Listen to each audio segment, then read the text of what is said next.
I remember thinking we shouldn't have art in our bedroom anymore. And the fight continued into the salon area, which was outside of our bedroom at the top of the stairs. Johnny picked up my phone. I don't know why. I don't remember what he was saying when he did it, but he picked up my phone and threw it out of the open window of the salon area, out onto the street, out onto the downtown street that this window overlooked. In that moment, I went, oh no, you don't. I saw his on the countertop and picked it up and threw his immediately, like 2 seconds later. I didn't want to be stranded this time alone, meaning I didn't want to be the only one stranded without a phone, which had happened to me already several times before this from Johnny. So I picked up his phone, threw it as well. And I said that I wanted to go stay somewhere else for the evening. I left that room, went into the office. We were still screaming names at each other and screaming at each other. And I walk around the side of his desk, and the next thing I know, he has me by the hair and he pulls me down. Kind of, I hit the side of the desk. I remember things flying off of the side of the desk that I hit with my body. I remember trying to fight him off of me. At some point, we're back in my main bedroom, and I believe I was getting my toothbrush out of that bathroom, and when I came out, we had another shoving match, but this one, he kind of like, I remember he chest bumped me in this like bro-y way, chest bumped me and fell to the floor, and when I got back up, he kind of held me down by the shoulders down on the side of the bed, kind of held me, wrestled me down on the bed. I remember I got up once or twice before I ended up on the bed, and he grabbed me, did this thing that he did sometimes when he would taunt me, grabbed me by the pubic area. Just as best I can describe it is he kind of just pushed me down, held me down by it, and kind of pulled me into it, and he was asking me, kind of taunting me, asking me if I thought I was so fucking tough. I think you're such a fucking tough guy, huh? Are you so tough now? Look who's so tough. You want to be a man? Tough like a man now? That happened for a bit of time. I'm not quite sure. I think at some point he left. I remember at some point shortly after that, I remember he was still in the apartment when this happened, but I remember kind of collapsing on the floor and being exhausted. It's just, I remember feeling exhausted and crying and kind of throwing in the towel, if you will. I remember saying to him, just, can we not fight like this? Like, can we start over? Is there anything that we can do? Like, this is really messed up, but can we just not do this, please? Can we stop doing this? Just don't leave. It's my birthday. Let's just call it couch. Let's just call it truce and not have it end like this. I don't want to have it end like this. I was just so tired and hurt. And I remember crying and feeling ridiculous that after this I would be crying and saying these things. I'm embarrassed saying it now. He responded cruelly. He told me it's what I fucking deserve, and that I'd wake up alone, and that no one would ever love me because all of this, pointing to my face or body, all of this was gonna go away. No one would ever love me. My tits sag, no one would ever love me, and I better get used to waking up alone. And he said this was all my fault and what I asked for. And he left. I heard him come back in, the downstairs, you can hear the door slam. I remember hearing it open and thinking, oh God, is this gonna happen again? What's going on now? And then shortly after, I kind of peeked around to the top of the stairs where you can kind of peer into the lower level. And I just see him briefly, momentarily, and he just screams at me, "Happy fucking birthday," and stormed out. At some point, I walked downstairs and saw that he had also left me a note to that effect. How did he leave a note for you? I was written on a piece of paper as best I can recall, but I'm not sure. And so then the next day, what did you do? I texted, actually, well, I can't say what I texted. I woke up that morning, the morning of my 30th birthday, and I woke up to my best friend crawling in bed with me and putting her arms around me. And I remember wondering how she walked in, because there was a lot of glass on the floor. There's lots of glass. And she put her arms around me and showed me a birthday video that all of my friends, my childhood friends, all of my loved ones made. Of course, stupidly, the first thing I asked her is why Johnny wasn't in the video, because it had been recorded before. It had been recorded sometime before it was clear. And she said that she'd been asking for a few months, and Johnny... Objection, Your Honor, hearsay. I offered to prove the truth. All right, I'll overrule. Go ahead. And so we eventually got out of my bed and grabbed a few things and got the dogs, left for our plans, which our plans had been to go to Coachella, which is a music festival that happens in California. And that had been the plan for a while, that's how we would go and celebrate my birthday. And I remember, as I am accustomed to doing, just trying to move on, and remember in vain trying to put on a brave face and have a good time, even though it was impossible. Let me stop you for a few things. What, if any, plans were there for Mr. Depp to join you at Coachella? He was supposed to drive down, have dinner, stay in the room, maybe do some writing or something like that in the room. At Coachella? At Coachella, where we were. Coachella happens in a different part of California than we lived in. We lived in Los Angeles, and this happens about 2 to 3 hours away.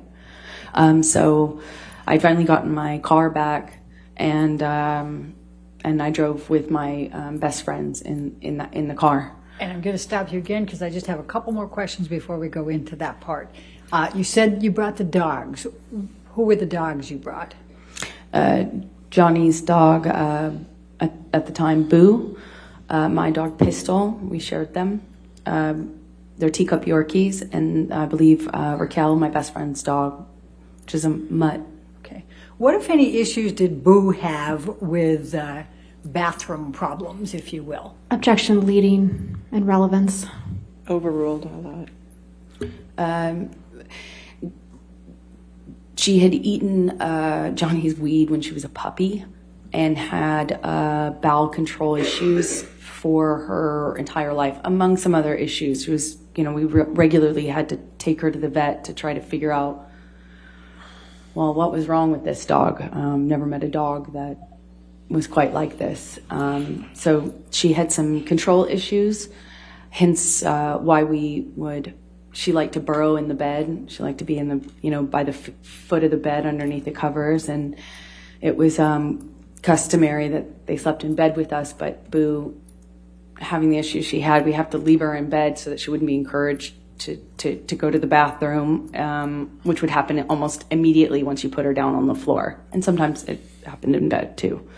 But yeah.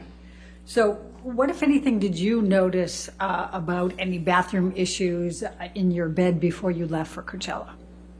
Well, Raquel and I were both in that bed with the dogs, and I didn't notice anything, but we left them in the bed while we packed a bag to go to Coachella, so that they didn't, so that Boo particularly didn't lose control of her or didn't go to the bathroom on the floor. So we leave him in bed until you're ready to take him outside to the patio, which is their designated bathroom break area.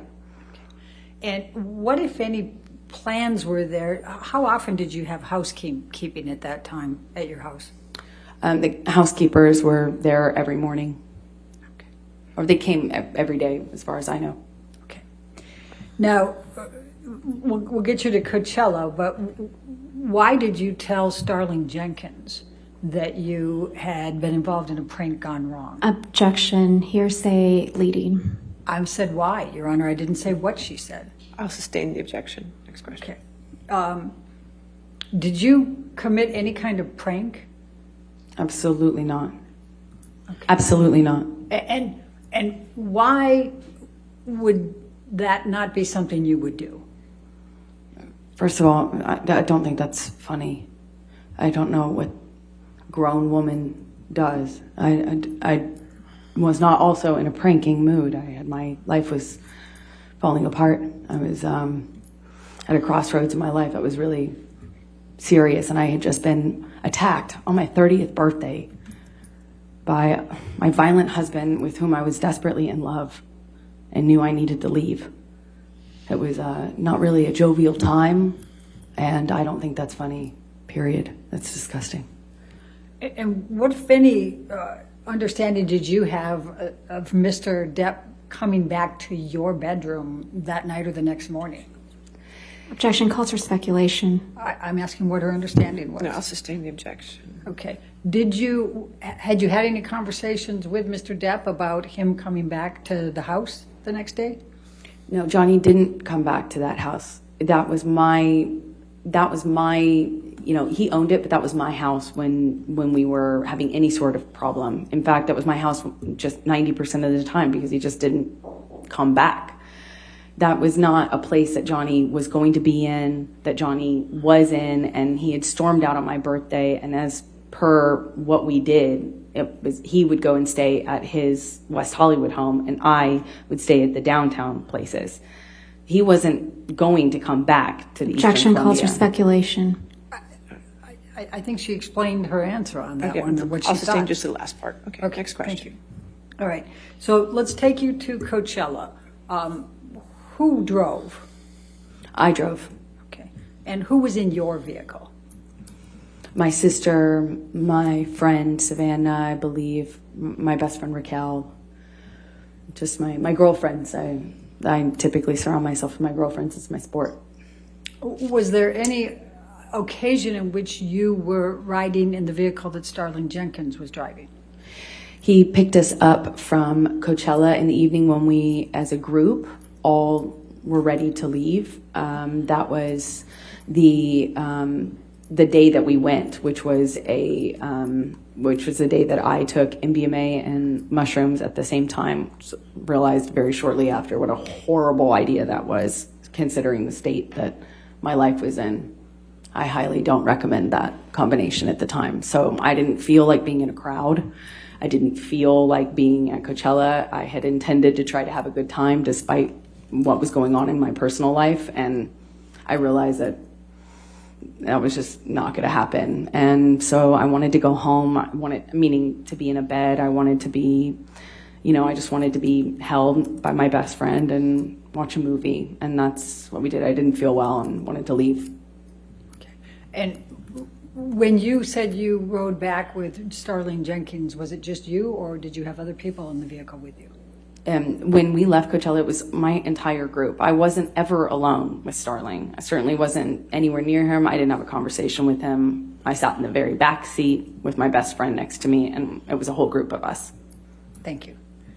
Your Honor, I don't know. This might be a good breaking point. All right, that's fine. Okay, ladies, let's go ahead and take our morning recess. Do not discuss the case with anybody, and don't do any outside research. We'll take 15 minutes, okay?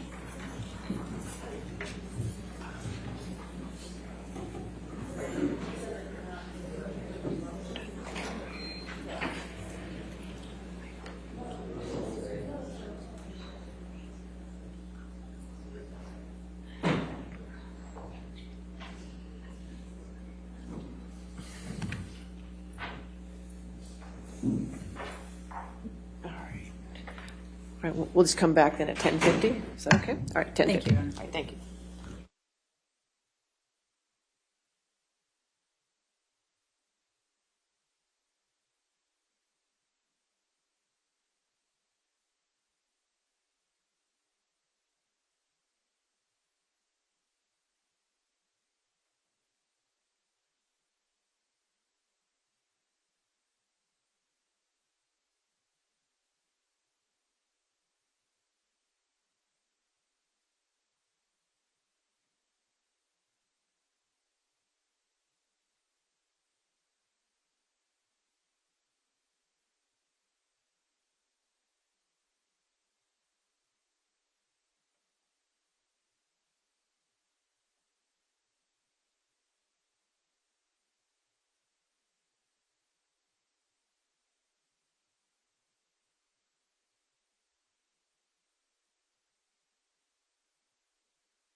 All right, we ready for the jury? Yes, Your Honor. Okay. Sure, sure.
Does that make sense? Okay.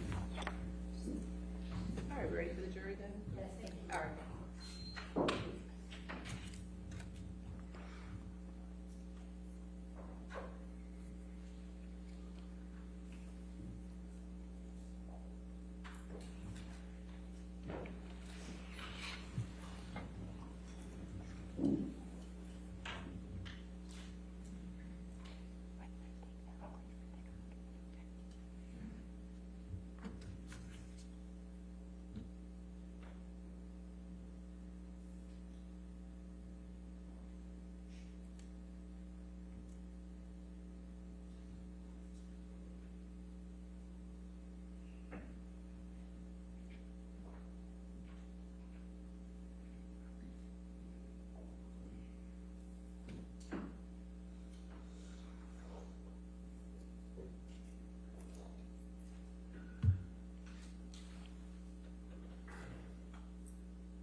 What, if any, contact did you have with Mr. Depp during the period from April 21 to May 21, 2016? I had no physical contact with him. Okay.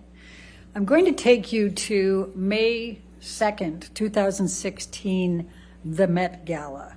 Can you please just briefly describe to the jury what a Met Gala is, where it is, and what's involved? It's arguably the biggest fashion kind of celebrity event, red carpet event of the year. It happens every year in New York City.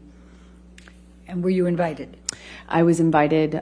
Typically, designers will invite people in the public eye to be their, guest, and they will typically dress them, and it's a way for designers or fashion to kind of intersect with a celebrity world, and it's a big event held at the museum every year.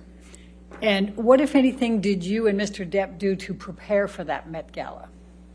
Well, Johnny and I were we were dressed by Ralph Lauren, guests of Ralph Lauren, and Johnny missed the fitting because it was happening around the date of my birthday party in Los Angeles. But we were planning on going together as Ralph Lauren's guests. Okay. And did you show up? I did. I didn't have a phone at the time because I couldn't get it reinstated after Johnny threw it out of the window because no one on his team would respond to me. So I had no way to kind of reinstall it. I had, it's no point in getting a burner phone if you don't know anyone's phone number. So I wasn't sure really what was going on or when he would show up or if he would show up. No one would talk to me on his team. No one would tell me. I didn't know. So I ended up going by myself. Frankly, I wasn't sure if he'd show up and, on the carpet or if he'd show up at the hotel shortly before. I had no way of knowing. All right. And then did you attend the Met Gala? I did. I got out of the car and walked the red carpet by myself, escorted by somebody from Ralph Lauren's team. And I sat next to an empty place setting for Johnny that they cleared as soon as we realized that he effectively stood me up on the carpet. Who did you meet at the Met Gala? I was standing in line right in front of a gentleman. It was Elon. I didn't recognize him until we started talking. And he had reminded me that we had met once before. He was with his mother. Okay. And did you strike up a friendship with Mr. Musk after that? We did. We, as I mentioned, we spoke on the red carpet, kind of in the waiting line of the carpet. He seemed like a real gentleman. He was really nice, and he sat next to me. Well, not next to me. He sat kind of in a nearby table, and we got to speaking that night, and then eventually became friends. Okay. Michelle, can you pull up Plaintiff's Exhibit 46? It's already in evidence. It's Aaron Filati's notes. And I'm going to ask you to go to page 30.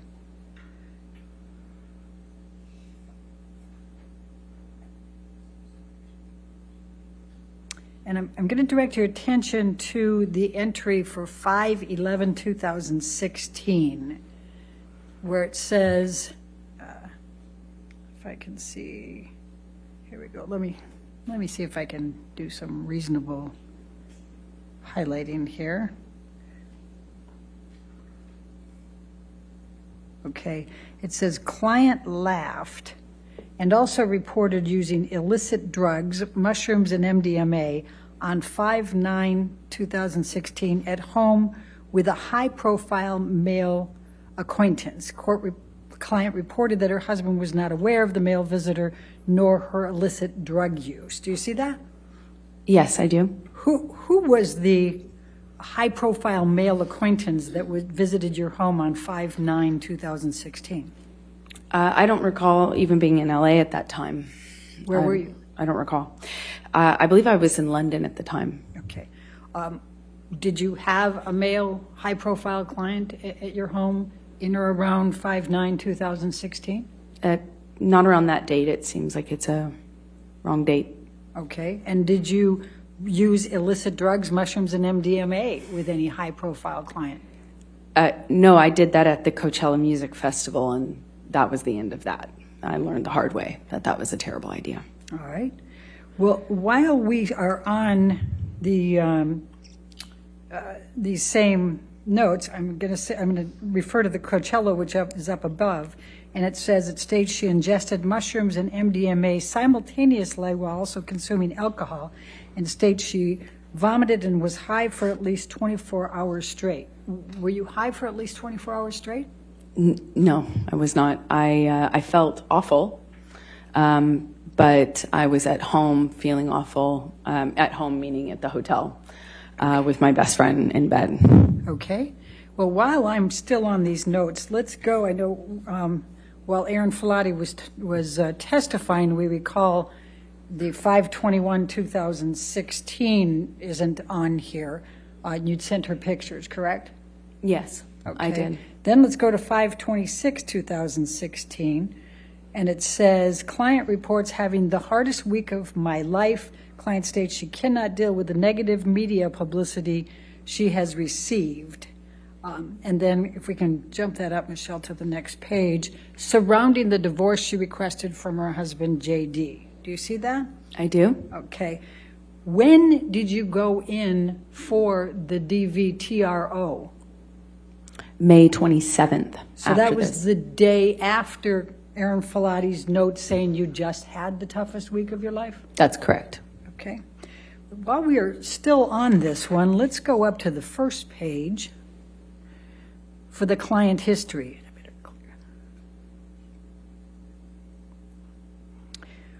When did you provide a client history to Aaron Filati? Never. When did you first get assigned Aaron Filati? I believe September of 2014. Okay. Now it says here that client reports a history of substance abuse, including an addiction to cocaine and liquor. When did you have a history of substance abuse, including addiction to cocaine and liquor? I did not. There's a lot of mistakes in here. Okay. Did you ever use cocaine? I have. I used cocaine a few times when I was 18, 19 years old, but stopped using any drugs, including cocaine, when I got into a relationship with my ex-partner. She was very against that, and I'm glad for it. Okay. Then it also says here that I'm going to move up a little. Here we go. Client admits to history of anxiety, eating disorder, attention deficit disorder, bipolar disorder, codependence issues, and occasional insomnia. When have you had an eating disorder? I've never had an eating disorder. Okay. When have you been diagnosed with bipolar disorder? I've never been diagnosed with bipolar disorder. When have you been diagnosed with codependence issues? I have never been diagnosed with codependency issues, although arguably at the time, from where I stand now, I can see that the relationship I was in with Johnny was certainly codependent. Okay. But I wouldn't have reported that at the time. I didn't know about that. All right, and then can we move up a little bit more, Michelle? Thank you. It has, per report from JD, Debbie RN, Dr. Kipper, client AH has reportedly been experiencing increased anxiety and agitation recently and has had several outbursts of anger and rage. Were you present for this being reported to Ms. Filati? No, this is the detox. Okay. This is Johnny's. And it also says your mood has been labile. What, if any, outbursts of anger and rage and labile mood did you exhibit during the detox? None that she would have seen. None. I was there for Johnny's detox. This is what Johnny was going through. This is not me. Okay. And at the time of the detox, was Erin Filati your nurse yet? No, I didn't know her, and she wasn't there. Okay. Thank you very much. You can take this down, Michelle. Now, I'm going to take you to May 21, 2016, and I'd like you to describe for the jury what took place that evening in connection with Mr. Depp.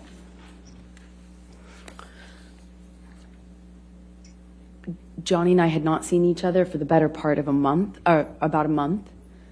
I was traveling. I had just shot a campaign in Italy. I spoke to him around that time when I was in Italy. I had gotten a phone. My parents got a hold of me. After I spoke to my parents, I had communicated with Johnny.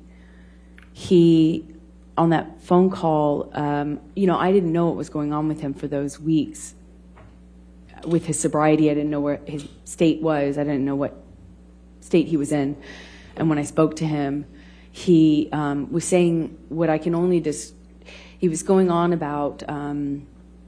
about scientists and DNA and feces, that he had some scientific analysis done and DNA analysis done, and that as soon as I heard about this feces, he thought that was a prank, and he was going on about all the scientists that he had conferred about the DNA results with. I just thought he was out of his mind, and thought clearly the drinking and the drugs are not getting better.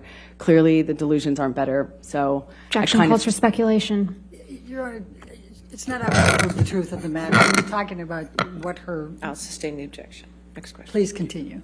So I hung up from that phone call, assuming that, and then spoke to him once my parents got a hold of me to tell me about Betty Sue. We made a plan, Johnny and I, for him to come over. He said he really needed his wife. He had lost his mother and he missed his wife. He really needed his wife. He said it over and over again. I felt torn. I felt conflicted. I didn't think, obviously, the situation hadn't gotten better with Johnny mentally, and I was afraid that all the work and progress and distance I had finally got on the relationship for the first time. I had a month of distance on it, I didn't want that to be undone, but I also wanted to be, I was affected by the fact that his mother had passed. So he said he wanted to come over and talk about that, and he said he needed his wife, and we made a plan. We made a plan for him to come over during the day, thinking that might mitigate the amount that he would be drinking. Night is a little bit more dangerous. And in the early evening hours, I get a text from him that he's almost there, or that he's there. I think it was around 7:15 or so. And he came over, and we sat on the couch, and at first it was relatively peaceful. I mean, I could tell he was inebriated, but it makes sense. In my head, it made sense. He wasn't like incoherent. It was peaceful. And then he starts talking about the feces again, and this prank that he said one of my friends had left for him in my bed that he wasn't going to be at. And I tried to point out how that didn't make any sense. I'm not even going to be there. I wasn't there. And my friends wouldn't do that. That's not something a bunch of 30-year-old women think is funny. What is he talking about? And he just kept going on and on about it. So I text my friend that it's... Objection, hearsay. Don't tell the jury what you texted your friend, but go to the next thing. What did you do next? I called my friend thinking that it would quell this, what I could only see as a delusion. I thought it was just a delusion he was having, and I thought, I'll hopefully, quell this by calling my friend to if he hears my friend say that didn't happen. Objection, Your Honor, hearsay. It's not offering to prove the truth of it. Thank you. Please continue. So I thought if I could get my friend on the phone to prove that this didn't happen, we could move on and talk about the issues that we should be talking about. You know, our marriage was over and falling apart in front of our eyes. We hadn't seen each other for a month, and his mom had just passed. I couldn't believe he wanted to talk about feces. So I call this friend thinking that we'll take care of it. The friend doesn't answer. I call another friend who is someone else he claimed. I don't know how both people did this, but he was claiming that this person was responsible. So I call that person. And that person is on speakerphone. And I Tell say, us who that person is. Io. Io Tillett-Wright? Io Tillett-Wright. Okay. And then you put him on speakerphone with Johnny. Right in front of Johnny. Okay. And what happened next? I allowed for an opportunity for Io to say why this is impossible. Objection, hearsay. It's not offered to prove the truth of the matter, is asserted, Your Honor. It's explaining the context that leads to the next acts. Your Honor, it is being offered We're to not prove here. We're not here about whether Io. I'll sustain on the the bed. objection. Next question. All right. All right. So Io is talking. You can't tell us what he said. Okay. Objection, He's Your talking, Honor. correct? May we approach? Okay.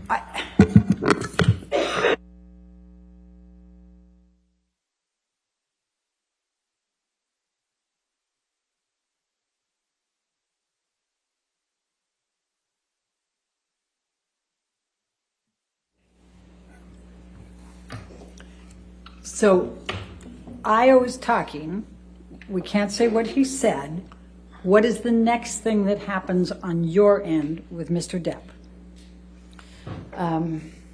It just made Johnny madder. He got more upset, grabbed the phone, and started screaming at Io. He just started screaming at the top of his lungs, said, "You dyke bitch, you don't know what you're talking," just screaming expletives, insulting names, and telling Io that he can have me and, fuck off, and just screaming at him. That's best I can describe it without getting into the details. He tosses the phone, down on the couch and heads upstairs. I pick up the phone and try to, apologize for the fact that my husband at the time just screamed at my friend on a cold call. I didn't want Io to think that's why I had called Io, to just be screamed at and blamed for something that sounded crazy, for lack of a better explanation. It sounded crazy. Io said something to me on speakerphone, and reminded me I wasn't safe. Objection, Your Honor, hearsay. Your Honor, it's not offered to prove the truth of the matter. It's to show what caused Mr. Depp to be set off and come back. I mean, it's not offered to prove the truth of what he's saying. It's not hearsay. In that I'll overrule the objection. Go ahead. Thank you. Please tell us what Io said and what then happened with Mr. Depp. Io said, "Amber, get out of the house. Get out of the house now. You're not safe. Get out of that house." Io had been there after the cleanup, or for the cleanup after December 15th, 2015 incident, and Objection, had Your washed Honor, blood out of my non-responsive. pillowcases. I think she can provide the context. I'll sustain the objection. Next question. Okay. So please continue. Johnny hears this when he's on the stairs. He made it up one flight of stairs. Heard this, turned around, came bolting down the stairs, grabbed the phone from my hand, and really started screaming this time. Lit into Io, called Io every imaginable horrible name that you can say to a LGBTQIA person, for one, and any person, any human being ever. I mean, just screamed at Io some really nasty stuff. And when he was done, he says, you want to have my woman now. You want to have my bitch. You can have, you take her, you can have her. And he, with that, picks up, just pulls his arm back with the phone and throws it at my face. hit me right in it felt like my eye. I put my head in my hands and immediately start crying. I said, "You hit me with the phone. Johnny, you hit me." And I'm sitting on the couch. I didn't even have time to react, I didn't even have time to put my hands up. I was still sitting cross-legged in my socks on the couch, and I haven't seen him for a month, and several times now that I've seen him, he's hit me, and I didn't even have time to react to this. He comes over to me as I'm crying, and he does that taunting thing to me. He says, "Oh yeah, I hit you, huh? I hit you, yeah?" And he just feels like whacks me on top of my head. Just this heavy ringed hand landed on top of my skull, grabs me by the hair, yanks me up off the couch. I'm struggling to stand up. And I don't know if he was intending to hit me in the face or if he was just trying to grab my face, but he was making this gesture around my face to try to expose my face to him. And he was like, "Yeah, let me see how bad I hurt you. Let me see it. Let me see how bad I hurt you this time. What if I pull your hair back? What if I pull your hair back?" And he yanks my hair back. I'm trying to prevent him from landing the blows to my face. I'm trying to prevent my face from being exposed. And I just remember this mocking taunt he was doing with me as he is yanking me around the room. And then I hear my friend come into the room. I hear her. Johnny hears her too. He lets go of me and turns. And Just tell the jury who your friend is. Raquel, my best friend at the time, who lived in the neighboring apartment, she came in, and Johnny moved towards her, and she ran towards me. Johnny looked at her, looked at me. I retreated to the only place I had to go, which is the corner room where the couch was. I retreated kind of to the couch, and Raquel and Johnny both ran up to me. Raquel got in front of Johnny. She kind of managed to get right in front of him, in between he and I. And I'll never forget it, just very slowly, calm, in just a very slow but very concentrated, very controlled, slow way, just put both of her arms, her hands up like this. And like I've seen people do with horses, that's what it reminded me of. She just went, "No, no, Johnny, no." And she just got in front of us, in between us, put both of her palms out. Johnny kind of squared off to her, ran into her arms, and she just repeated herself very slowly, very calmly, very directly. He hit both of her arms off of his chest like that and barreled towards me. I instinctively curl up on the couch, and I just feel her arms come around me, next to me. She was sitting on my left next to me on the couch, and I just feel her arms around me. And I'm just looking down at the carpet, feeling her arms. And that's when Johnny, who I can see partially and hear, is right in front of me, and he's screaming at me to get the fuck up. "Amber, get the fuck up. Amber, get the fuck up. Amber, get the fuck up." And every single time he said it, he's screaming it louder and louder and louder. I think he screamed it probably about 10 times, so loudly.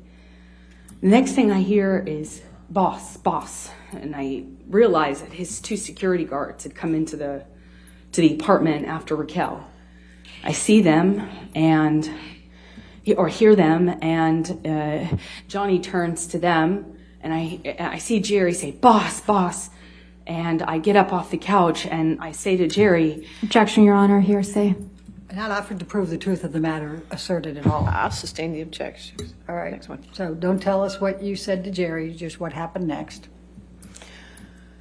Then they tell him something, and he picks up the bottle that I guess he walked in with. It was a This is Magnum. Mr. Depp or Jerry? I'm sorry, Johnny. Okay. And starts smashing things off the nightstand, the coffee table, starts screaming, and they kind of, I feel them kind of corral him. I'm not making direct eye contact, but I can kind of just sense and feel and sound and hear things smashing as he exits the apartment, kind of knocking things off the countertops and breaking things on the way. I realize he's punching something. I assume it was the picture because it broke right after he walked past it. And he leaves that apartment. I hear him in the hallway, still screaming. I hear more doors opening, more racket. Eventually, Josh, Raquel's husband, comes into the room and brings me to safety, brings Raquel and I to safety in their apartment. And that's where I stayed for the next few hours. So who called the police? I believe it was Objection calls for Io. speculation. Your Honor, this is not, we have to have the context here of somebody called the police, because then the police come. So I think we have to put, it's not offered again to prove the truth of the matter asserted, it's just who called the police. Your Honor, the objection is not hearsay. It's speculation. Do you know who called the police? Yes, I do now. I'll sustain the objection. All Next right. question. Did you have were you present when there was a discussion about calling 911? Objection calls for hearsay. I'm asking if she was I'll present. sustain the objection. Next question. Did you call 911? No. Okay. Did Rocky call 911? Objection calls for speculation. Do you know whether Rocky called 911? I do know whether she did. And did She did not. Okay. All right. So what happens, when did you learn that the police had been called? Roughly an hour, at some point shortly after Johnny and his security guards left. Okay. And what did you do as a result of knowing that the police were coming? I felt panicked. I didn't know what to do because I didn't know what they were going to do when they saw the state of the place. He'd also smashed up the other apartment where I kept all my things. So I didn't know what they were going to do. And I panicked. I called the only lawyer I have, which is my entertainment lawyer. He does like my movie contracts and stuff. And I asked him for advice. And then without telling what he said, what happened next? I called a domestic relations attorney after that conversation. And had you known this domestic relations attorney before then? No, I did not. Did you get that name from your entertainment attorney? Yes, I did. Okay. And when you called the domestic relations attorney, without saying what she said, what did you do as a result? I told the police officers who arrived that I would not Objection, Your Honor. Hearsay. Again, not offered to prove the truth of the matter asserted. All right. I'll overrule the objection. Go ahead. Thank you. I'm sorry, could you repeat that? I repeated to the officers, I refuse to cooperate at this time at the advice of my attorney. Okay. Did you call your publicist that night? No. Okay. Now, I'm going to ask you to take a look at some pictures, but before I get there, I want to just ask you a couple of questions leading up. What were you doing when the police officers arrived?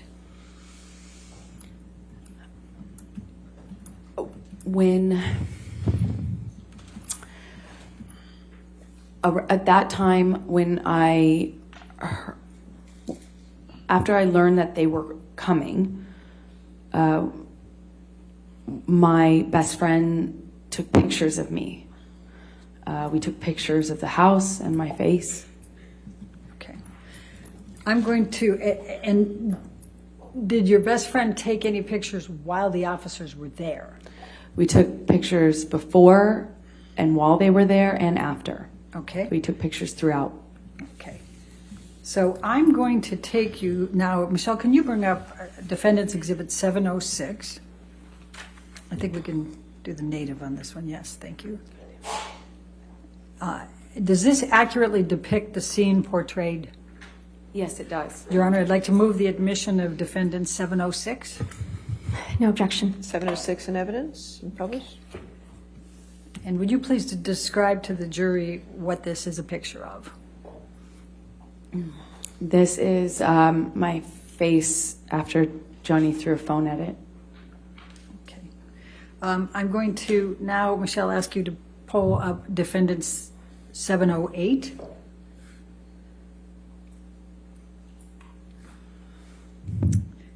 And does this accurately depict the scene portrayed in this picture?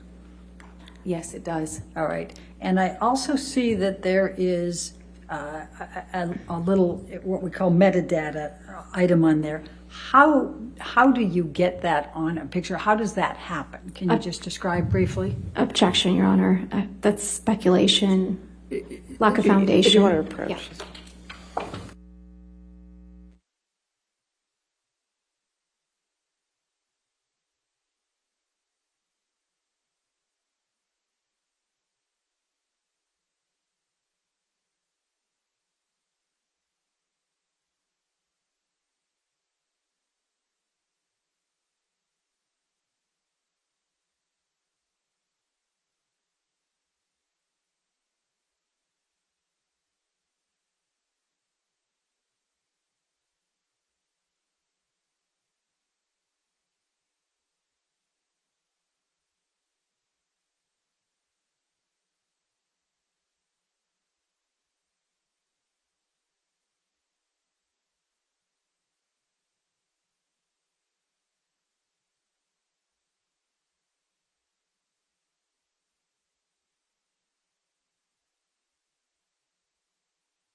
Can you please explain how this particular item on here got onto the pictures?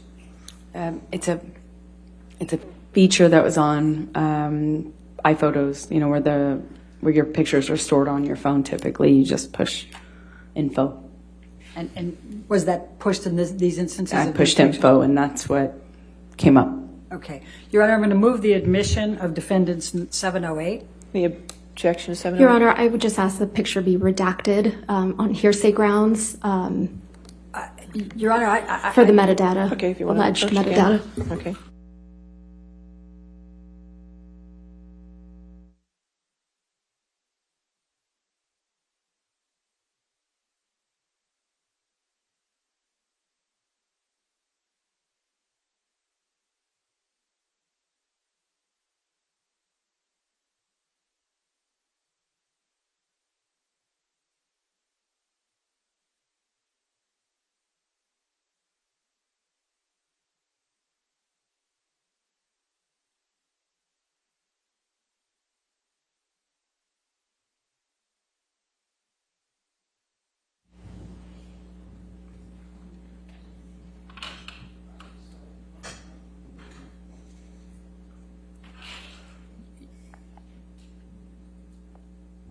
Yeah, one moment, please. I'm All just right. trying to figure out how to move this fast. Okay, that's fine.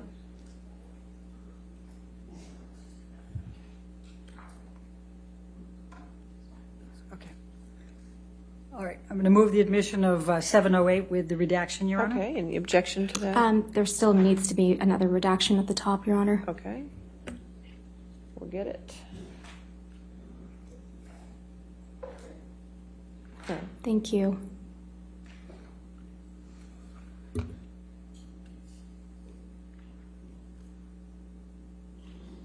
Okay, 708 with the redactions, okay?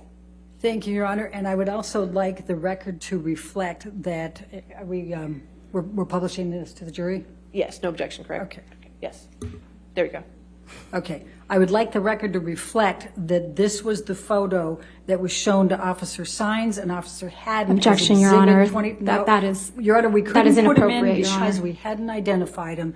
Now the jury should be entitled to know which photo Your Honor, was we ask shown that we as approach- that Okay, exhibit. we can approach. This is That's inappropriate. fine.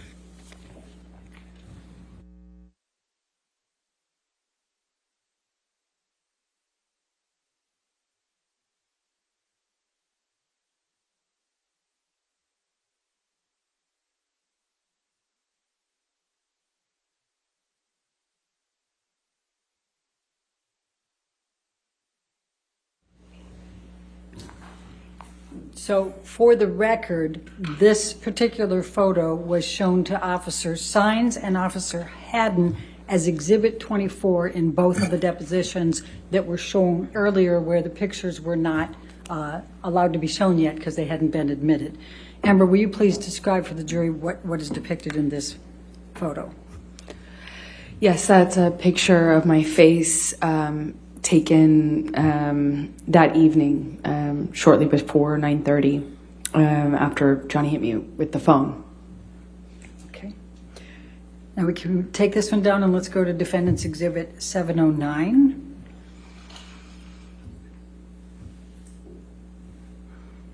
And based on the court's ruling, I'm going to ask if you can redact that. Michelle, please.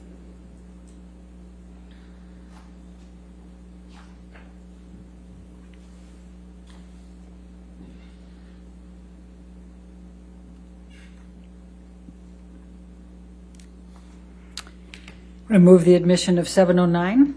All right, any objection? Not with rejections. All right, Thank you. 709 with redactions and evidence, you can publish.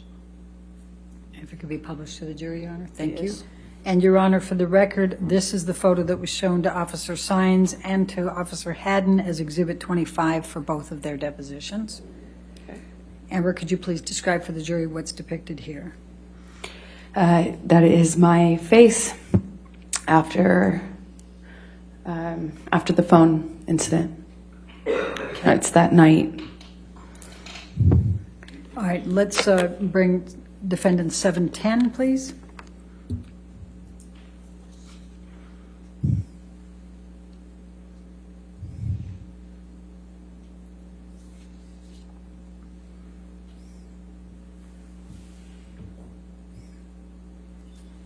And Your Honor, I'm going to move the admission of Exhibit 710. The redactions have been already placed All right. on it.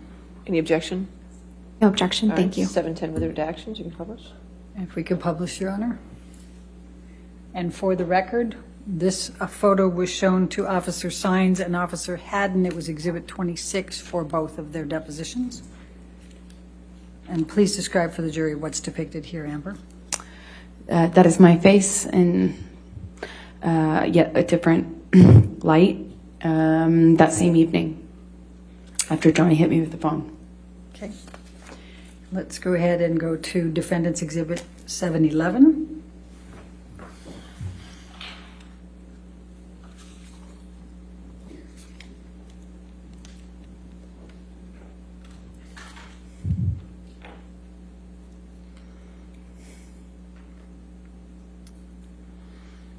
And I'm going to move the admission of 711, Your Honor, with the redactions. All right, any objection? No objection. All right, 711 with redactions and evidence, publish. And for the record, Your Honor, for the jury's purposes, this was shown to Officer Sines and Officer Haddon as Exhibit 27 to both of their depositions. And could you describe what's depicted here, Amber? Yes, that is another angle, another lighting of my face after the phone Okay. that evening. And when you say angular lighting, what did Rocky do in taking these pictures? Objection calls for speculation. I said, what'd she do? To overrule. Thank you. Raquel took pictures of my face in various places around the penthouse. The apartments have really different lighting, really dark in some places. Anyway, so we just took pictures in different lighting so that we had an accurate portrayal, my depiction of what had happened. And why did you take the pictures? Raquel did it to protect me because the cops were coming, and we knew we knew that the police. I think at this point that they were already here. They were with us, but we weren't. Maybe this was right before. I'm not quite sure without seeing the timestamp, but we weren't sure what was going to happen, what the police were going to say, what they were going to do. We didn't know what Johnny was going to do, what he was going to say, so she wanted to protect me. Okay. So let's go ahead and bring up 712.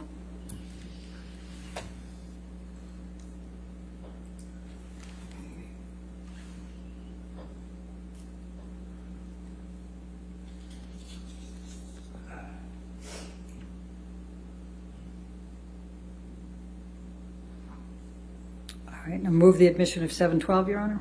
All right, any objection? No, thank you, Your All Honor. right, 712 with redactions, you can publish. Thank you, Your Honor. And please describe what's depicted here. That is another picture of my face, Okay. taken around the same time. Okay. And then let's go to 713.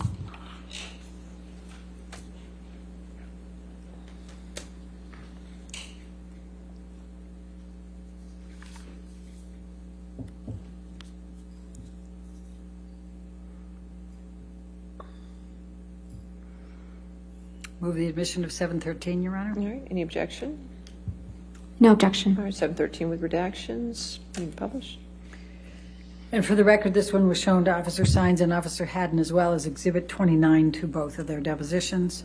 And just describe briefly to the jury what this is. This is another picture of my face taken at the exact same time and in the same location as the other one, just with one of the lights turned on, or an additional light turned on in the previous one. Okay. Let's go to 714.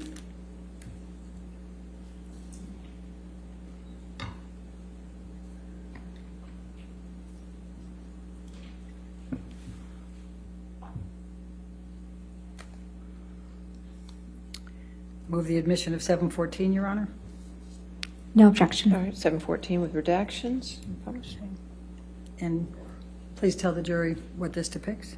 This is another angle of my face or another picture of my face taken at a different time.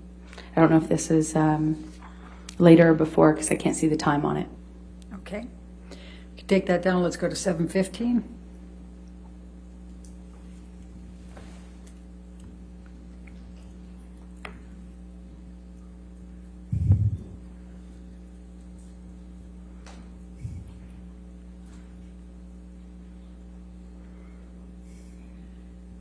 I'm going to move the admission of 715, Your Honor. No objection. All right, 715 with redactions, in evidence, you can publish.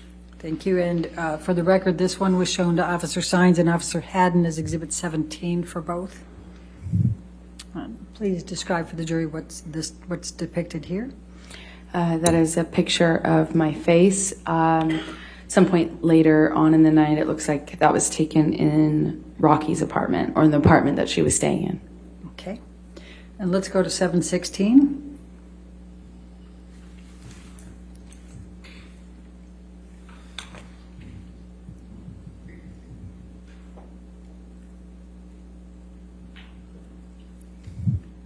Move the admission of 716. No objection, Your Honor. All right, 716 evidence as redacted. And Emma, could you please tell the jury what this picture depicts? Yes, it's the business card that one of the police officers left for me in case I changed my mind and wanted to comment. Okay.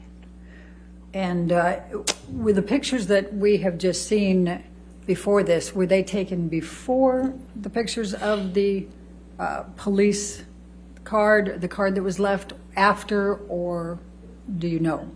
Objection, compound. It's not. And calls for speculation. Your Honor, compound is overruled. Thank you. We took pictures before, during, and after. And the question I had for you is the pictures you've seen so far, were those taken before at the time of this, before this card was presented to you and you took the picture, after, or do you know? Some of them were, but without seeing all the timestamps, I can't tell exactly. Okay, that's fair. Thank you. Okay, and then I'm going to ask you to take this one down and go to 717.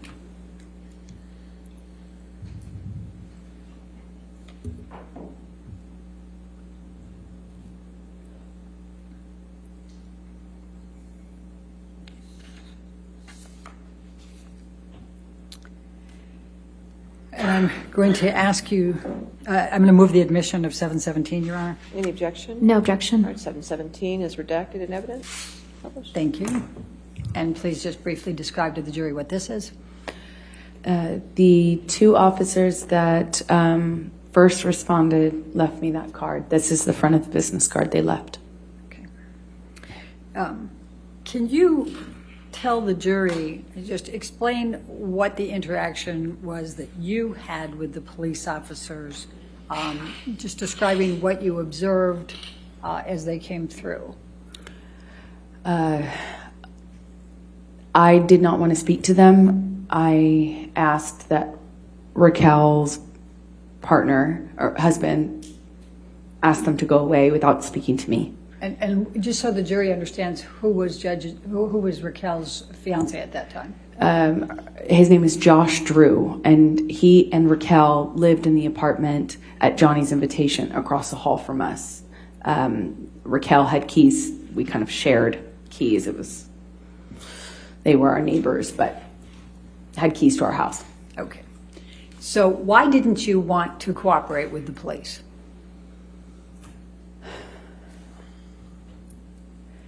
Because I wanted to protect Johnny.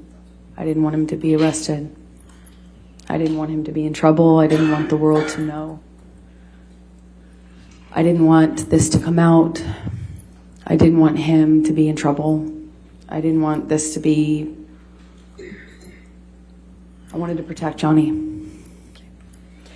Let's go to Defendant's Exhibit 1374.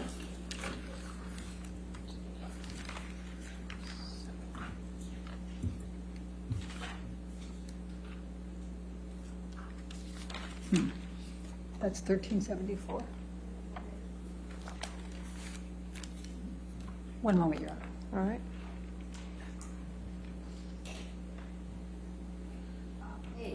Thank you. All right, move the admission of 1374A, Your Honor. Any objection? No objection. 1374 in evidence. 1374A in evidence. I'm sorry. Thank you, Your Honor. And Amber, what is this? It's another picture of my face after Johnny threw the phone at it. Okay. And then let's go to 1493T.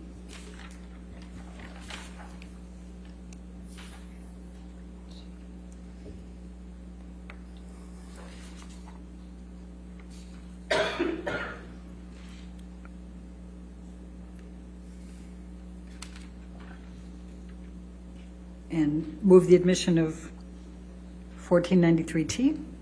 No objection. All right, 1493T in evidence. And what does this depict? This is a picture of my face after that incident. Perhaps by the lighting, it looks like it might have been taken the next day, but I can't tell for sure. Okay. And then let's go to 1493S.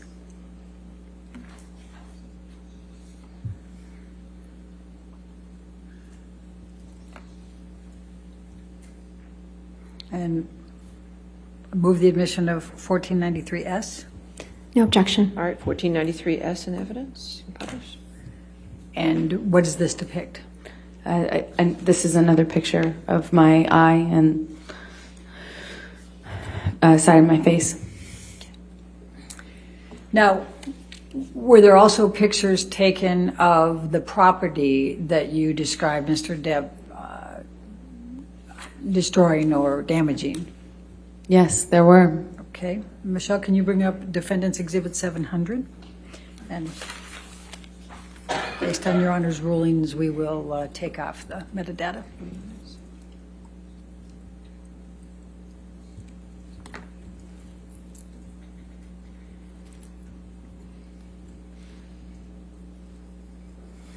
Move the admission of Defendant's Exhibit 700.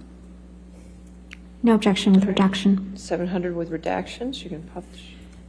Can you please describe to the jury what's depicted in this photo? Yes, my friend was preparing for a bead show and had displays to show these bead necklaces she made. And she needed some counter space in order to kind of set up the displays that she was going to use the next day. So she asked me earlier in the day if she could use the free counter space in that penthouse, penthouse 5, to kind of set up those display racks. They were set up in that room when Johnny went in there to destroy things, as he does. And this depicts some of that damage? Yeah, security let him in, even though I had asked Objection, security Your not Honor. to. I Speculation don't think that was speculation. and lack of foundation. Oh, I'll sustain as a foundation if you want. Okay. So what's depicted, what's the damage that was done? Well, because Johnny would always smash up my things and destroy my property when he was mad at me. I had asked that they not let him in so that he could do that. I mean, the only purpose for him to be let into penthouse 5 in that state, he doesn't have property in there. The only reason for him to go in there would be to destroy it, and they, of course, let him into penthouse 5. Objection, Your so Honor. that he could go. Yes, ma'am. Lack of foundation. All right, I'll sustain the objection. Next question. Just tell the jury what he did here that's depicted in this. This is just a one corner of the room that shows the destruction. He just went in there with this bottle swinging and smashed a bunch of things. Objection, Your Honor. This is speculation. She hasn't established that she was there. I'll sustain if you want to lay a foundation. It's fine. Okay. Did anybody else, to your knowledge, go in there and do this? Objection, Your Honor. Calls for speculation. Trying to lay the foundation here. You are. I'll sustain the objection. Next Well, question. let's do this.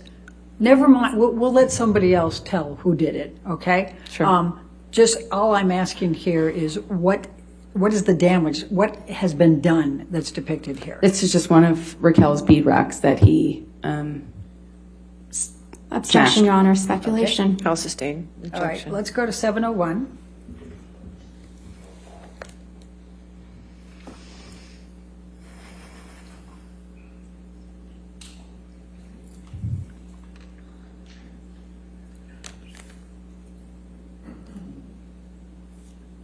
Move the admission of 701. With redaction, no objection. All right, 701 with redactions and evidence. Thank you. Amber, can you please describe what's depicted here? Yeah, it is our bedroom in penthouse 3, the main penthouse. Looks like he was just throwing things. Objection, Your Honor. Calls for speculation. Sustain the objection. So just describe what you see here as opposed to what you say he did. I see a bunch of art tossed on the bed. Okay, where was that art before Mr. Depp was at your house on May 21, 2016? Hanging on the wall where it belongs. Okay. Let's go to, Michelle, can you bring up defendant 702, please?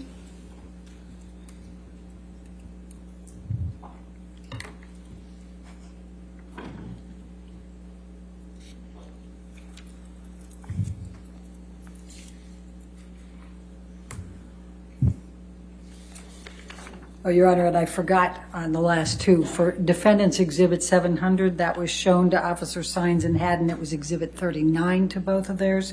And Exhibit 701 was shown to Haddon only, and that was Exhibit 30 in his deposition. I move the admission of 702, please.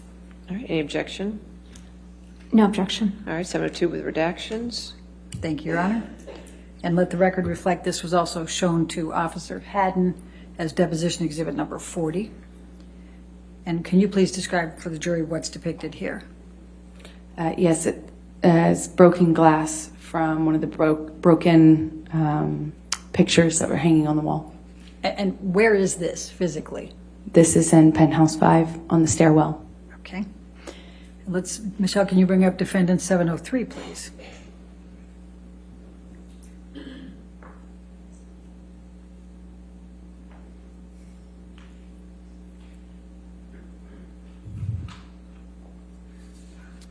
Move the admission of defendant 703. No objection. All right, 703 with redactions, you can publish. Thank you, Your Honor. And let the record reflect that this was shown to Officer Sines and Officer Haddon as Exhibit 41 for both of their depositions. And Amber, please describe for the jury what's depicted here.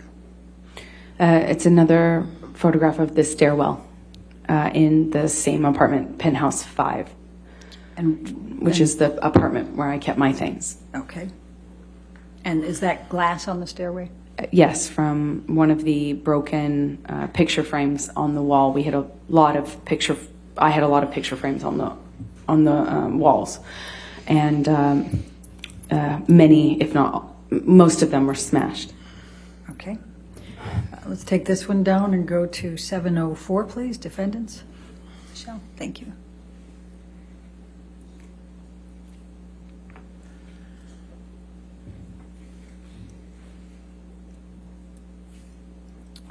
Move the admission of defendant 704. No objection. All right, 704 with redactions, publish. Thank you, and let the record reflect that this was shown to both Officer Sines and Haddon as Exhibit 34 to both their depositions. And Amber, please describe for the jury what's depicted here. Just another piece of glass. It looks like the base of a wine glass. That is in Penthouse 3, the main apartment. Okay. And when you say wine glass, did you see this particular glass? There were glasses in the kitchen, and always. And when Johnny was walking out, I saw him myself swinging the magnum-sized bottle, and I could hear glass breaking and things falling. Okay. Thank you. Michelle, can you bring up 705, please?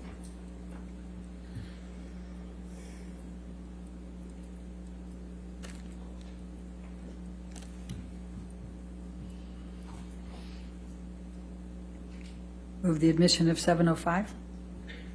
No redaction. No, excuse me. No objection. All right, And let 705 in evidence. with Thank you, redactions. Your Honor. Thank you, go ahead. And let the record reflect this was shown to Officer Haddon in Exhibit 36 of his deposition. Amber, can you please describe for the jury what's portrayed here? Things knocked over on the kitchen countertop, and I see pieces of broken glass on the countertop as well. Okay. Let's go to 707.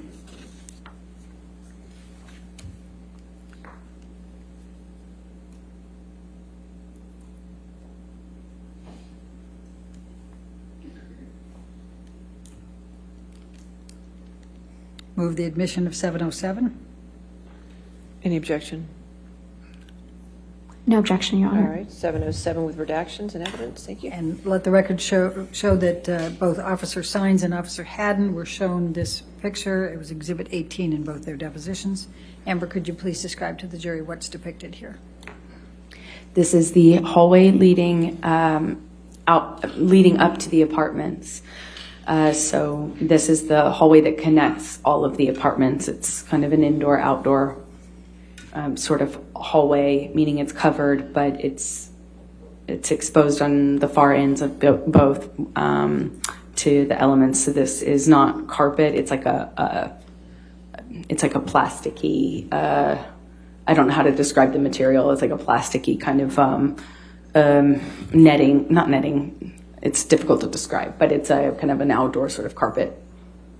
All right, and what's depicted there? Wine on the floor and a little on the wall, it seems. Okay. Let's go to 718, please.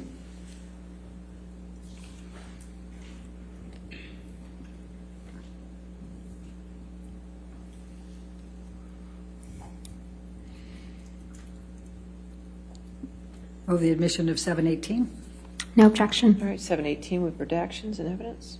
And let the record reflect this was shown to Officer Sines and Officer Haddon in Deposition Exhibit 31 for both of them.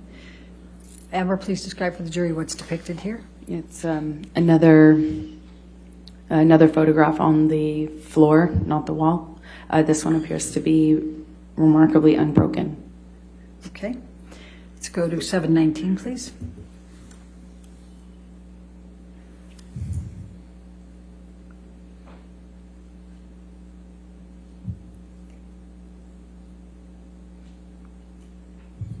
Move the admission of defendant 719.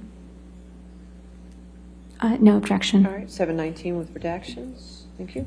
Thank you, Your Honor. And let the record reflect that this was shown to Officer Sines and Haddon in their depositions, Exhibit 35 to both. And Amber, please just describe for the jury what's depicted here. It's one corner of the kitchen in penthouse 3. Looks like one of the things that was knocked off of the kitchen island when Johnny left. Okay. Let's go to Defendant 720, please.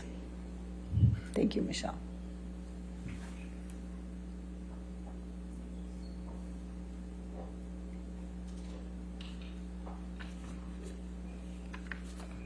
Move the admission of Defendant 720. No All objection. right, 720 with redactions. And let the evidence. record reflect, Your Honor, this was shown to Officer Sines and Haddon, deposition Exhibit 43 to both. Amber, could you please describe to the jury what's depicted here? That's my office. It's a corner of my office, and that is a box of like sentimental things from my childhood or things that are important to me. Keepsake box that has been dumped out. It looks like. Okay. Let's go to Defendant 721.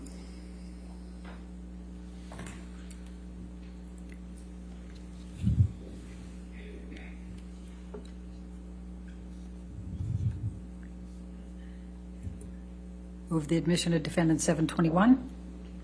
No objection, Your Honor. 721 with redactions. Published. Thank you, Your Honor. And let the record reflect this was shown to Officer Sines and Haddon in deposition Exhibit 44 for both. Amber, please describe for the jury what this depicts. It's again my office. Different, same thing, different angle. Okay. Let's go to 722.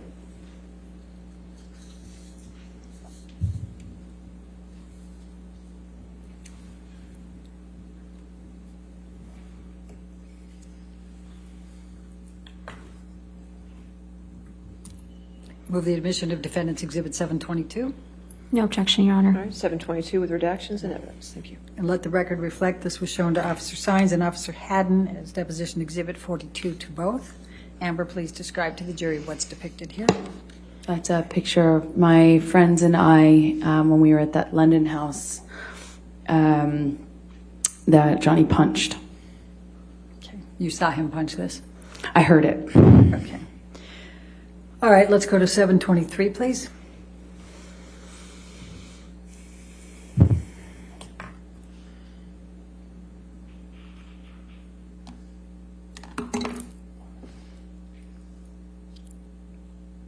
Move the admission of Defendant 723.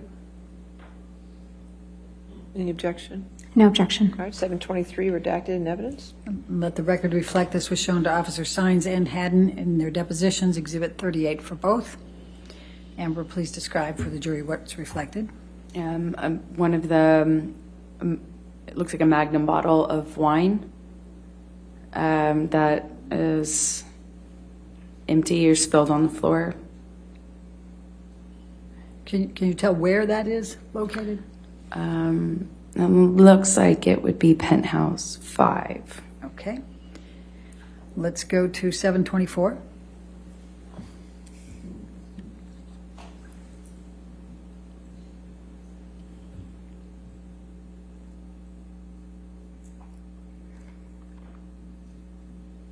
Move the admission of Defendant 724. No objection. All right, 724 with redactions. Thank you. And let the record reflect this was shown to Officer Sines and Haddon as their deposition Exhibits 33. Amber, please tell the jury what's depicted here. This is more wine that Johnny was spilling as he was using the bottle he was holding as a bat of sorts. Let's go to 725.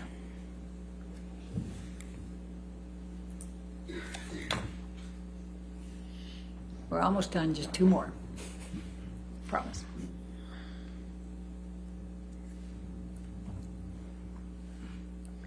Move the admission of Defendant 725. No All objection. right, 725 with redactions. And let the record reflect this was shown to Officer Sines and Haddon as deposition Exhibit 37 to their depositions. Amber, please tell the jury what's depicted here. More spilled wine on the floor. This looks like Penthouse 5. Okay. And the last but not least, Michelle, please, defendants 726.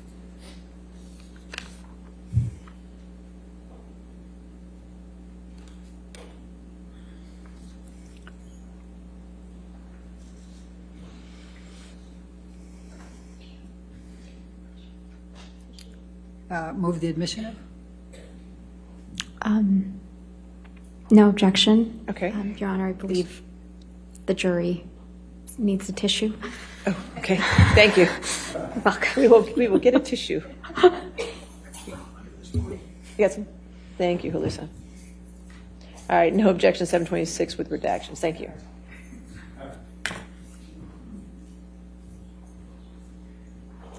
All right, and let the record reflect that this one was shown to Officer Hines and Haddon as Deposition 32 exhibit to their depositions. And Amber, please just describe to the jury what's depicted here. More spilled wine on the floor. Penthouse 3 appears. Okay, thank you. Now, when the police officers were there, did either of them take you aside by yourself and talk with you? Yes. Which one, or both? The male officer I did not have much interaction with. The female officer said she needed to speak to me by myself, pulled me aside. We went into Penthouse 3, the main penthouse, to speak there because I had been in Penthouse 1, Raquel and Josh's apartment up until that moment. Okay, and then what, if anything, did she ask you? She asked me if I would make a statement, if I would cooperate. She kind of indicated to me, I don't remember if it was what word she said, but she kind of gestured to my face and. Objection, Your Honor, hearsay. I think she could, if she gesturing to her face is not hearsay, it's not a statement. I'll sustain the objection. Next question. Okay. And it's also not offered to prove the truth of the matter. I'll sustain the Okay. objection. Next one. So what happened next?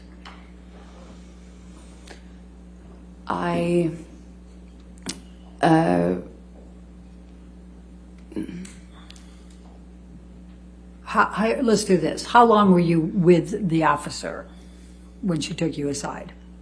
A few minutes, if that. Okay. And as a result of that, did you cooperate? No, I did not, but it was my understanding that I couldn't stop them from walking through the apartment, which is what they indicated to me. Okay. And were you with them when they walked through the apartment?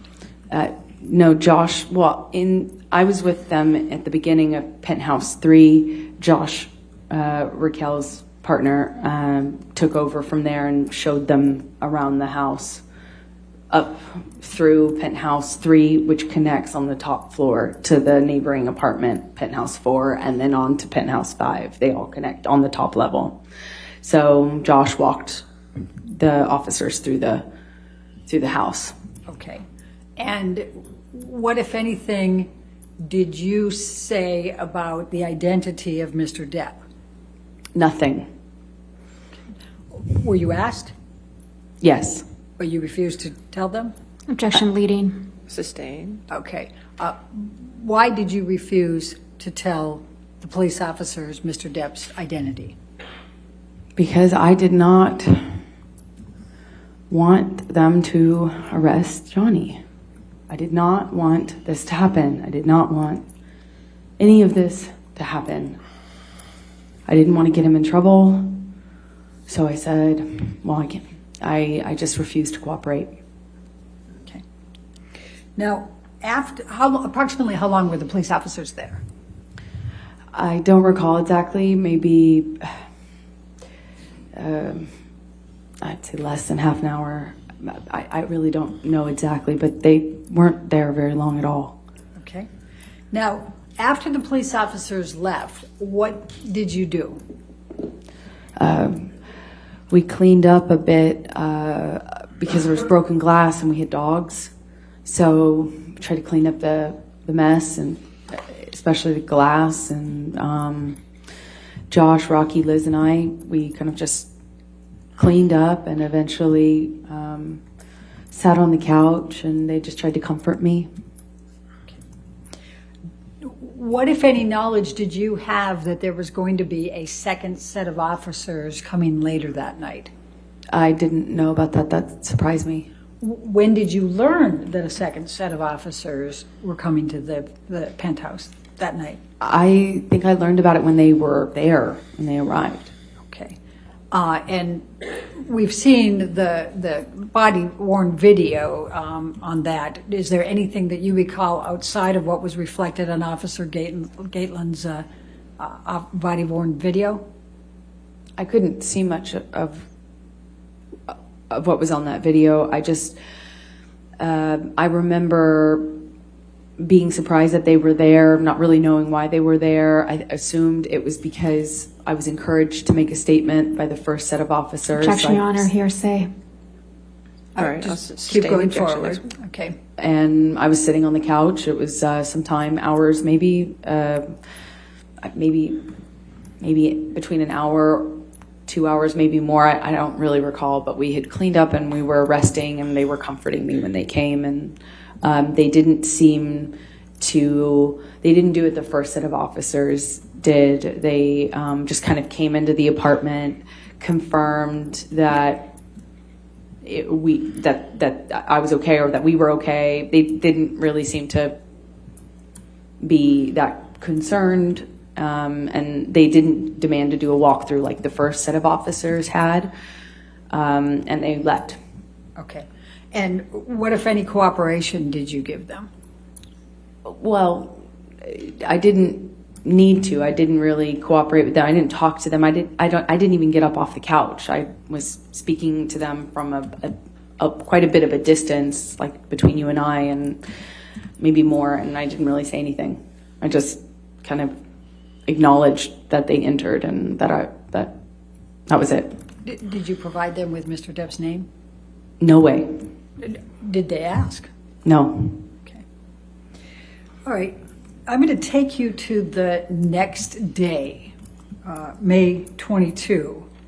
And I'm going to, Michelle, can you bring up Defendant's Exhibit 772? What, if any, efforts did Mr. Depp make to reach out to you the day after this happened? Well, he made several efforts. Immediately, he kind of reached out and lashed out. Again, kind of going on what seems to be slightly delusional thinking that just because he saw my friend's beads out on the countertop that it had become a workshop or a studio for her. So he seemed angry about, this perception that this bead display that my friend had set up was evidence of her running some sort of workshop. And he also accused us of having invited someone else to live there who wasn't living there, who was just in the apartment when Johnny stormed in. So he just kind of lashed out, and then the tone changed in the days that followed. And let me stop you there. So I'm going to ask you to take a look at Defendant's Exhibit 772. And is this a text message from Mr. Depp to you? Yes, it is. And it's on 5/22 at 12:23 a.m. So it's early morning hours after 5:21. Would that be fair? Yes. Your Honor, I'm going to move the admission of Defendant 772. No objection. All right, 772 in evidence with the identifiers redacted and published. Thank you. Thank you, Your Honor. All right, and I know you started to talk about this, Amber, but it says, I'm an idiot, PH5 is Rocky's studio. You are shameless. Do you see that? Yes. Okay, was that what you were talking about with him thinking that you're... Yes. Okay. And then, obviously, we can read that he says, I tried to make it work. You just turned more and more into a spoiled brat.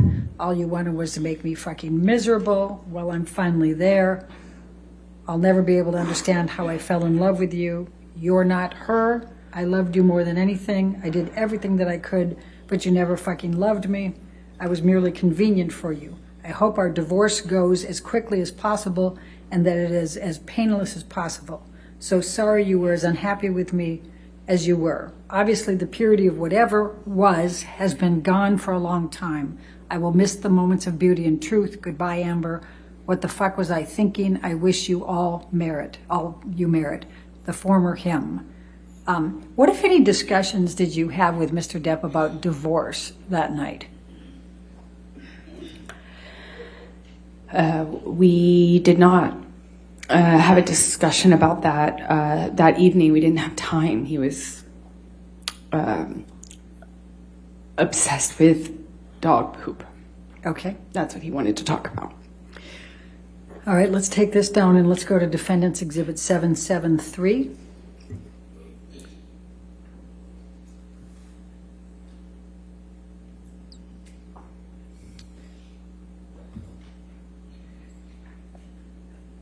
Now, this is a text exchange between you and Mr. Depp. It starts with Mr. Depp on 5/21 at 6:58 p.m. just saying here. Does that refresh your recollection of when he arrived at your penthouse on May 21?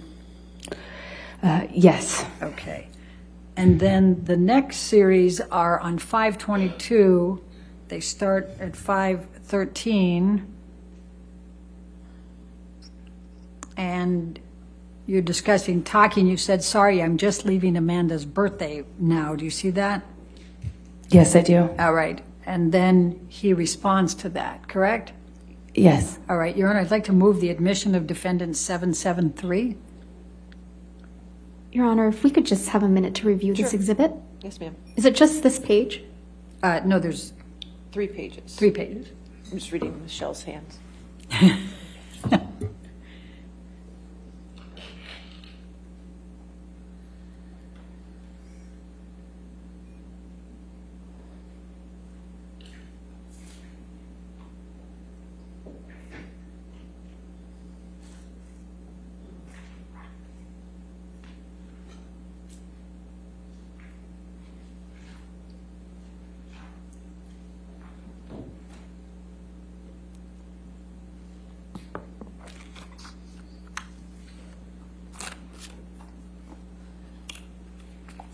No objection, Your Honor. All right, 773 in evidence with identifiers redacted. Thank you. Thank you. And if we could, okay, we've got it published to the jury. So let's go to the top, Michelle. And so it starts out with him, this is the 5/21, 6:58 p.m. saying he's there, correct? Yeah, but I think he came in later than that. Took him some time. Okay. And then if we move up, the next one is you at 5:22 at 5:13 p.m., correct? Yes. And then you say, thank you, and then can we still speak in a min? What do you recall of why you sent those texts? I believe we had spoken on the phone. Or I can't control this, correct? The screen. I don't know. We can give you control, yes. Maybe we should do that and clear out my purples. I just don't know what was sent right before this. Go ahead. Your Honor, Well, she can't scroll. She's asking to scroll. Okay, Michelle, let's have you scroll if you can. Just go ahead and scroll through just slowly so she can read the whole thing.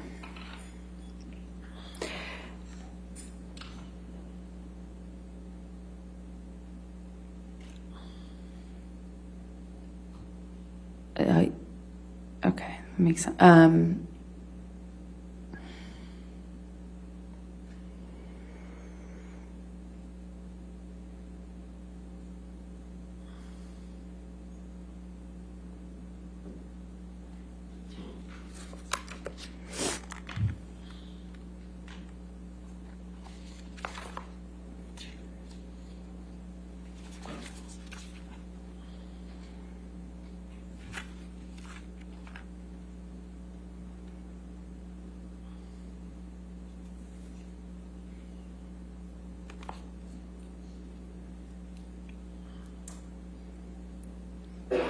All right, does that help refresh your recollection?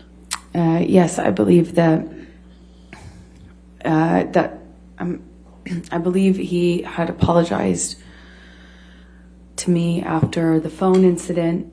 I had commitments that I had to attend the following day on the 22nd. So the beach show I referenced, I mentioned to you, I had to go to. I also had to bring a cake to a friend's birthday party. So I had things I unfortunately had to do that day. And I remember there was communication with Johnny, both by phone and by text, where he was telling me that he was clean, that he was sober, he was clear mind, it wasn't the monster, and that he was so sorry. But I had already committed to filing for divorce. And eventually I have to let him know that it's not just saying it in the anger, in the fights that like we had done, both he and I did that at times in some of our fights, especially towards the end of our relationship. And so I let him know that I was serious about filing this time, and that I had had enough after the phone. Objection, Your Honor, hearsay. I had enough. Okay. Overruled. Go ahead. All right, I'm going to draw your attention to the bottom of the page, Defendant's Exhibit 773, and this is at 5:22, so this is 6:19 p.m. Do you see that? 5:22? And he says, just let me know when you have a minute, and I'll give you a call. Nothing I have to say. You should elicit anything but a sense of ease. Do you see that? Yes. And then he says, all my love and profound apologies. What was he apologizing for? Objection. Do you Calls know? for speculation. What was your understanding of what he was apologizing for? Speculation, Your Honor. I'll sustain the objection. Okay. In his phone call with you, did he tell you what he was apologizing for? Yes. What did he say? He was sorry that he reacted the way he did. He said he didn't mean to hurt me. He didn't mean to hurt me. If he really hurt me that bad, he's sorry. That he didn't mean to. Okay. Michelle, if we can go to the next page. Up to the green, please.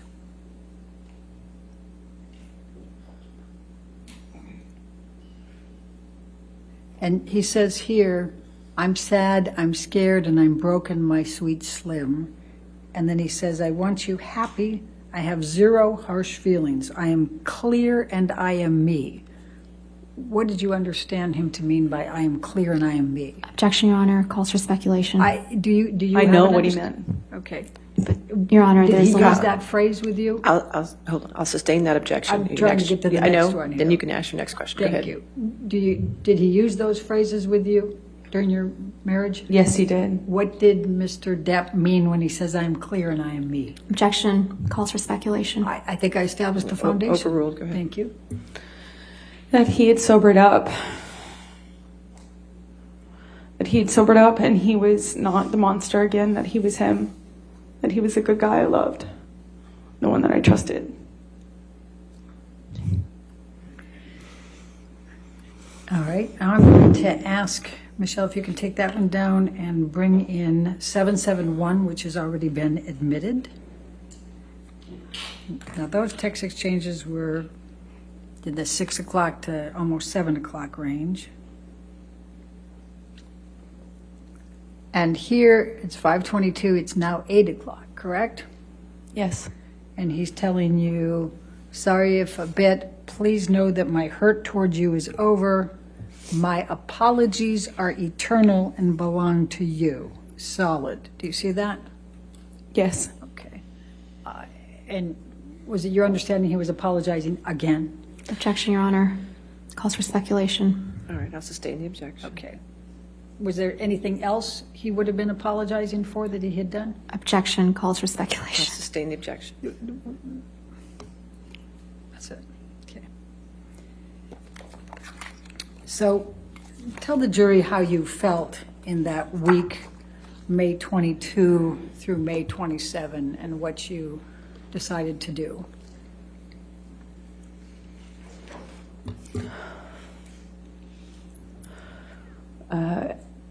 At the time, it felt like the hardest thing I've ever had to do.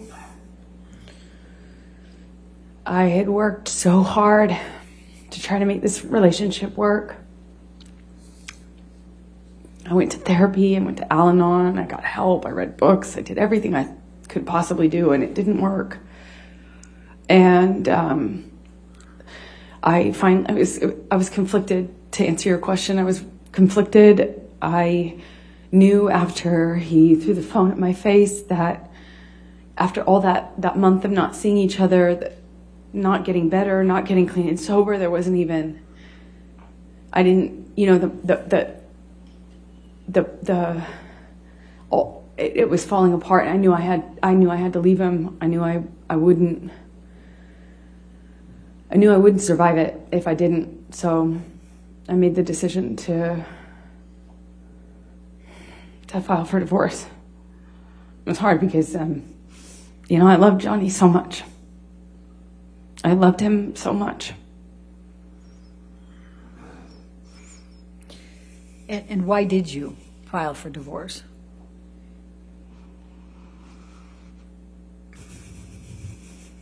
Because I knew if I didn't, I'd likely not literally survive.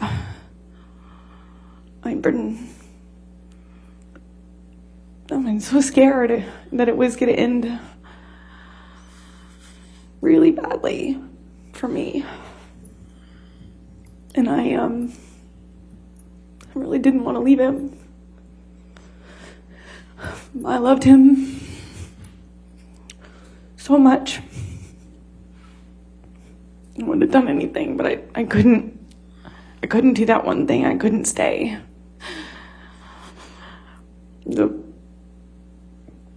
The promise and the hope that I had become less and less regular and more rare. The monster had been this thing that was now the normal and not the exception. The violence was now normal and not the exception. And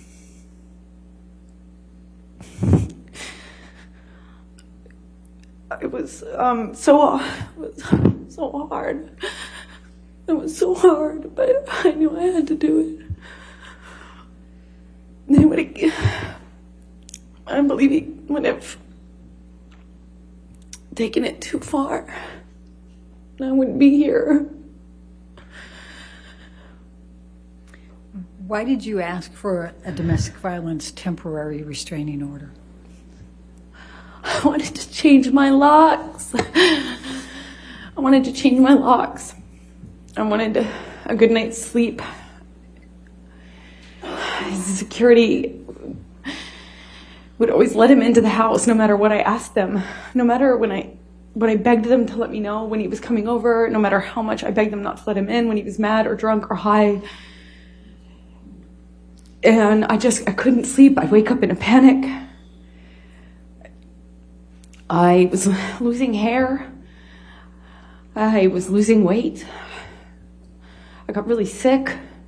I had shingles. I couldn't sleep. I'd wake up in a panic attack.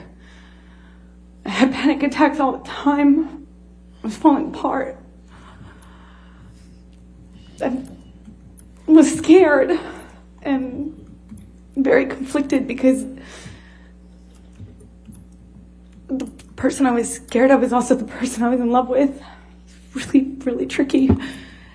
And I was thinking one step at a time. You know, I was thinking very myopically. I wanted just to get a good night rest, a good night's sleep. I just wanted to change my locks. I thought it'd be healthier if I got some sleep and I could think about what to do or how to handle this. If I just could sleep. And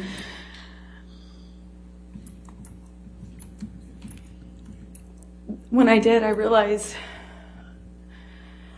that that wasn't enough, that he could get in any way, that the building wasn't going to stop him from getting a locksmith and coming in. I knew that he would do what he wanted. Objection, Your Honor, calls for speculation. Overruled. Thank you. All right, next. Okay. So did Mr. Depp show up for the hearing on the DVTRO? No, he didn't. Did you? Yes, I did. Okay. And why did you show up? Because I had to provide testimony for why I needed a restraining order. What, if any, warning did you give Mr. Depp about obtaining the DVTRO? We gave him warning. My counsel and his counsel were in communication, and we let them know. We had to. It was mandatory. It's my understanding of it. I'm not a lawyer.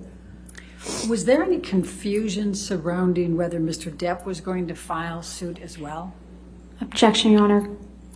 Calls for speculation, I'm asking lack of for- foundation. All right, I'll sustain as the foundation if you want. Did you have any confusion as to whether Mr. Depp was going to file as well?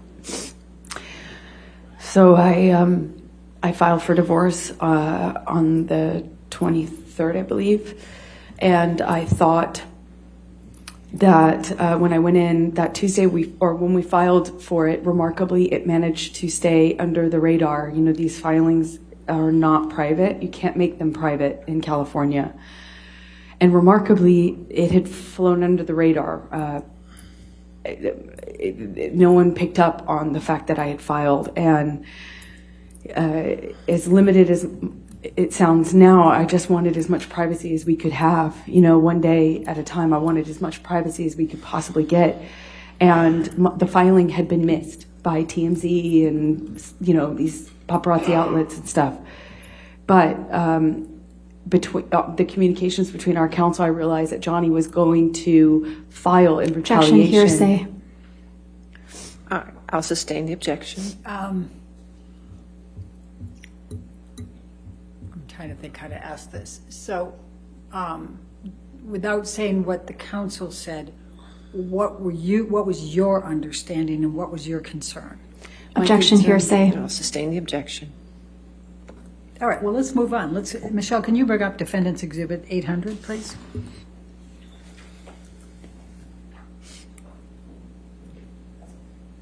Move the admission of Defendant's Exhibit 800. Any objection? No objection, Your Honor. All right, 800 in evidence and publish. Amber, can you describe for the jury what this picture is? It's a picture of my face while I'm sitting at the courthouse. And were you wearing any makeup? I was wearing nothing, not a stitch of makeup. Michelle, can you bring up 801, please?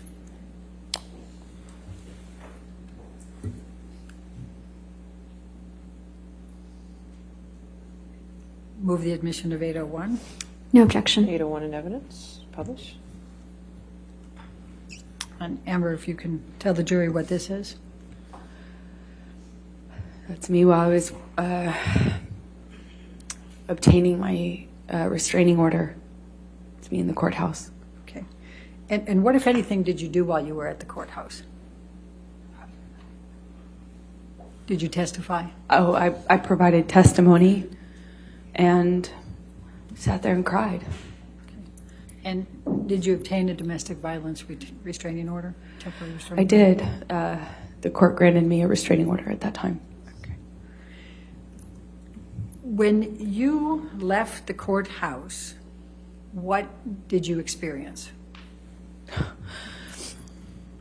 I walked into the courthouse. It was quiet. First thing in the morning.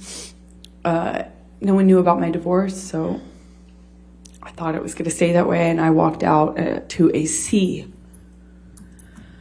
of paparazzi and cameras, photographers.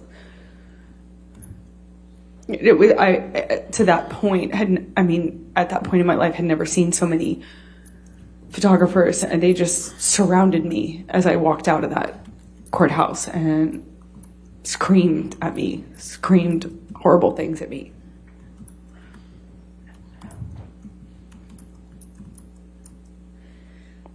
I'm going to take you just for a moment to makeup, and then that would put after good that. break point. Okay, great. That'll be All right, a thank good you. breaking point after the makeup. You Yes. said that you didn't testify. You didn't wear any makeup that day. We've heard all kinds of things about makeup in this case. Could you please tell the jury what your regular routine was with respect to makeup?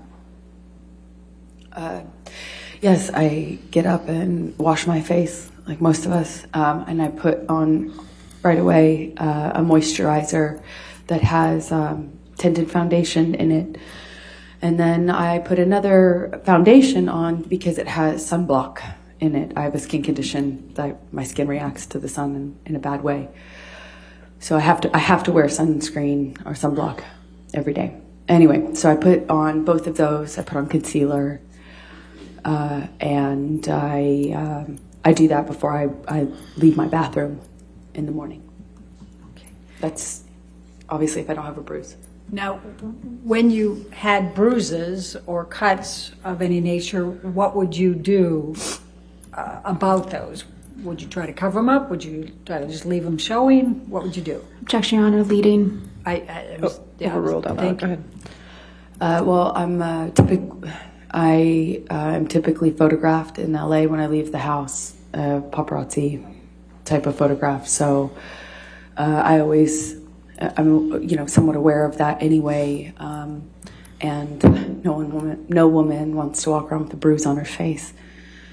So if I do have a bruise on my face or someplace visible, the main thing, you have to ice right away to reduce swelling because no amount of makeup can fix swelling, but it's very manageable if you ice it really soon. Arnica is also a great remedy, arnica cream. And then if you want to cover up a bruise, you obviously put foundation first, concealer, and then on top of that, I used a bruise kit. Not a bruise kit, it's a theater makeup kit, a color correction kit, but I called it my bruise kit. And let me, I use this, I think, in opening statement, and it's Defendant's Exhibit 155. If you could by the microphone, please. Oh. We can't hear you. There you go. May I approach the witness to Well, let that's her what you show? could show counsel.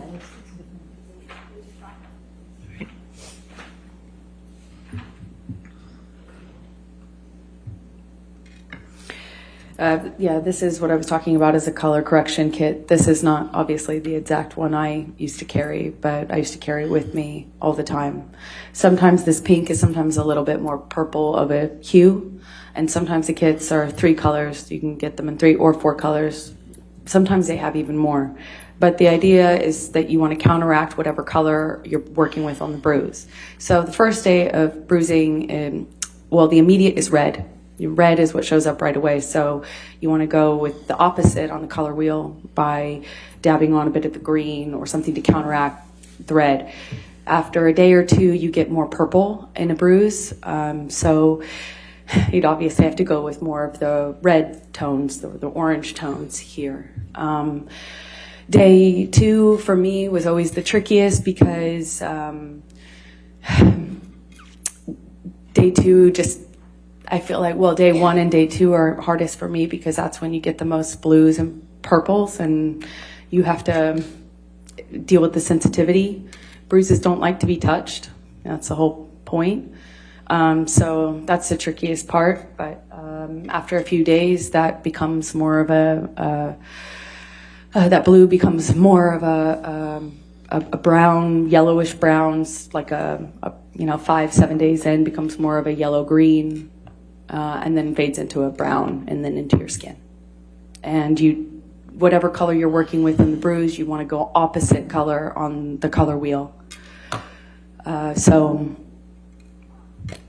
opposite, in the first couple of days when you have more of the typical bruise color, the blues and the purples, you want to go more of the orange on the color wheel as opposed to the greens that you start with.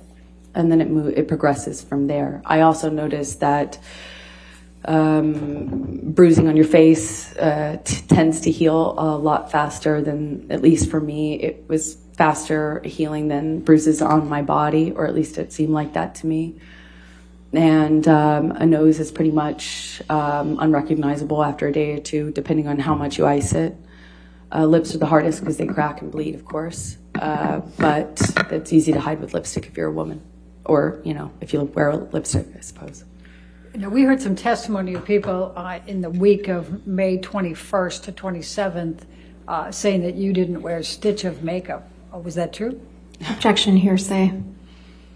Overruled. They just don't know what they're talking about. I always wear makeup. Okay. You always wear makeup? I mean, it's part of my bathroom routine in the morning. You know, wash my face. I put on moisturizer. My moisturizer has tinted foundation in it, and I'm certainly not going to walk around LA with bruises on my face. Okay. I think this All might be. right, ladies and gentlemen, let's go ahead and take our lunch recess at this time. Again, do not do any outside research and do not discuss the case with anybody. And we'll see you in an hour, okay? Thank you. Court is still in session, so please be quiet in the gallery. Thank you.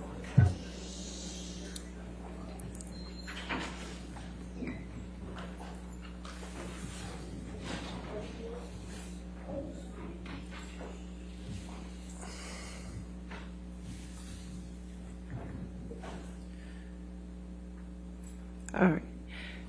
And again, Ms. Hurd, since you're still under oath and testifying, you cannot discuss this case to include with your attorneys, okay? In your testimony. All right. Let's come back then at 1:40. Okay? All right. Thank you. 1:40. All rise.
right, are we ready for the jury?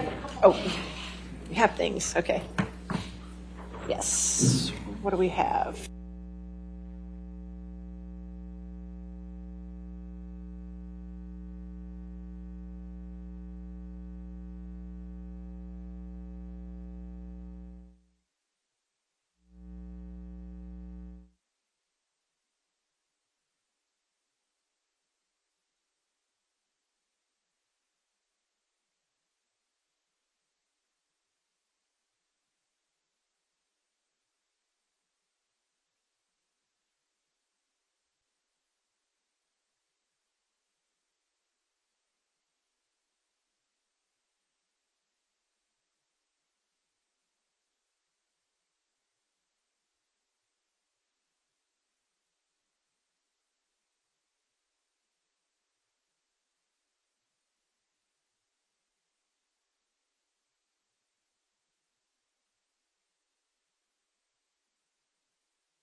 All right, we're ready for the jury.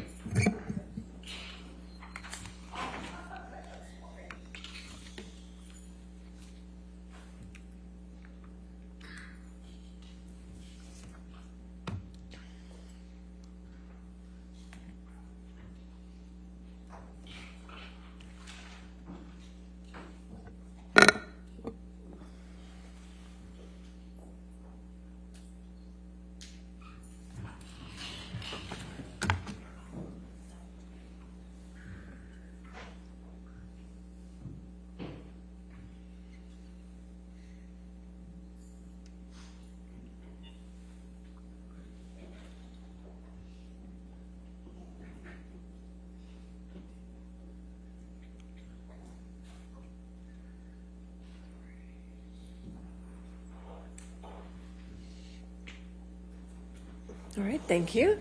Seated. All right, your next question. Your Honor, I'd like to move the admission of Defendant's Exhibit 155. Okay. That's the makeup palette. Oh, okay. Any objection to that? No objection. All right, 155 in evidence. Do we have it? I think it's there. We had pictures for. All right, thank you. All right, 155 in evidence. What was it? 155. Got it. Okay. Yes, ma'am. Thank you, Your Honor. Michelle, can you bring up Depp Exhibit number 357B as in boy, plaintiff's exhibit, and it is a tape recording from June 2016. The timestamps are 4:47 to 7:52.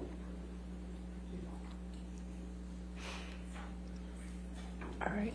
Is that in evidence yet? I'm going to move the admission of it. Your Honor. Okay. Thank So you. was that going to be for the whole 357, or is that 357A, or is that? That's just B. I have that as B as in boy. I think there was a portion that Okay, was put in earlier. 357B. Any objection to 357B? No, Your Honor. All right, 357B in evidence. Thank you. I can just tell you the basic facts is like it was private for days after I filed. You did not have to file. That's not a move that the other party has to make. Okay. And it's just not. Okay. And you did. Okay. Well, your team did. Okay. And then within 5 minutes, it was in TMZ. You just do the math yourself without any other thing, and that's why it's very clear. Okay. And I don't know if you knew that. No, I didn't know that, and if that's the case, I'll acknowledge it. You know, and if you say you have proof, then I'll acknowledge it. Look, it doesn't shock me that any fucking Yeah, it seems to make sense. attorney would do something like that. It doesn't, you know, Yeah. it doesn't Yeah. shock me. But I'm telling you now, if they file the fucking papers tomorrow, which means the shit I gotta file before we go to court on Friday. If they file those papers, it's, first of all, it's very bad for both of us, okay? Well, your team's not going to file anything that they think is bad for you. Trust me.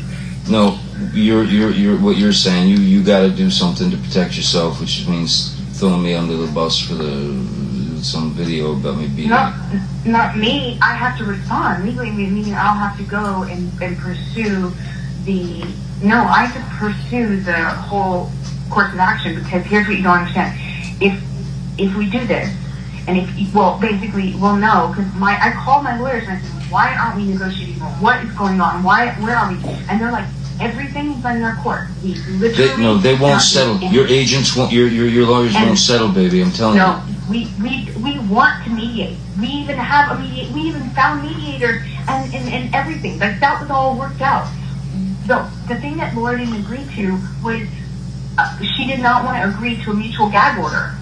And that's the problem. Like, she doesn't want the gag order. Why, Johnny? Why? Why wouldn't she? Why wouldn't she want both parties to not talk about this in the press? By the way, just talking about the press, not even talking about the court. Okay, Why? I'll tell you what, Amber, let me get on that right now. I'll fucking get on it right now. And I'll get a message back to you somehow. Just, but I'll get on it right now. I just want you to know, I've not done anything and have not been doing any moves. Like, look it up, the timeline. Nothing was on the offense. Everything's been a defensive move because I'm being called a liar and a gold digger. And I'm not lying about any of this shit. And I am not after a dime of your money. And Do you remember when you had this discussion with Mr. Depp? Yes. When was that? I believe that was June of 2016, so after the divorce, while we still had the restraining order. Okay. And what, if anything, was going on with respect to a gag order at that point? Objection calls for speculation. I'm asking her. I haven't... All right, overruled. Good. I was trying to get Johnny to stop the smear campaign that he Objection, launched. Your Honor. Hearsay. Lack of foundation. What, if any, discussion did you have with him about a smear campaign? Johnny told me that he would ruin me, that no one would ever touch me, meaning professionally, no one would ever work with me again, that I'd never work again, that I'd be selling Depends, is what he said, and that he'd ruined my career, and he refused to not engage with, up until that point, he refused to not engage with the press by leaking. Objection, Your Honor. Calls for speculation. How is that speculation? This is what he's telling her, correct? Right. Okay. All right. I'll overrule the objection. And up until that point, I was trying to, get him to call the dogs off, call it off, because it was forcing me into a position where he was calling me a liar, and he was forcing me to prove it. And I knew that wasn't going to be good for him. And I kept saying, don't make me prove it. I don't want to. But he was calling me a liar and having a really sophisticated, very, very well-paid, very sophisticated PR machine. Objection, going Your Honor. overtime. Calls for speculation. All right. I'll sustain the objection. I'll move on. Let's go to Depp exhibit, that's plaintiff's exhibit 357C. That's 12:30 to 16:30. I'm going to move the admission. Any objection? No objection, Your Honor. All right. 357C in evidence. All right. Michelle, if you complain. I'm not, it's not about that. It would not be about me throwing you under the bus. You know what it would be? It would be released through documented people coming on the record and having the protection to do so that haven't had yet. it would be eyewitness statements, it would be evidence, tons of it, and it would be through years. And it would be unbelievable, to imagine that either I'm in a secret fake club, or B, I've had A secret what? I've had a secret fight club, or that I have been plotting to do this for 3 years, and while taking pictures of it and documenting it, just saving it up for the right time when I'm not asking for any money and have nothing financial to gain from it. But no one is going to believe that. No one is going to believe that one of the two alternatives, either I'm in a fight club, or I've been going through hair and makeup, or going through makeup through all these years, where I have corroborating text messages between people that match those dates of those timestamp validated photos of either corroboration between people hearing us, or corroboration of next day, Whitney sending text message to Kevin, him responding, or the kind of stuff like between me and people in your life. It is insanely cross corroborated. Then it is a plan. I'm going to put makeup on myself and take pictures throughout the years and just sit on it for years. While having this imaginary life run parallel to it. Do you understand that the pictures I have match with text messages to my mom back and forth about it, and text messages between, say, Raquel and my mom, or Raquel and my dad, or, between my two friends. Or there's a text message where I tell Jody the night before I had that James Corden night show thing, where I say, hey, Jody, I've had an accident. I think I have a busted lip, I may have a busted nose, and 2 black eyes tomorrow, because I don't know how bad it will be until the morning and we may have to cancel. But see, I can hear it. I don't know how I'm icing it, I just, I'll let you know in the morning, and things like that. It doesn't matter. There is nothing, and all of that won't be me throwing you under the bus. That will be evidence in this case, which it will be criminal as well, because I cannot go on Friday and file without filing a police statement first. And the only reason I haven't filed that police statement, which has been used against me, by the way, every day, and the only reason I won't do it, I haven't done it, is because I don't want to hurt you, and that means it goes out of my hands. And the third party prosecutor come, and a criminal lawyer come, and they went, the problem is, hearing from you, your biggest struggle is that it's the most solid evidence case of domestic violence I've ever seen, and if you give this over to them or present any part of this, they will prosecute him. And I felt like I would never want that for you. It's hard for me to even understand. I don't call myself, in my head, it's hard for me to even accept any sort of victimdom ever. Can you please explain what the context of this was? I was begging Johnny to not make me prove what I've had to sit on the stand in front of all of you and prove and talk about. I was begging not to do this and have to sit where I'm sitting today. I didn't want this. I don't want to be here. I didn't want to be there then. And I was trying to point out something to somebody who I thought did not have a firm grasp on reality. Objection calls for speculation. Overruled. Good. Thank you. I was trying to point out how absurd it would be for him to keep making me prove this by calling me a liar. I was trying to get him to not call me a liar, because everything that I had said to date and everything I've said to date now is the truth. And I was begging him not to make me prove it, that there were photos, that there were witnesses, that there was my testimony. There were years of me with injuries on the dates where we were fighting, and they were documented. I mean, pictures from 2012.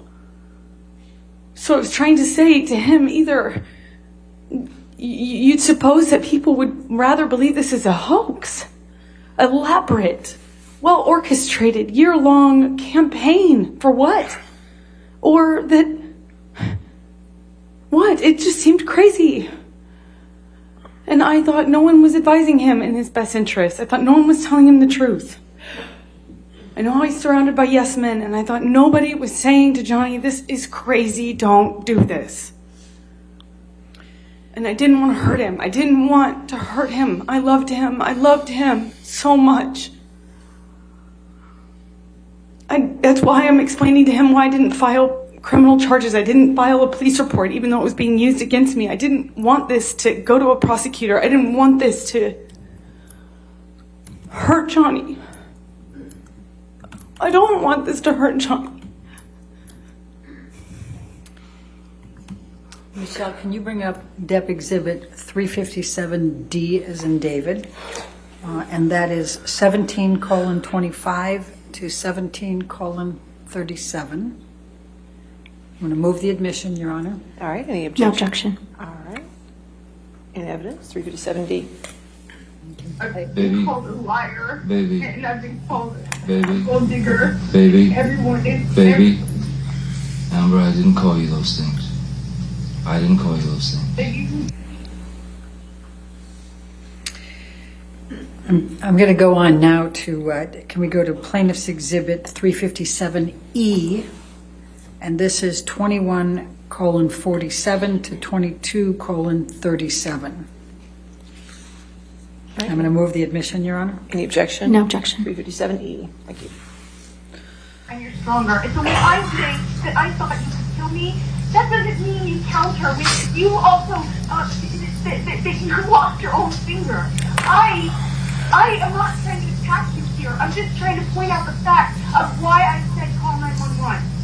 Because you had your hands on me after using the phone in my face, and it got crazy in the past, and I truly thought I need to stop this madness before I get hurt. Oh my God. And I never think about myself that way. I never defend myself that way. I never see myself as a victim. It's Alright. too fault, you know? All right. Yeah. And I, when they came, I did not cooperate with them. It has been used against me, not by the media, by your side. And what are you referring to there?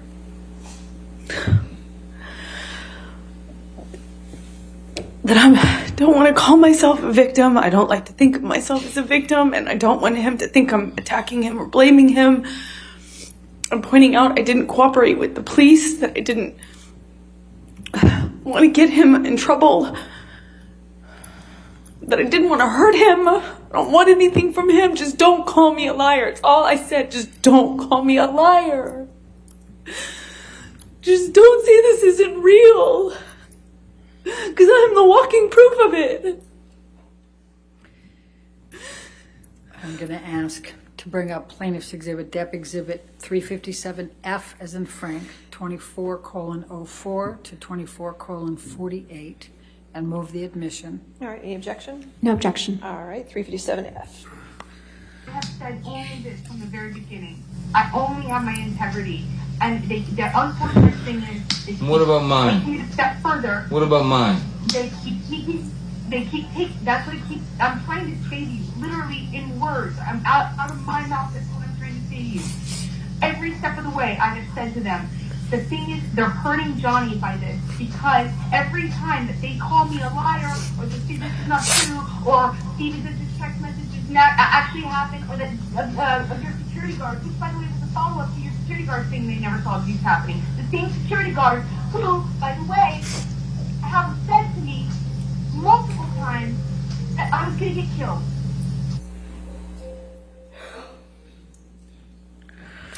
And what are you talking about there, Amber? That even though Johnny told me that his guards would say whatever he needed them to say, that they were the same guards who had told me that I would lose my life Objection, Your this Honor. way. Hearsay. All right, sustained the objection. It came in through the tape, so that's all right. We're fine. Let's go, Michelle. Your did you Honor. go to- Yeah, if we could approach, please. I'm sorry.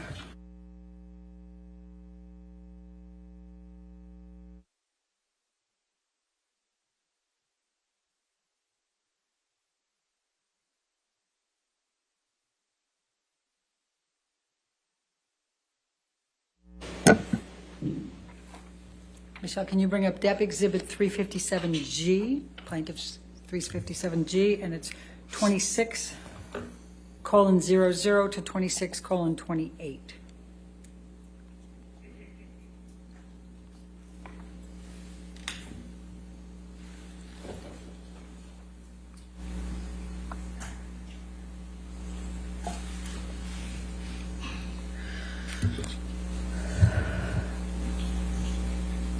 Oh, move the admission. I'm sorry. All right, any objection? No objection. Oh, obviously, they're gonna have to say they didn't see it in front of me and other people that have heard them. You're gonna have to do this under oath too, you know. I will, because the unfortunate part is, I can talk about all of this. Do you believe all this, Emma? Do you believe all Oh, this? yeah, the fuck, yes, yes. You believe I'm an abuser. You believe I'm an What abuser. happened in May, in December, in April? What were you referring to with the May, December, and April? Just listing some of the times in which he beat me up and that he knew about. So I'm going to take you now fast forward into the July 2016 timeframe. There was a mediation that came about during that time. What, if any, intent did you have to reconcile with Mr. Depp at the time of the mediation? I wanted there to be no animosity. I wanted to minimize the animosity. I wanted to reconcile in that way. I didn't want to get back together with him, if that makes sense. Okay. Can you just briefly describe what transpired during the July mediation?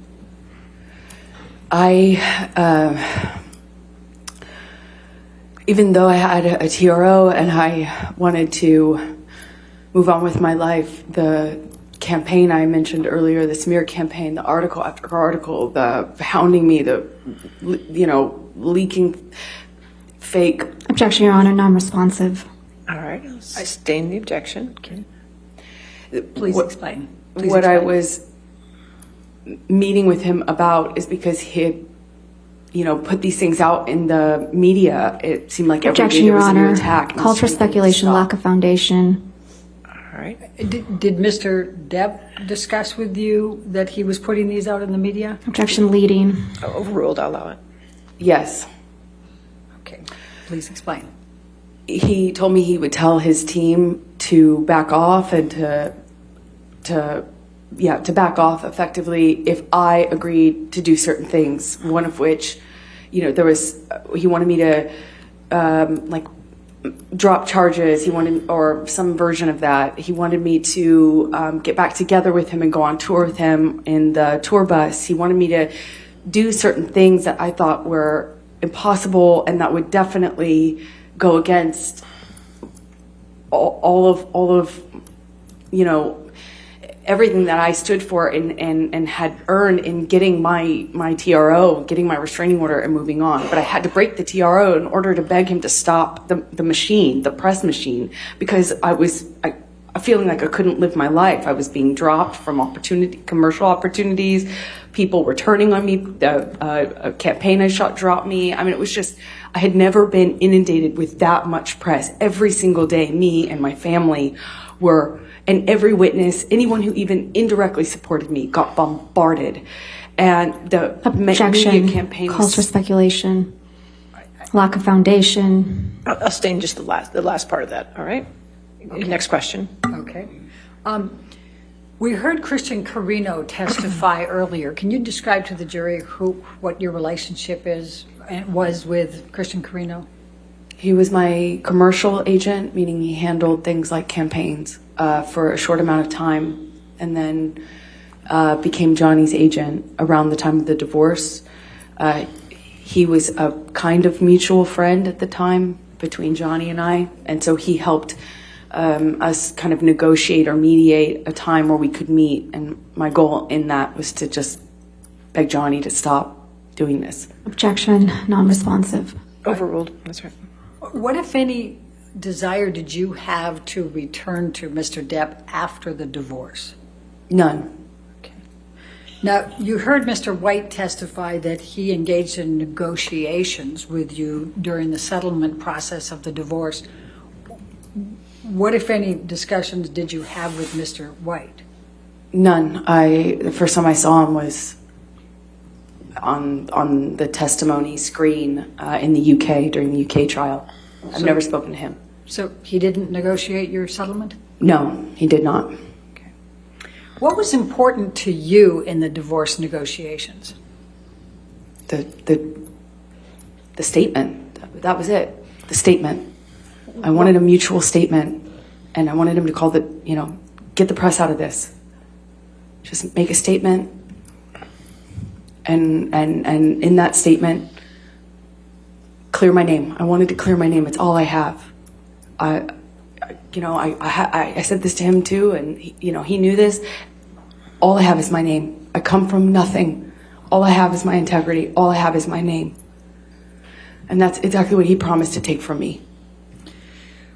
Why did you agree to accept $7 million as your settlement? I didn't care about the money. I was told if I didn't agree to a number, that it could be overturned. That this would never it would never get completed, it would never settle. Objection, and then it would hearsay. be overturned. What was your Sustained. Go ahead. What was your understanding? That if I didn't agree to a number, it would be overturned. So I took far less than what they were offering and what I was entitled to. And why did you donate it to charity? I promised the entirety of it to charity because I was never interested in Johnny's money. And in the divorce, I just wanted my safety. I wanted to move on from my life. I wanted my future. And then he started compromising that, calling me a liar, making it impossible for me to move on. By doing so that I wanted the truth. I wanted him to clear my name and to leave me alone. I've been saying that since 2016.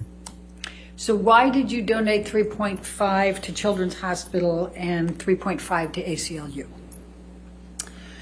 Well, I pledged the first half, or 3.5, to Children's Hospital because I've been working there as a volunteer for well over a decade. I knew the facility well. I'd worked there with another nonprofit is how I got affiliated with them, and I knew they could use the resources. I was familiar with it. And What about the ACLU? And then ACLU because I was a supporter, because I believed in the work they were doing. I believed that they were doing good work for people who deserved it. Why did you make the donations over a period of time as opposed to just a lump sum? Two reasons. The short of it is because I was receiving the settlement in installments. I was receiving the installments over time. Second of all, so I could get the tax benefit of paying overtime. It's my understanding that's how you pay these large sums. You pay it over time. Did you make any payments towards these donations? I did. Okay. Approximately how much? I allowed for the first installment, which is $100,000 to each. That came straight from Johnny in 2016. I followed up with $350,000 that year, 2016. 2018, I did another. Oh, and I also donated $250,000 to Art of Elysium, which is the affiliate I was just speaking about, that does the work in the Children's Hospital. It was not going to count towards my overall pledge, but I did that too. And then I did another donation to each in 2018. And then Johnny sued me, 2019. Before we get to that, did anyone make donations to the Children's Hospital or ACLU on your behalf during that time period? Yes, Elon also, Elon, who was my boyfriend at the time, had his own charitable contributions that he made. He made $500,000 to both in my honor, in my name, in 2017, I believe. And have you completely fulfilled your donations to the ACLU and the Children's Hospital? I have not yet. And why not? Because Johnny sued me for $50 million in March of 2019. And I have spent over $6 million. Objection, Your Honor. This is a motion in limine. That part was supposed to come in. All right, why don't you come forward, let's take a look.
So going back to that then, could you afford to continue making payments to the ACLU and Children's Hospital? No. Okay. What, if any, intention do you have to fulfill your pledges and donations to these organizations? I still fully intend to honor all of my pledges. I would love for him to stop suing me so I can. What, if any, deadlines are there on your pledges and donations to the ACLU or the Children's Hospital? There are none. They understand. Okay. Now, let's go to Defendant's Exhibit 1458, which is already admitted.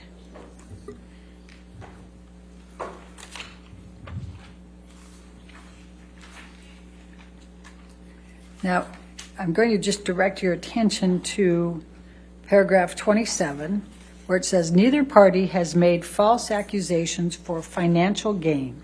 There was never any intent of physical or emotional harm, Amber wishes the best for Johnny in the future. What, if any, significance did that have to you? That was everything to me. That was the most important thing in the separation agreement between us, is that he acknowledged that I hadn't made a single false claim, that my allegations were not false. I thought that just because he signed his name to it, he'd honor it. I mean, he signed his name to it, and I thought it would mean something. All right. He acknowledges that I never did it. I mean, I never made a false claim, and I didn't do it for financial gain. And that's what I was being called at the time, a gold digger and a liar. Okay. Thank you. We can take this down, Michelle, and I'm going to now take you to post-divorce and your career. Please describe for the jury how your career evolved after the divorce, which I think was final in February 2017. I had to fight really hard to keep my career. After I got my TRO, I lost opportunities. I got canceled from jobs. I got dropped from campaign I'd shot. I was told I was going to be dropped from. Objection, Your Honor, hearsay. Sustained objection. I fought to keep my job in a movie the biggest movie opportunity I had to date. Which was what?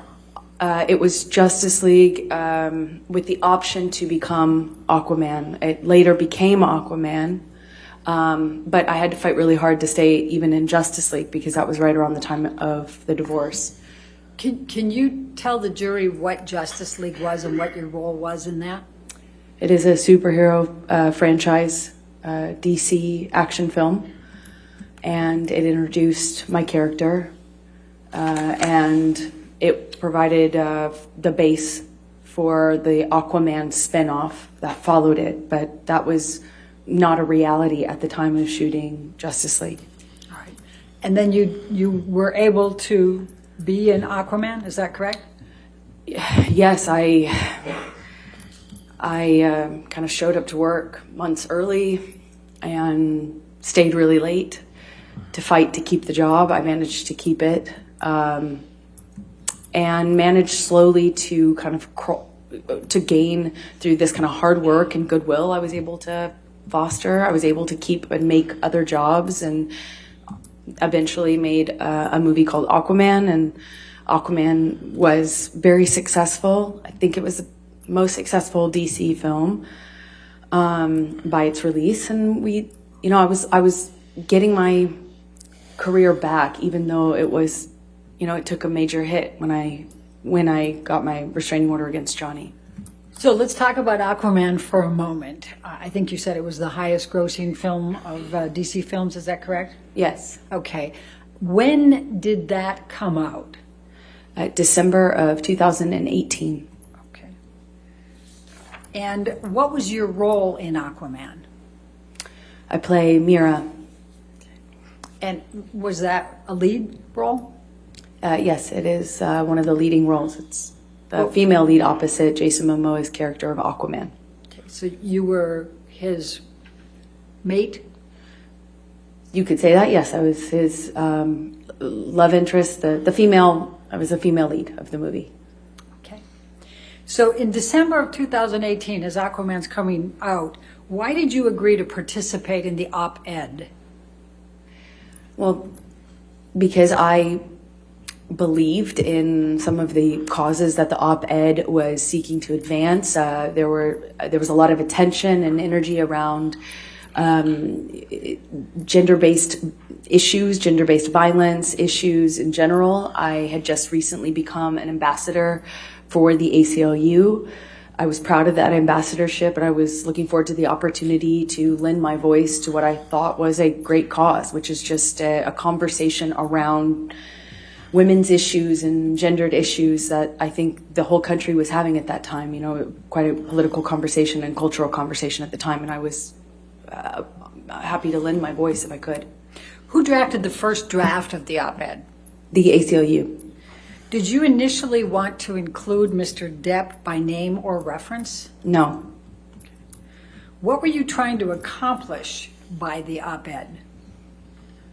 I was trying to raise awareness around some of the issues that I just mentioned. There was some legislative reform, Title IX being one of them, and there was just a greater cultural conversation being had around gender issues, and I was happy to weigh in on what I saw as the unique phenomena that women and typically women experience in our culture when they come forward against somebody more powerful, when they speak up about gender-based violence. And I thought I could lend my voice to that conversation.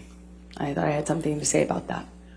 Were you trying to boost your sales for Aquaman since it was coming out in that same time frame?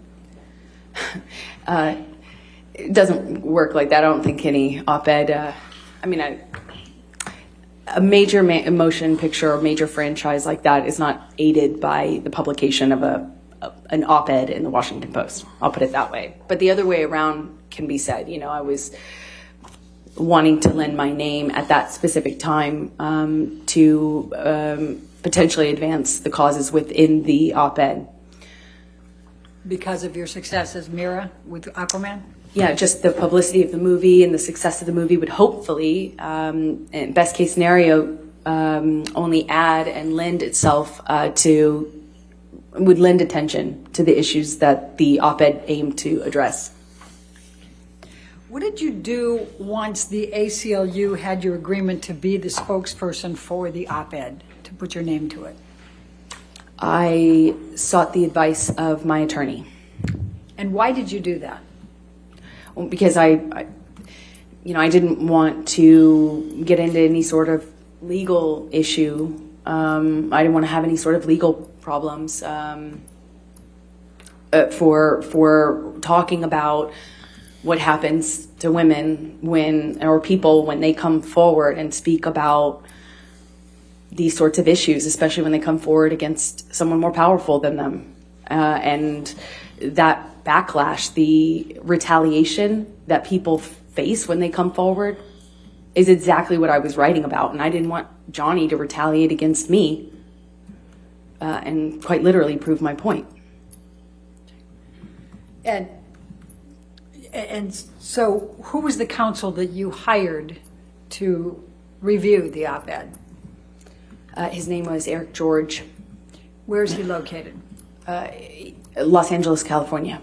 How did you know Eric George? Eric George is the attorney who represented me in a different litigation against the producers of London Fields, the movie I mentioned earlier about having a body double and sex scene that I didn't approve of. What was your understanding of Eric George's experience and skills to be able to review that op-ed for you in the context of your concerns? Objection, speculation. I'm asking her understanding. I'll sustain the objection. Next question. Did you have knowledge of Eric George's abilities at that time? I did. I thought he had an excellent reputation and would give me great advice. Okay.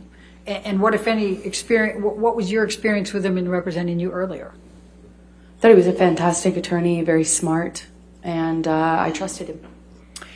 Without going into the content of it, what, if any, of Eric George's advice did you follow in the context of the op-ed?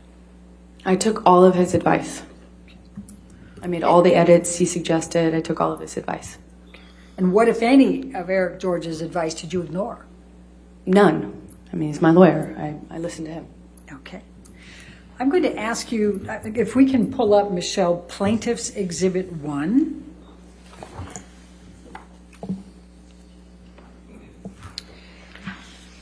Now, this is the online version of the op-ed, and it has this title, Amber Heard, I spoke up against sexual violence and faced our culture's wrath. That has to change. What, if any, role did you play in this title? None.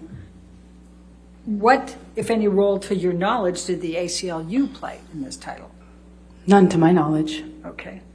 Are these exact words anywhere in the article? No. Okay. No, they're not. When did you first become aware of this title being included in the online version of the op-ed? I think in this litigation is the first time I realized that. Okay. I'm going to now ask, Michelle, can you bring up Plaintiff's Exhibit 2? And this has also already been admitted into evidence, Your Honor. Yes, ma'am. And this is the paper version, if you will, of the Washington Post with your editorial. And if you go to the second page, this one has a title, A Transformative Moment for Women. What, if any, role did you play in that title? I didn't. Okay. None.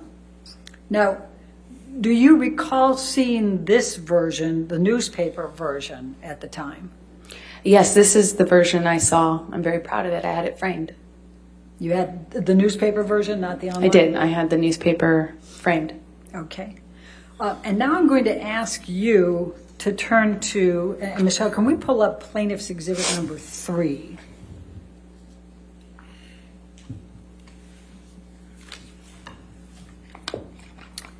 And do you recognize this document? Yes. Okay. Your Honor, I'm going to move to admit Plaintiff's Exhibit number 3 into evidence. Any objection? No objection. All right, 3 in evidence. You If can we could publish. publish it to the jury. Thank you. Now, is it fair to say this is a tweet? Yes, it Okay. is. And can you explain to the jury what a tweet is for those who are not as social media oriented? A tweet is a posting on a social media network called Twitter. Okay. Now, did you send this tweet? I think so. I must have. Okay. And what, if any, control did you have over whether the title given to the op-ed online was included in the tweet? You don't have control when you're retweeting something. It's my experience that you don't control a title when you're retweeting something. You don't get a chance to re-editorialize someone else's title. Okay. And at the time you sent this tweet, do you remember even noticing that title? I do not. I don't think I even realized it. Have you ever typed the words from that title? No, I have not. Now, I'm going to ask you, let's go back to number 2, Plaintiff's 2. And I'm going to ask you, what, if anything, in this op-ed was incorrect? Nothing. Every word of it is true. And I'm going to direct your attention specifically, and if we can blow this up just a touch, and move up just a touch, Michelle, if you can, so we get to then 2 years ago. Then 2 years ago, I became a public figure representing domestic abuse, and I felt the full force of our culture's wrath for women who speak out. Was this true or false? It's true. What, if anything, did you do about speaking up about domestic abuse 2 years earlier? Well, I went and got a restraining order against my then husband and walked out to a sea of media and endured to that point 2 years of vitriol from the media and from Johnny Depp supporters in retaliation for having done so. And I guess you're really answering my next question, which is, and I felt the full force of our culture's wrath for women who speak out. Is that what you were referring to for that next? Yes, because at the time, I thought it couldn't be worse. I obviously now, from where I sit today, know it gets a lot worse. Okay. And then, Michelle, if we can move this up a little bit further. Well, actually, that's perfect, Michelle. Then I don't have to use my purple again. And then you said, I had the rare vantage point of seeing in real time how institutions protect men accused of abuse. Is this true or false? True. Okay, and explain to me what you meant by that and how that was true for you. I got a restraining order. I had to prove to a judge that I needed one. I had a bruise on my face. I got a restraining order. I showed pictures. I had proof, and yet everyone, the media, the studios that both Johnny and I worked for, they were ready to support him. They made statements in support of him. They were ready to fire me. Objection, they Your attempted Honor. to fire me. Hearsay. All right, I'll sustain the objection.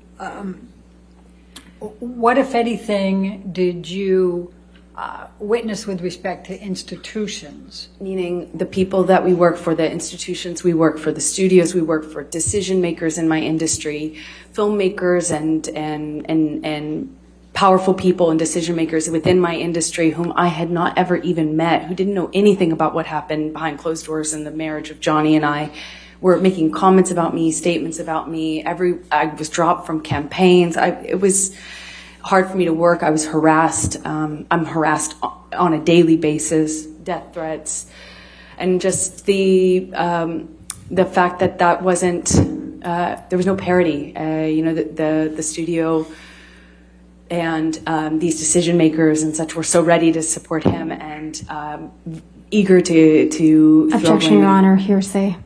I'll sustain the objection. Right. So what, if any, ill will or bad intentions did you have or intend against Mr. Depp by assisting in writing, giving your name to this op-ed, and in publishing it?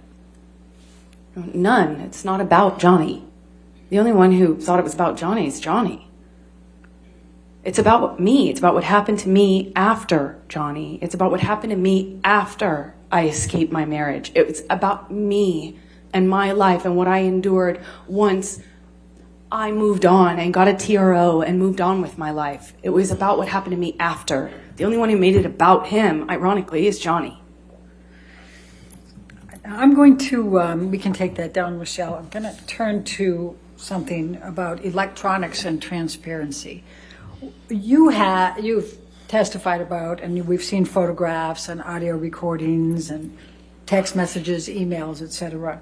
What, if anything, have you done to cooperate in the authentication of all of these things? Objection, Your Honor. May we approach? Sure.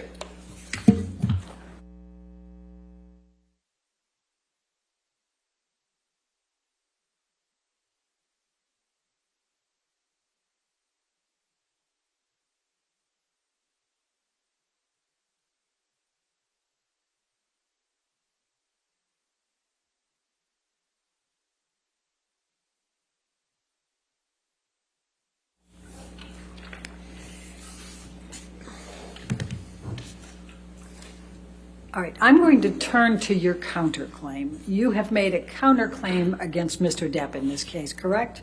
That's correct. And it's based on 3 statements that Mr. Adam Waldman, Mr. Depp's attorney, made, correct? Yes. Okay.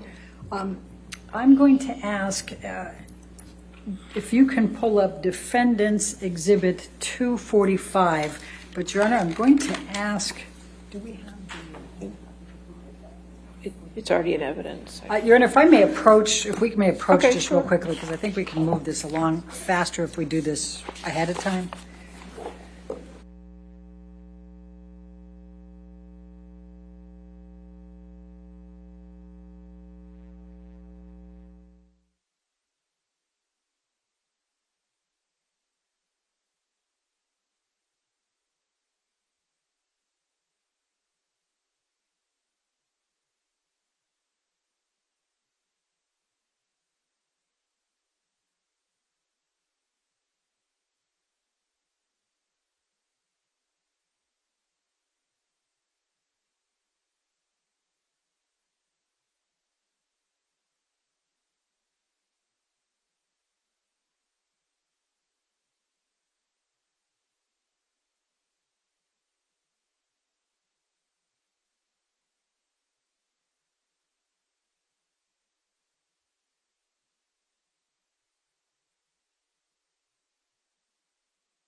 Okay, we're going to start by bringing up defendants 1245. All right, and moving that into evidence, no objection, 1245 in evidence. Thank you, Your Honor. And this is an article that was in the Daily Mail on 8 April 2020. You see that? And then, Michelle, if you can move that to the next page, and perfect. It says, Adam Waldman, Depp's lawyer, said afterwards, Amber Heard and her friends in the media use fake sexual violence allegations as both a sword and a shield, depending on their needs. They have selected some of her sexual violence hoax facts as the sword, inflicting them on the public and Mr. Depp. Do you see that? Yes, I do. Is this a true or a false statement? False. And why is it false? Well, you have to use what I've lived through and what I've survived, calling it fake, saying that I'm harming Johnny with this, I'm harming the public with this. This is what I've lived through, and to say that it's a hoax, that these aren't even real things. I mean, after everything I've lived through and survived, and also I hadn't even spoken about the sexual abuse within my marriage. I had been protective of that. I didn't want to talk about that ever. Adam Waldman was the one who put that out in the world. As remarkable as that is, I had protected that. I had to go to another country to give testimony, and thankfully they allowed me to do so with confidentiality and some protection. And then Johnny, through his lawyer, not only uses that against me, but says it's a hoax. Thank you. Now I'm going to ask if we can bring up, and it's going to be 1246A. And I think I'm moving this All into right. evidence as well. There's no objection, so 1246A is in evidence. You can publish. And this is an article that was published on the 28th of April, 2020. And Michelle, if we can, thank you. And this one says, Depp's lawyer, Adam Waldman, said, quite simply, this was an ambush, a hoax. They set Mr. Depp up by calling the cops. But the first attempt didn't do the trick, he told DailyMail.com. And let's keep going.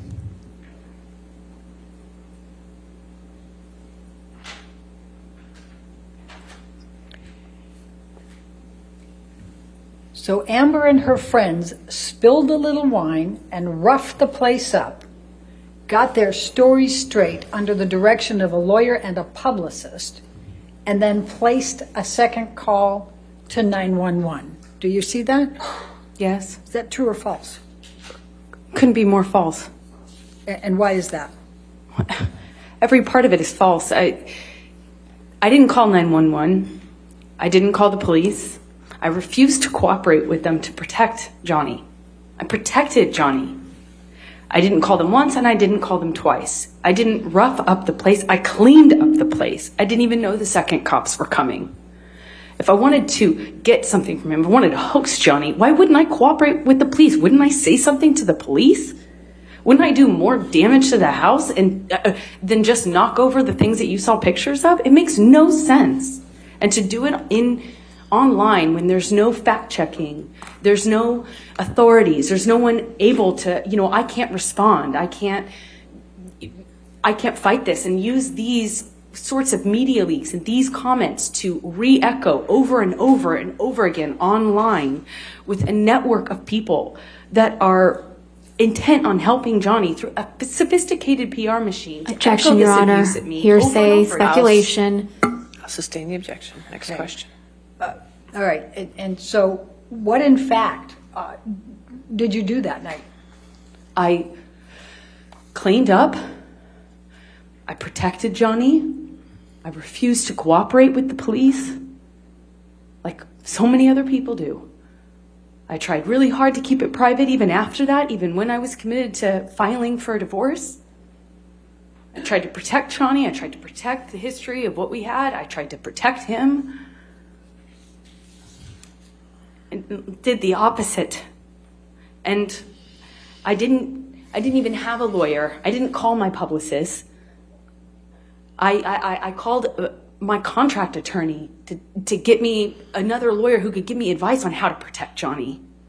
Every bit of this was to protect Johnny and to protect the secret that I had fought really hard to keep for nearly 5 years, which was that behind closed doors,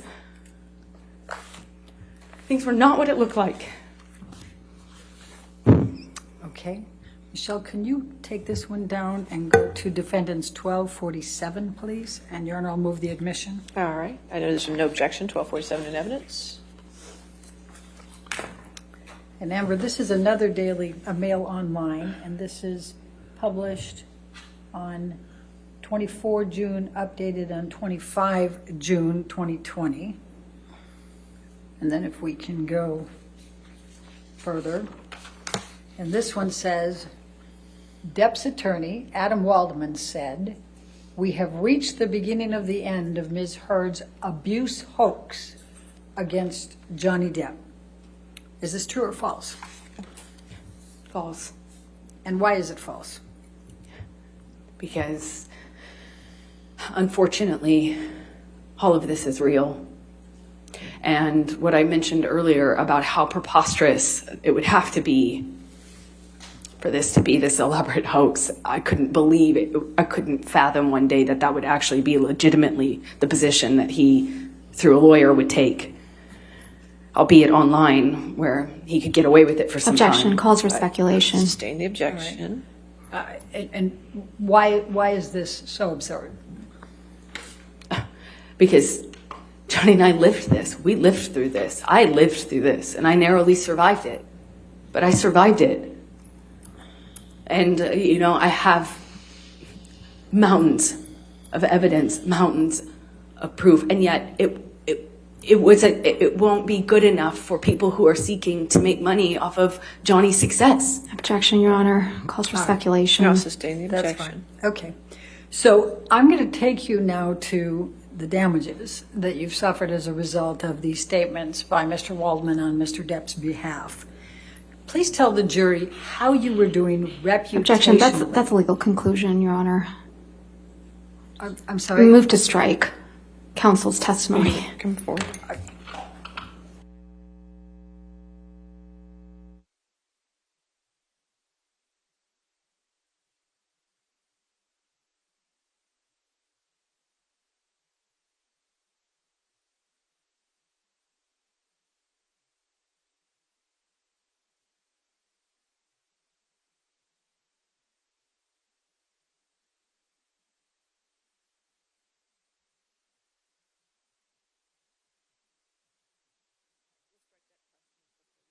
From the record, we'll disregard that question. All right, your next question.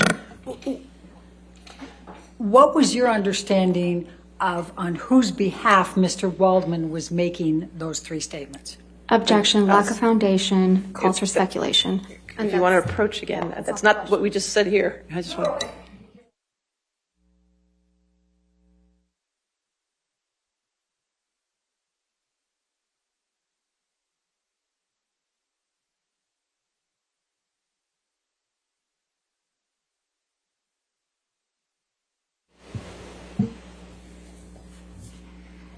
So we'll move forward to my other question here. How were you, please tell the jury, how were you doing reputationally before these three statements were made, beginning April 2020? April 8 was the first of them. Objection, Your Honor. I'm going to object on lack of foundation. She can talk about her reputation. Overruled, I'll allow. It took hard work. It took a lot of hard work on my part, but I was able to work, get my life back on track. I was taking care of my myself emotionally. My career, I was working really hard. I was able to star in a major success. I worked on a TV series that I had been attached to for a very long time. I became an ambassador for several nonprofits that I deeply care about. I was doing a lot of really, it felt really good to be doing the social work and the charity work that I was doing. And I was also filming and working and planning on, I was awaiting a schedule from Warner Brothers for Aquaman 2, the sequel. And I had wrapped on that TV series I mentioned, and I was waiting to start doing publicity for it to promote it. And I had a campaign, a global campaign, as a spokesperson for a major beauty brand. So things were, the trajectory was positive. So how did things change after these statements were made? I remember around the time, unfortunately, I lost my mother on the 1st of April. And I remember it was when I was grieving her that I got a call that I should be expecting a script for my role in Aquaman 2. Objection, Your Honor, hearsay. It's not offered to prove the truth of the matter. Overruled. Go ahead. So I was waiting a schedule and a script for that. Feeling concerned that, I wouldn't have enough time to grieve before having to get back into work. I had a press schedule to promote the TV series I was doing, and I was shooting things for this beauty brand. And then I remember at that time the beauty brand had to suspend posting what I just shot for them because they were getting bombarded. Objection, Your Honor, this is hearsay. Sustain the objection. Okay. All right. They said no. They suspended what I had shot. Objection, Your Honor. That she can testify to that, Your Honor. She has to be able to testify. I'll sustain the objection. Okay. Were you actively involved in campaigns for L'Oreal before these articles? I was. Were you actively involved in campaigns with L'Oreal after these articles? No. Were you with The Stand? You were talking about the TV series. That was The Stand, correct? Yes, the TV series that I had already completed. All right. And were you actively involved in publicity for The Stand prior to these articles? Yes, I was. Were you actively involved in the publicity after these articles? No, shoots were canceled. Things were Okay. canceled. With respect to Aquaman 1, Aquaman 2, you'd already starred in Aquaman 1, right? And they called it Aquaman at that time, but now there's an Aquaman 2, just right for... That's correct. Okay. So were you actively scheduling timing for filming and scripts for Aquaman 2 before these articles? Yes, I was. Were you actively scheduling after these articles? No, the communications stopped at that point. All right. I'm going to... Michelle, can you bring up Defendant's Exhibit 1258?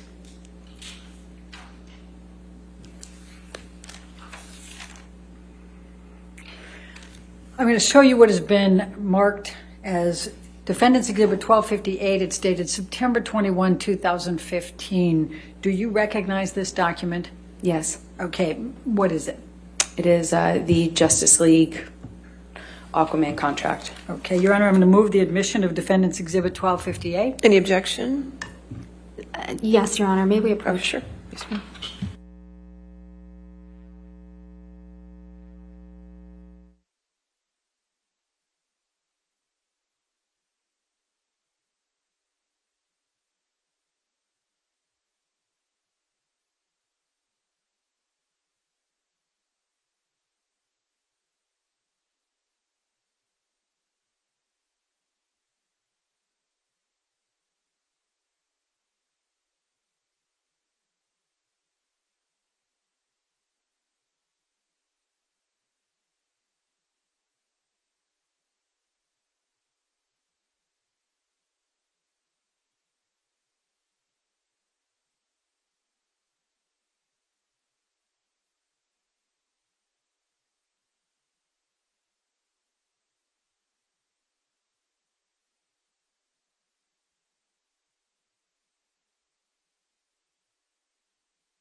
So, Amber, can you explain to me how the contract structure was for Justice League and options? Just explain to the jury, please.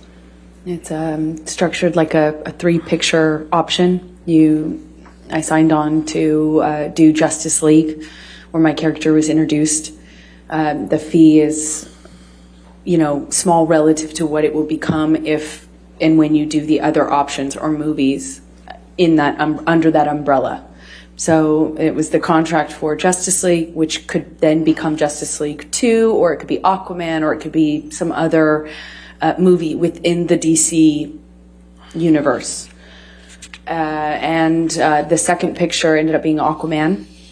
And then the third picture, Aquaman 2. Each time the fee goes up, but... Objection, Your Honor. This calls for speculation, lack of foundation. Overruled, out loud.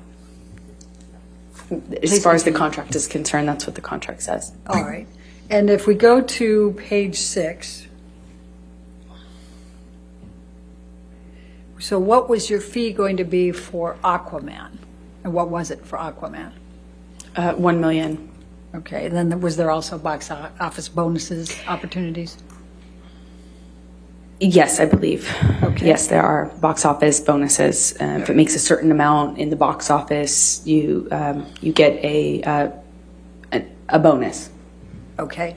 And it says picture number 2. At the time you entered into the contract with on Justice League, did they know what the picture would be? No, as I mentioned before, when you do the contract... Objection calls for speculation. All right, I'll sustain that objection. Okay.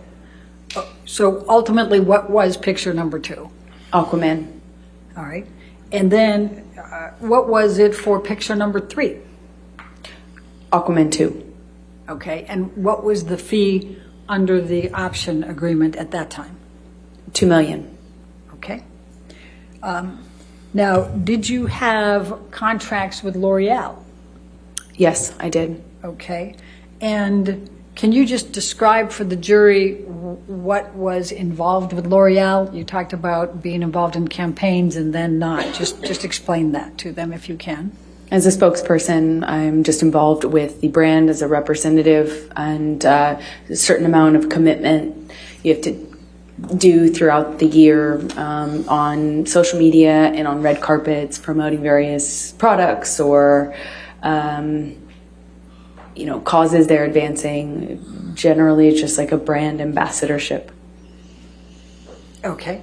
And did you, let's pull up 1262.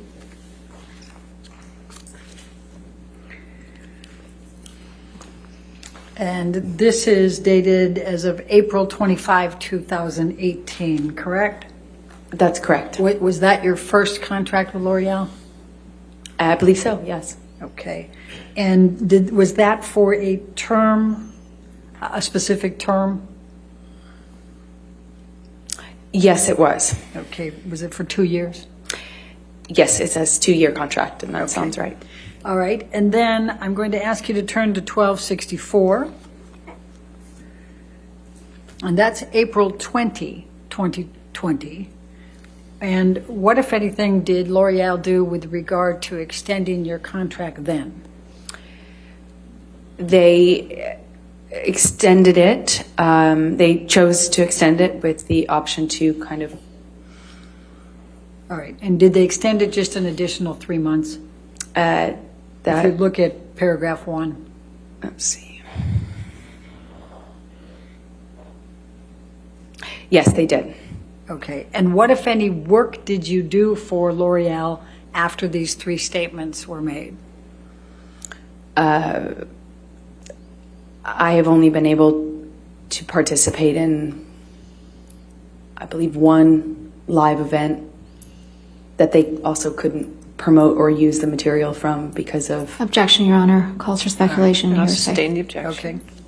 Now let's go to 1265.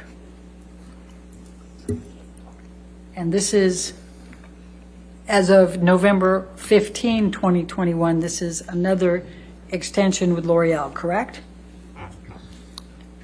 Yes, it is. And if you look at the second option term under paragraph 1, it's an extension of 20 months, is that correct?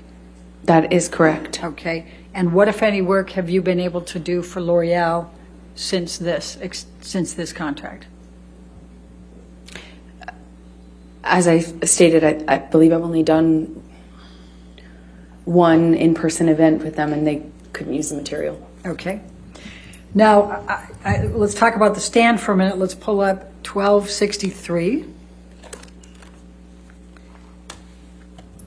And this is dated July 3, 2019. And I believe you indicated that you had already filmed it by the time these statements were made in April and June of 2020. Is that correct? That's correct. Okay. And what, if any, marketing opportunities were you participating in prior to those articles? We had appearances, talk show, press, the normal kind of group cast press junket, promotional material, photo shoot, and I had various publicity engagements lined up, like a magazine cover, that sort of thing, to promote the film. To promote the series. And what, if anything, were you able to do with marketing opportunities after the 3 articles were published? None. What, if any, covers were you on after that for the stand? They pulled the offer for that, so none. Okay. And while we're on this agreement, if you look at the second page, how much were you paid for the stand? It's at 6C.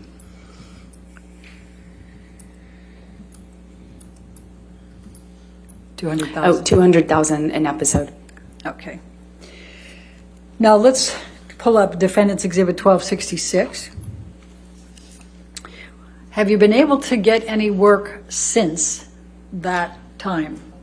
I have done one small independent film.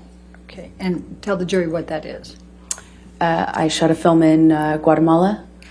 It's a small independent, meaning it doesn't have distribution or, it doesn't have distribution or anything. It's a lower budget film that I had been attached to for many years, called Into the Fire. Okay. And 1266 has, as of January 13, 2022. Do you see that? Yes. Okay. When did you actually film for this in Guatemala? March. I believe it was March of this year. Okay. And do you recall what your compensation was for that? I don't off the top of my head. I'm If sorry. you can look at ALH 17628, it's paragraph 6A. Oh, 65,000. Okay. And have you participated in Aquaman 2? I have. And tell us about that. I had to fight I fought really hard to stay in the movie. They didn't want to include me in the film. Objection, Your Honor, hearsay. I'll sustain the objection. Okay. Were you ultimately able to get to film in Aquaman 2? A very pared down version of that role, yes. Okay. What, if anything, changed in the script? They took away a lot of... Objection, Your Honor, hearsay. I think she can testify. Lack of foundation. Overruled as to the script. Go ahead. I was given a script and then given new versions of the script that had taken away scenes that had action in it, that depicted my character and another character, without giving any spoilers away. They're two characters fighting with one another, and they basically took a bunch out of my role. They just removed a bunch out. And what, if any, leverage did you have to negotiate a higher salary beyond the $2 million? Objection, speculation. I'll sustain the objection. What, if any, effort did you make to negotiate a higher salary for your participation. I couldn't renegotiate my contract. And why not? Objection, this calls for hearsay and speculation. Do you know why? Still the same objections, Your Honor. I'll sustain the objection.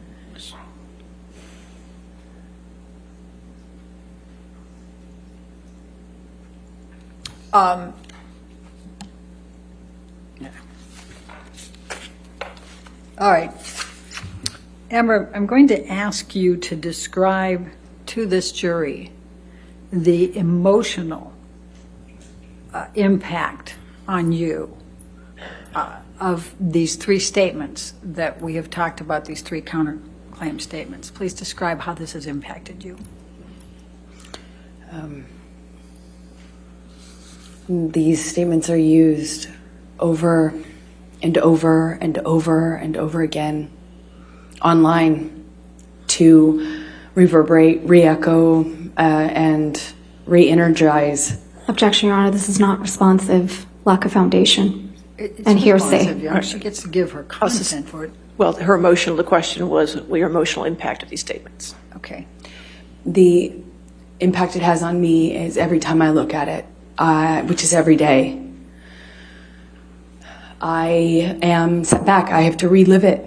I have to have the worst, most painful things I've ever gone through, painful memories I've ever had, the things I've narrowly survived at times, embarrassing, intimate details that I never wanted to be known, never wanted to be public ever, and to have them used every single day to call me a liar. I have to relive this every single day that I have to address those claims. Over and over again, the most intimate, embarrassing, deeply humiliating and personal things that I've survived are used against me every day. Over and over again. It's torture. I'm in so much pain emotionally. I just wanted him to leave me alone. I wanted to move on with my life. And he won't let me. By making statements like this, he won't let me. I have to be here today. I have to be reliving it every single time. He, with these statements, with these leaks, these comments, once again makes me have to speak to the most horrifying things I have lived through. It's torture. It's torturous. I want you to have to do that. I want to move on with my life. I have a baby. I want to move on. I want to move on. I want Johnny to move on too. I want him to leave me alone. Thank you. I have no further questions. All right. Ladies and gentlemen, it's probably a good time to go ahead and take our afternoon recess based on that. So go ahead and do not discuss the case and don't do any outside research, okay? We'll see you in 15 minutes, okay? Thank you. Please, court is still in session. I need it to be quiet in the gallery. Thank you.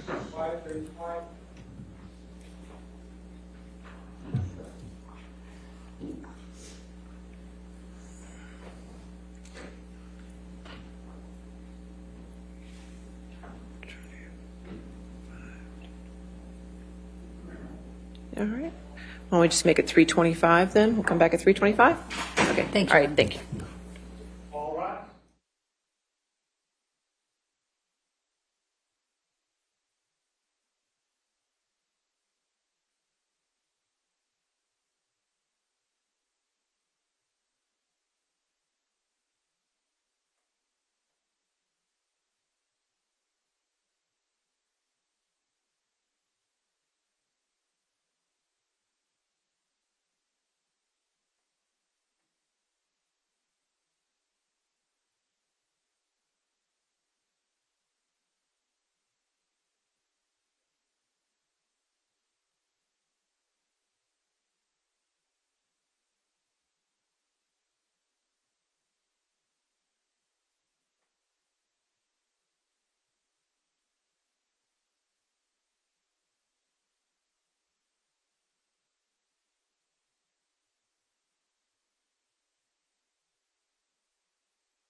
All right. We want to approach? Sure, okay.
Thank you. All right, be seated. Cross-examination.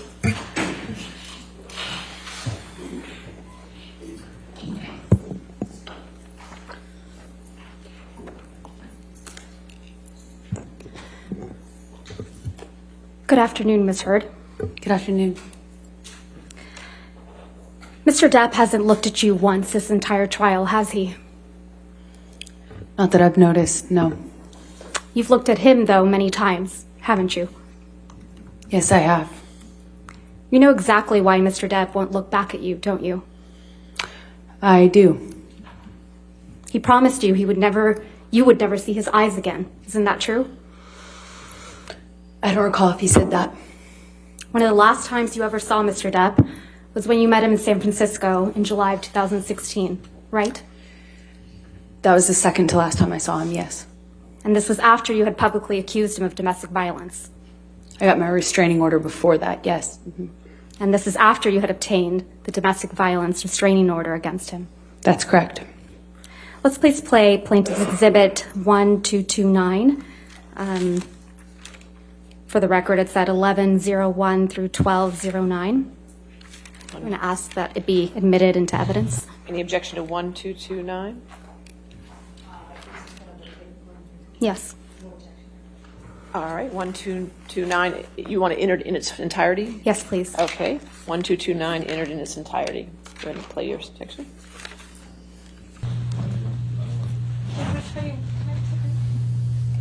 I don't understand. Is this what you want? No.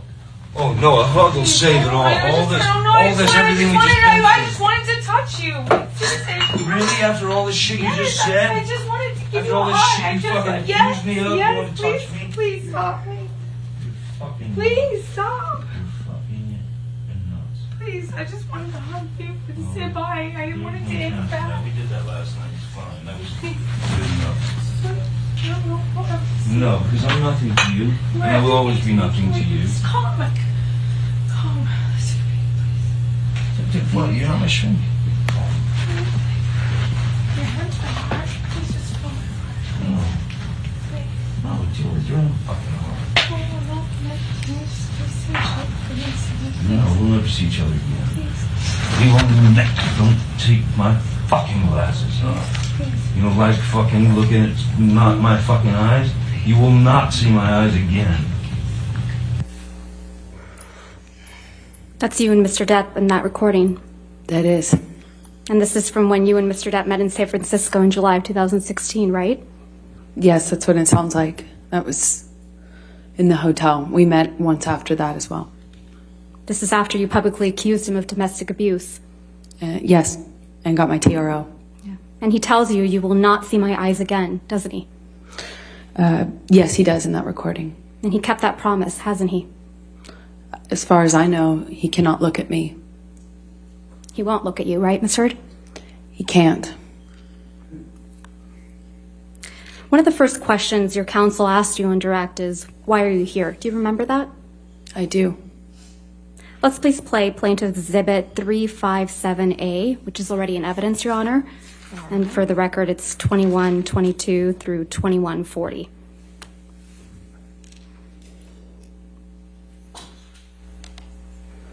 Right, and see what the jury and judge think. Tell the world, Johnny. Tell them, Johnny Depp. Johnny Depp, man, I'm a victim too of domestic violence, and Yes. it's a fair fight. And see how many people believe or side with you. That's your voice on that recording, right? Yes, it is. And you were speaking with Mr. Depp? Yes. And you said to Mr. Depp, quote, you can please tell people that it was a fair fight and see what the jury and the judge think. Tell the world, Johnny. Tell them, Johnny Depp, Johnny Depp, a man, a victim too of domestic violence, end quote. That's what you said, right? I was saying it to the man who beat me up, yes. I thought it was preposterous. And the man you beat up numerous times. Right, Ms. Heard? I could never hurt Johnny. You're here in this courtroom because Mr. Depp finally told the world that he is a victim of domestic violence. I know that he is suing me and has sued other people or corporations that have said that as well. You didn't think he would tell the world he was a victim of domestic violence, did you? I found it hard to believe that he could or that he would do that, considering the relationship he and I had. I thought it would be crazy for him to do so, knowing what I know we lived through. Or, as you said to him in that recording, who was going to believe that Johnny Depp, a man, is a victim of domestic violence, right? With all due respect, I wasn't saying it because he's a man. I was saying it because he's a man who beat me up for 5 years. Mr. Depp is your victim, isn't he? No, ma'am. And once he left you, you continued to abuse him publicly by calling him an abuser, didn't you? He is an abuser, and you can look either of us up online and figure out who's being abused online. Let's look at some of that. Mr. Depp wears rings on every finger, doesn't he, Miss Heard? That's my experience, yes. And they're not delicate rings, are they? No, they are not. Every one of his fingers is adorned, your words, big, chunky rings. Isn't that right? That's my experience of him. And Mr. Depp is always wearing rings, right, Miss Heard? That's my experience of him. And you've never known him not to wear these rings. That's my experience, is he normally wore rings, yes. So Mr. Depp was wearing these big, chunky rings on every finger, every incident of abuse you've described to this jury, right? I can't say for certain it was in every single incident. But you've never known him not to wear rings, right? In general, my experience with Johnny is that he wears rings almost all the time.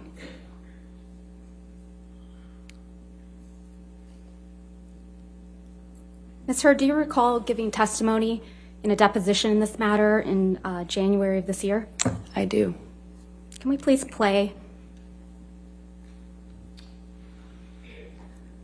from your deposition, day 2, 512, page 512, lines 11 through 15?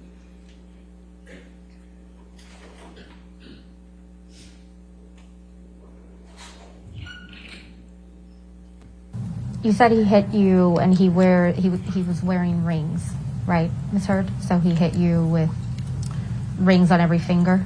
I don't know if I've ever known Johnny to not wear rings. Yeah.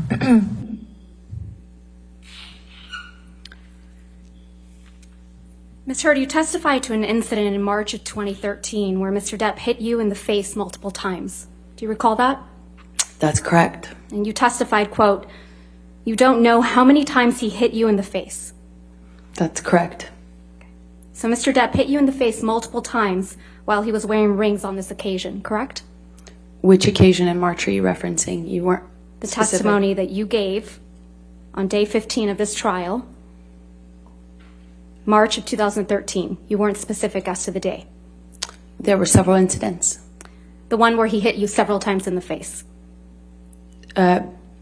Sorry, just so I understand better, there were several incidents in March. Which one are you asking me about? The time that he hit you several times in the face wearing rings.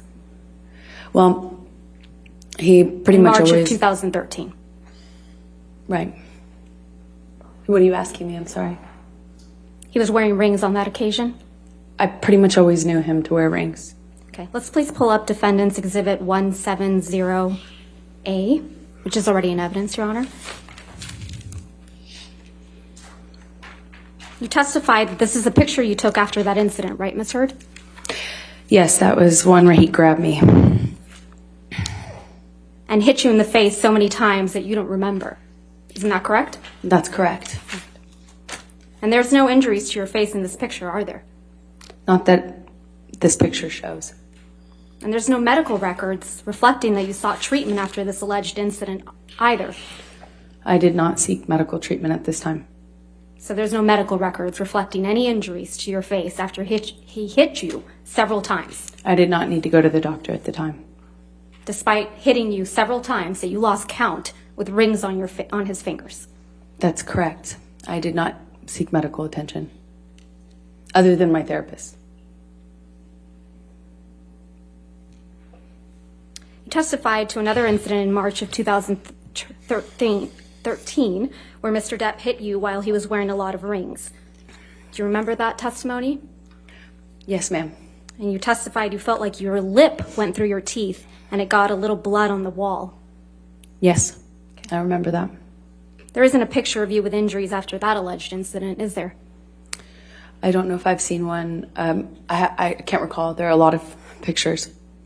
You didn't produce any photographs after that alleged incident, did you, Mr. I don't know if I took one or if it's included. I'm not quite sure which ones. You didn't show any pictures to this jury after describing that alleged incident, that your teeth, your lip went into your teeth. You don't remember that, right? You didn't show any pictures to this jury after describing that incident, right? I don't believe I've seen that picture admitted. That picture doesn't exist. I don't know which one you're talking about. We have pictures from March 2013, yes. The only picture that you've produced and shown to this jury is the one that was just put up on the screen, where you said he hit you multiple times in the face, and you appear to have what is a bruise on your arm, correct? I believe this is the only picture that's in evidence right now. That's the only picture you've shown to this jury from March 2013, correct? I believe so. You testified about an incident in Russia on or about June 26, 2013. Do you remember that? Yes, that's correct. You testified that Mr. Depp, quote, whacked you in the face. That's correct. And you went to the bathroom after that, right? I did. And then, according to your testimony, when you came out of the bathroom, Jerry Judge, Mr. Depp's security guard, who's passed away, pointed out that your nose was bleeding, right? He did that in the hallway. And you said you hadn't known that your nose was bleeding until Jerry Judge pointed it out to you? Yes, that's correct. I was unaware until he brought it up to me. I didn't see it when I was in the bathroom, but I wasn't looking. So it's your testimony that you went into the bathroom and didn't look in the mirror, which I assume was in the bathroom, to notice that your nose was bleeding? That's not why I went into the bathroom. I went into the bathroom crying. I don't even know if I paid attention to the mirror. I certainly didn't enough to notice any blood. And you didn't take any pictures of your bloody nose either, did you? I did not.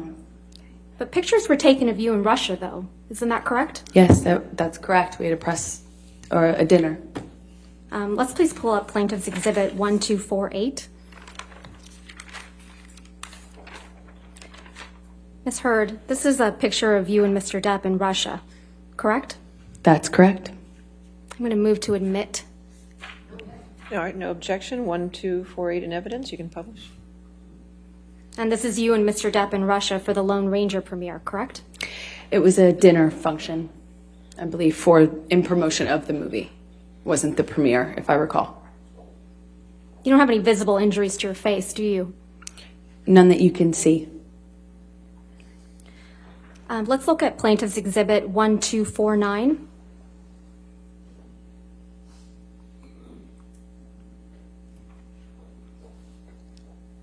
This is a picture of you, isn't it right? That's correct. I'm going to move to admit Exhibit 1249. All right, 1249 in evidence. This is also a picture from when you were in Russia for the Lone Ranger premiere, right? That is correct. And you have no visible injuries to your face, do you? None that you can see. Even though Mr. Depp whacked you in the face so hard that your nose bled? He did. While wearing chunky big rings, right? That's correct.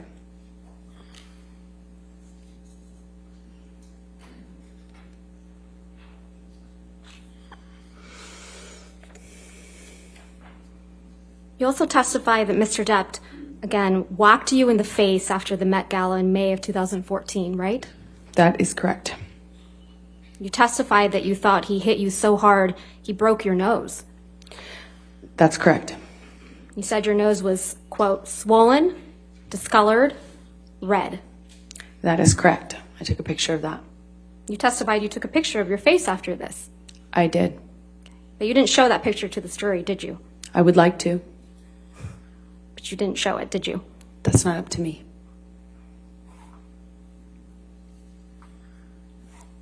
You understand you were under an obligation to produce all photographs after any alleged incidents of violence, right, Ms. Hurd? I produced everything. You didn't produce any photographs after the Met Gala. I produced everything.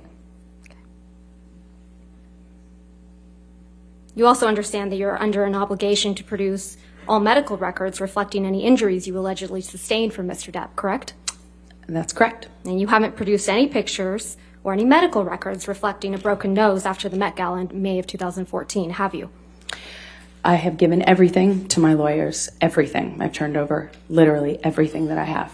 Is it your testimony, Ms. Heard, that you sought medical treatment after Mr. Depp allegedly broke your nose after the Met Gala? Not after the Met Gala. I did not seek medical attention, no. You also attended an event after the Met Gala in May of 2014, didn't you? That is correct. And you went to the All-Star Comedy Tribute to Don Rickles. That is correct. That was the next night after the Met Gala. That is correct. And there were pictures of you taken at this event. Yes. Let's please pull up Plaintiff's Exhibit 1252.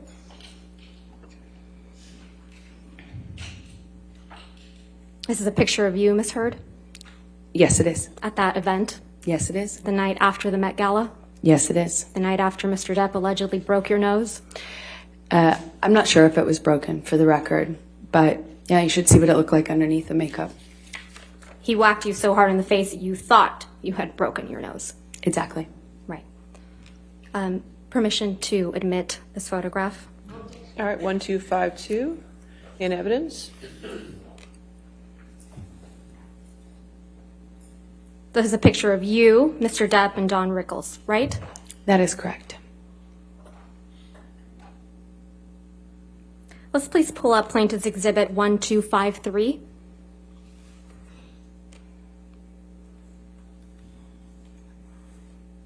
This is another picture from that evening, right, Ms. Heard?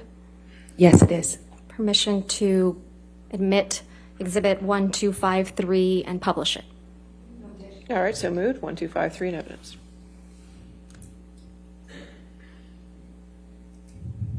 This is a picture of you and Mr. Depp at the event the night after Mr. Depp allegedly whacked you in the face so hard you thought he had broken your nose. He did whack me in the face, and I did think it broke my nose. And this is you the night after. Yes, it is.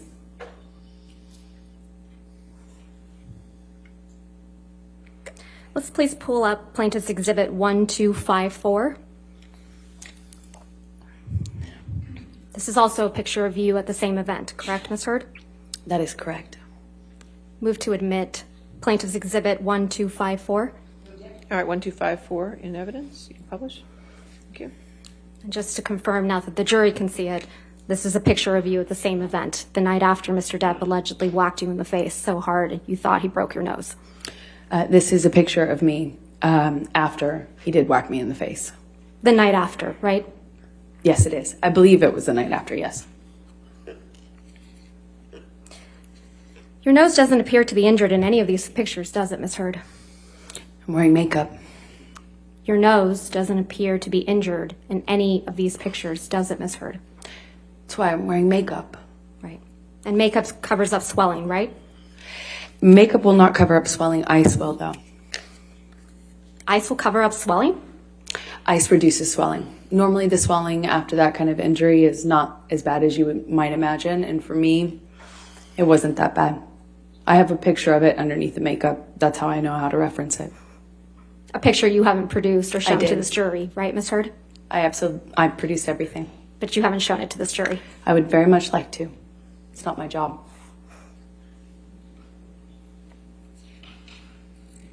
Your Honor, may we approach? Yes, that's fine.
Ms. Heard, you testified that in January of 2015, there was an incident in Tokyo before Mr. Depp's the film Mordecai's premiere. Is that correct? That's correct. And you told this jury that on this occasion, Mr. Depp was kneeling on your back. That's correct, in the closet. And you also told this jury that you wore a backless dress to the Mordecai premiere that very same night. I did. And you testified that you were checking for bruises in the car on the way to the event to make sure that there were, quote, no visible marks, right? I was checking on my phone after the event to make sure that you couldn't see anything. Your testimony was that you were checking in the car on the way to the event to make sure that there were no marks on your back. Perhaps I misspoke or I misunderstood. It was on the way back from it was after I was concerned. Concerned that there would be marks in any photographs since we were being photographed at Johnny's press event. And you didn't show this jury a picture of you in that backless dress, though, did you? I don't know what you mean. I'm sorry. You didn't show this jury a picture of you at the Mordecai premiere wearing a backless dress, did you? I haven't had the opportunity to. Okay. I assume you have it? I do. Let's please pull up Plaintiff's Exhibit 1256.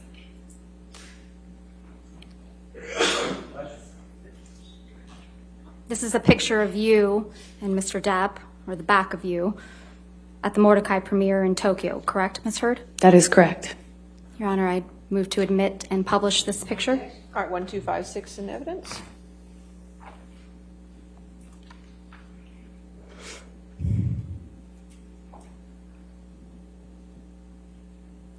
This is you in the backless dress at the Mordecai premiere in Tokyo, right? That is correct.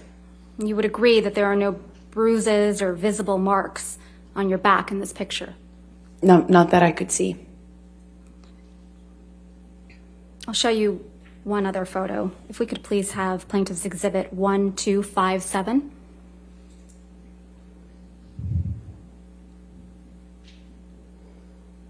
This is a front angle picture of you and Mr. Depp at that premiere, correct? That is correct. Move to admit Plaintiff's Exhibit 1257. All right, 1257 in evidence.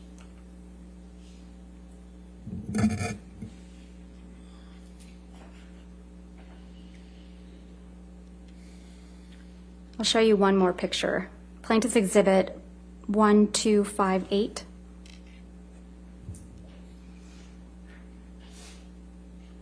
And again, Ms. Heard, this is you and Mr. Depp at the Mordecai premiere. Yes, it is. Move to admit Plaintiff's Exhibit 1258. All right, 1258 in evidence. Publish. And that's the backless dress, right, Ms. Heard? That is correct. You also told this jury about an incident in Australia in March of 2015. Yes, that's correct.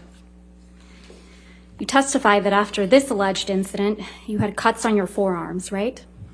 Yes, that's true. And you testified that you had cuts on the bottoms of your feet as well. Yes, that's true. And you testified that you had a bruise across your jaw from when Mr. Depp, quote, clocked you in the face, end quote. That's true. You didn't take any pictures of these injuries while you were in Australia, did you? I don't think I took any pictures. You just took 2 pictures of Mr. Depp's writing on a mirror. Isn't that right? I believe so, yes. So you had your phone on you, right? At some point I did have my phone. And your iPad? I had my iPad, I believe.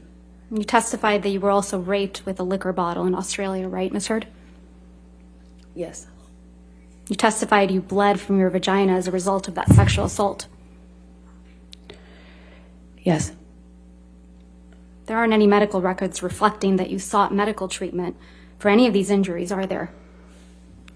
I did not seek medical treatment after Australia, no. Not for the rape? No, I did not want to tell anyone.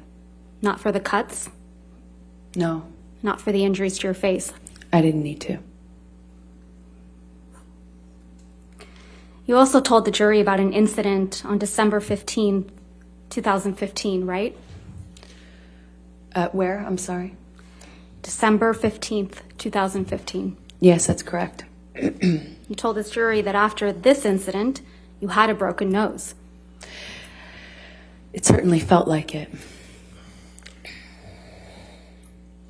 Ms. Heard, do you recall giving testimony on day 16th in this trial?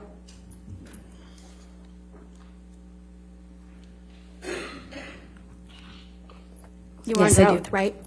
Yes. We can have a transcript for the jury, or excuse me, for the witness.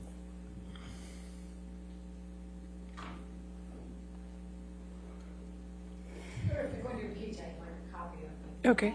All right, we'll get it.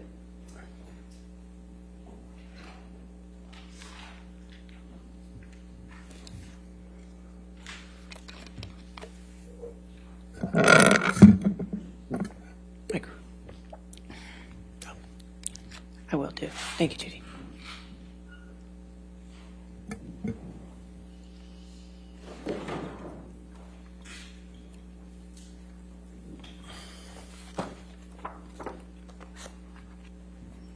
May I approach the witness, Your Honor? All right, yes, ma'am. And would you like a copy? sir? Yes, please.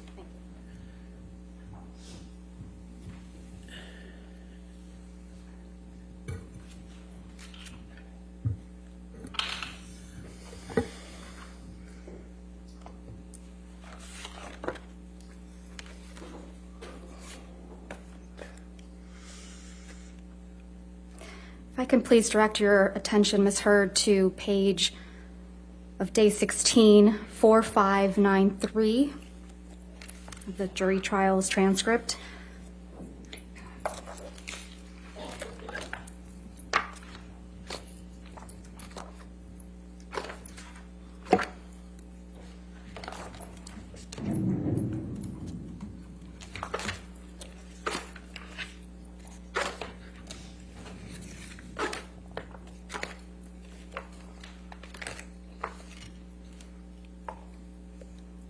Lines 8 through 13, On which page? I'm sorry. 4593.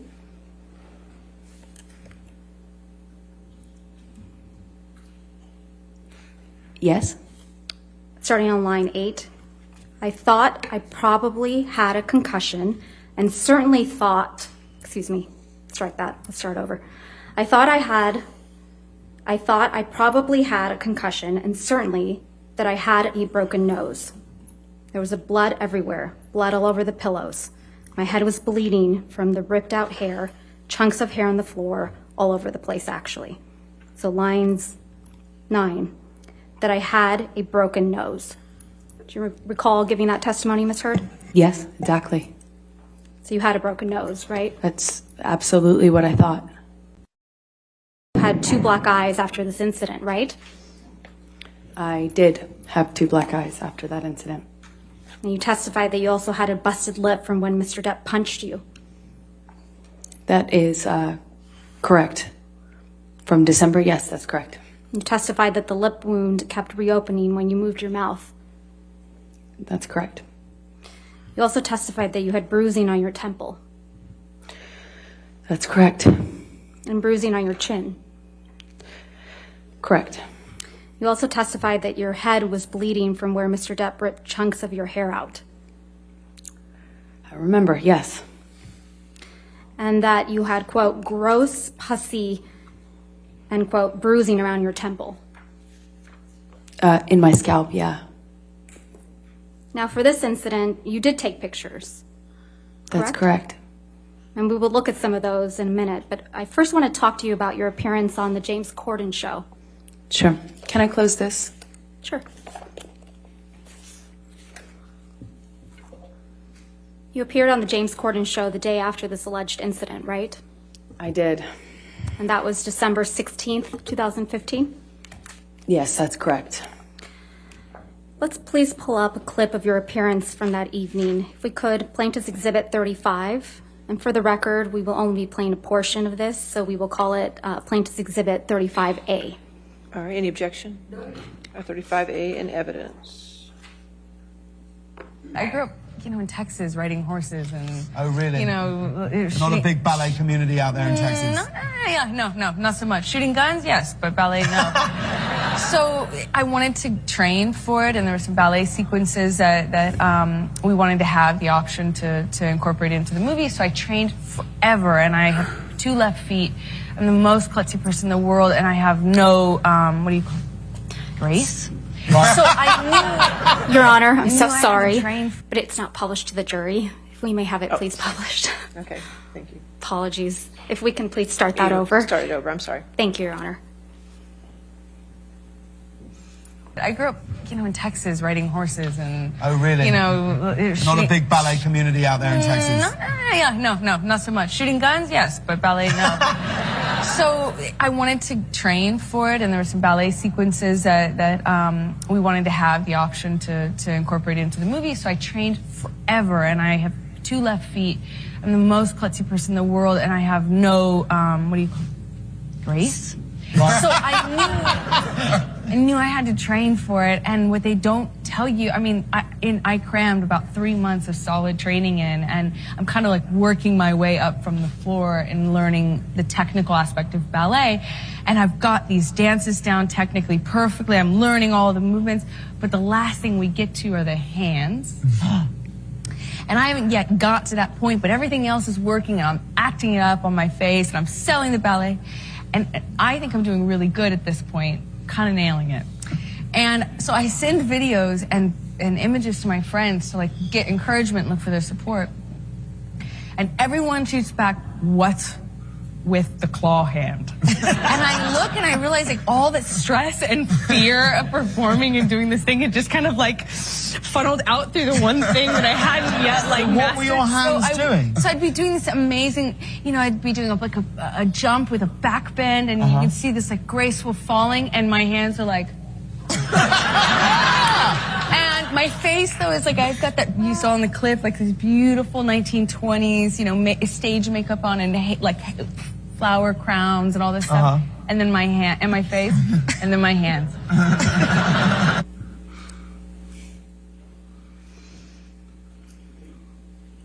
That was you on the James Corden show on December 16th, 2015, right, Ms. Heard? That was. Let's please pull up Plaintiff's Exhibit 98.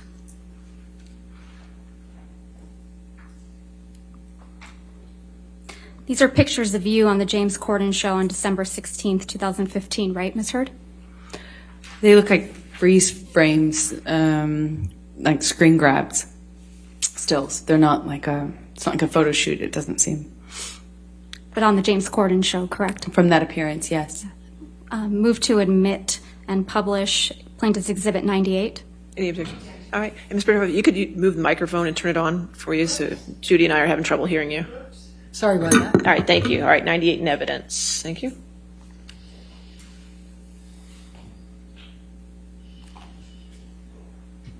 That's a photo of you opening your mouth on the right, right? That's correct.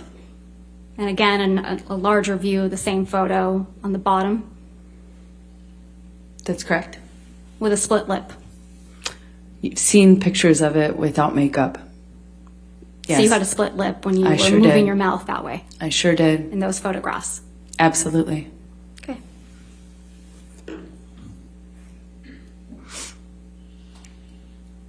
You did take pictures of your alleged injuries after December 15th, correct? And you showed those to this jury?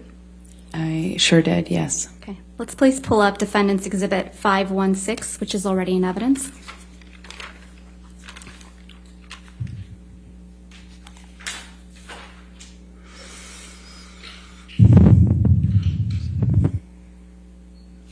You testified that this is a picture of you after the incident on December 15th, 2015, right? It was. And if we could also please pull up Defendant's Exhibit 517, which is also in evidence.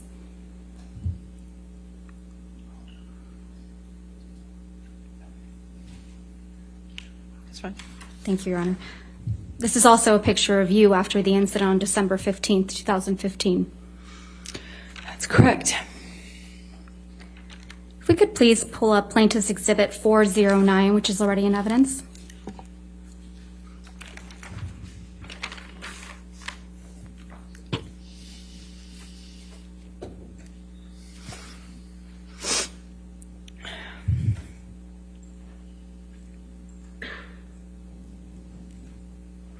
These pictures ended up in People magazine in June of 2016. Isn't that right, Ms. Heard? That's correct.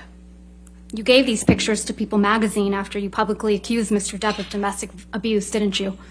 I didn't personally know. This was you protecting Mr. Depp after you got the restraining order against him, isn't it? No, this is him calling me a liar and me forcing to prove it, as I mentioned to you earlier. So you did give these pictures to People magazine? No, I gave these pictures actually to my lawyers and my representatives at the time. So it's your testimony, Ms. Heard, that your lawyers and representatives gave these pictures of their client to People magazine in the middle of a contentious divorce? I certainly did not personally give it, no.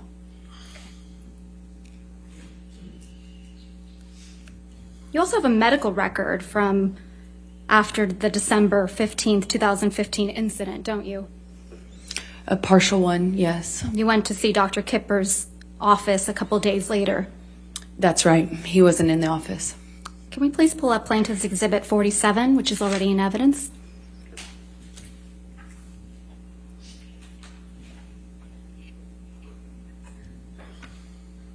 This is your medical record for December 17th, 2015, isn't it, Ms. Heard? That's correct. And this record doesn't document any physical injuries on you, does it? I don't think so, no. I don't think I spoke to Kipper. I didn't speak to Kipper that day. And but you went to Dr. Kipper's office and were seen, correct? I went to Dr. Kipper's office for a concussion check. Right, okay. And this medical record is from that visit, correct? Partially, yes. Scroll down, please, if we could.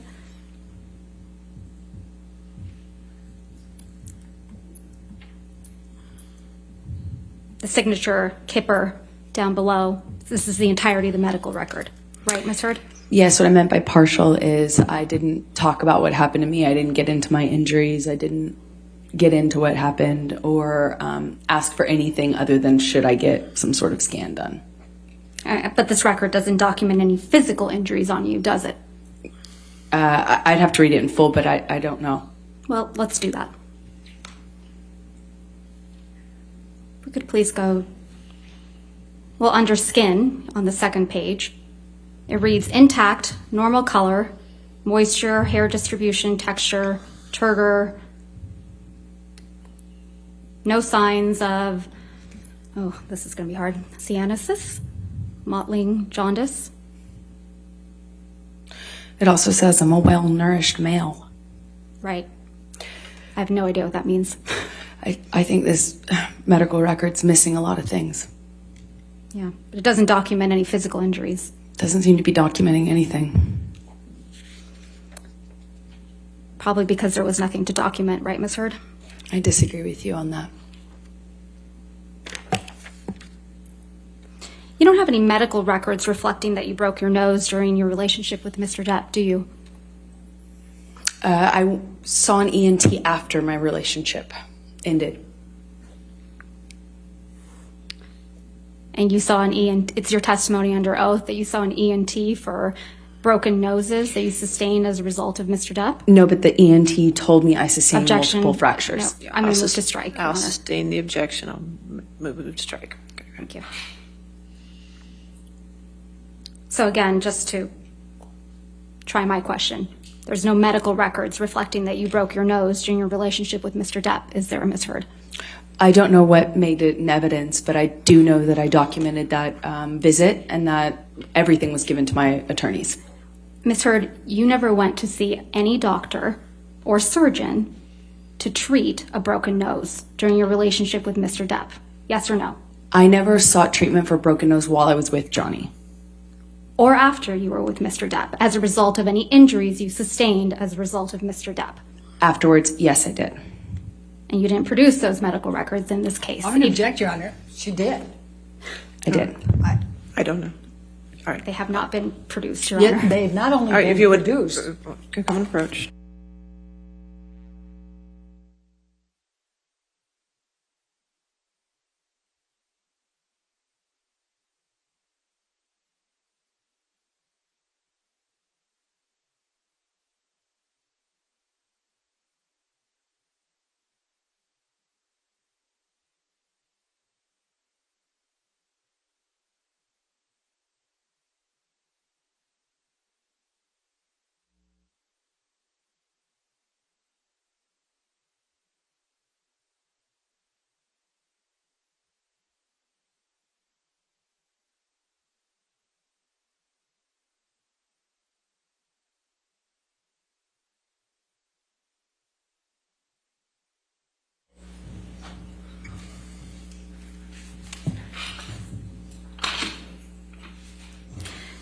You don't have any medical records reflecting that you required any dental work during your relationship with Mr. Depp, do you?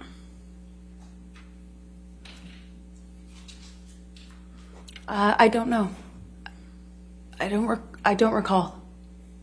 You don't recall one way or another seeking dental care for any injuries you allegedly sustained? You asked me about if I had produced records or if I had records. That's a different question. Did you ever see a dentist or an oral surgeon as a result of any injuries you sustained with Mr. Depp? Not about any injury I had from Johnny, no. And you don't have any medical records reflecting that you required any reconstructive work during your relationship with Mr. Depp, do you? I never required reconstructive work, so there would be no records. What you do have, Ms. Heard, are pictures of Mr. Depp sleeping, though, right? The jury saw a lot of those. Yes. Ms. Heard, let's take a look at Defendant's Exhibit 1090, which is already in evidence.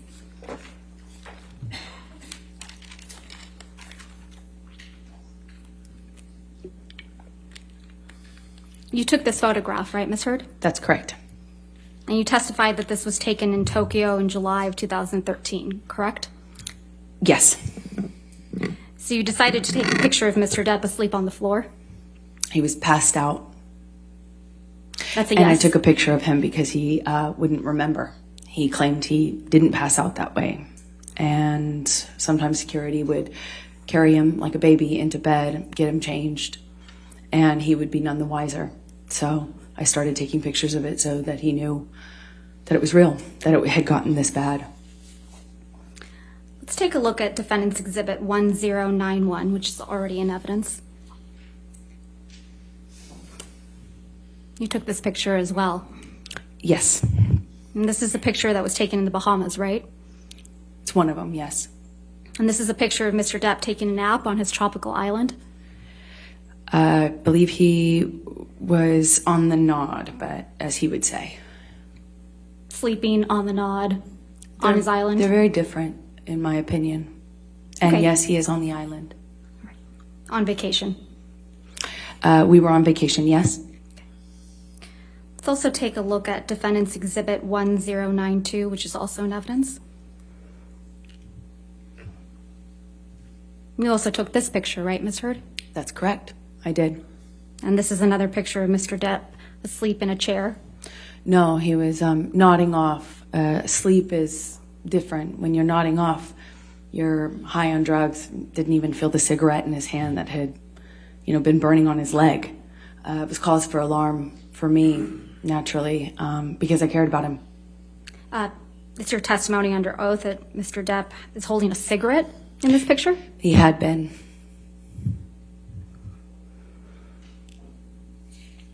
You seem to really like taking pictures of Mr. Depp while he's sleeping, don't you?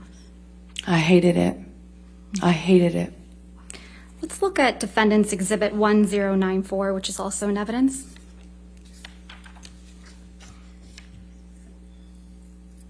You took this picture of Mr. Depp as well, didn't you? I did. You decided to take a picture of Mr. Depp asleep with ice cream spilled all over him, right? He was nodding off, and I was worried about how bad the medications and the medication change and the drug use had gotten, where he wouldn't even feel ice cream or a lit cigarette on him, and it scared me. So you took a picture of it? Yes, I wanted him to get help, and Johnny's surrounded by enablers who clean up after him. Objection, Your Honor, I'm going to move to strike everything after yes, that she took this picture. Still responsive, Your Honor. The question was, did you take this picture? All right, I'll sustain the objection. Thank you, Your Honor. This isn't a very flattering picture of Mr. Depp, is it? No, it's not. You wouldn't agree that this is, or you would agree with me that this is an embarrassing scene, right? Yes, I think it's a part of getting help, is looking at it, seeing it. But you sent this picture to one of your friends, didn't you? I don't recall. If we could please pull up Defendant's Exhibit 252. We'll only be looking at the portion of this document, so if we could please call it Defendant's Exhibit 252A. 252A. And for ease, we've gone ahead and redacted it. Yes, I was asking for support. That's correct. There's no question yet, Ms. Hurd. So directing your attention, I'm going to move to admit Exhibit 252A. Any objection? Any objection, Ms. Brito? Could you turn on your microphone again? I'm sorry. Thank you. I need to see it first because I don't know what they redacted. 252. We redacted the identifiers and anything that's not Ms. Hurd's Go up or down on text this. messages, consistent with hearsay.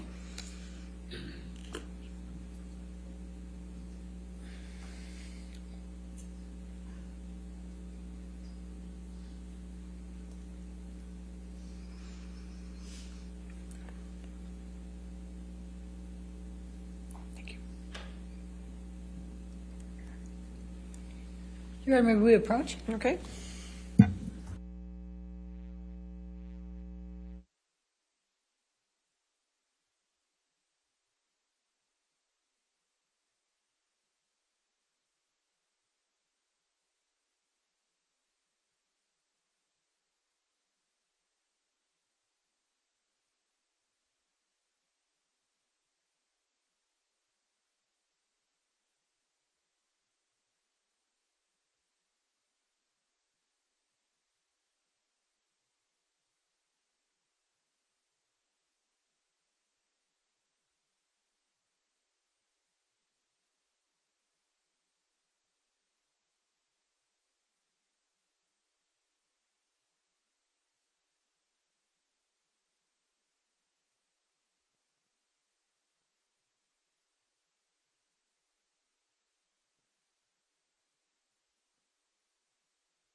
Ms. Hurd, does this refresh your recollection that you did in fact send this picture to your friend Rocky Pennington?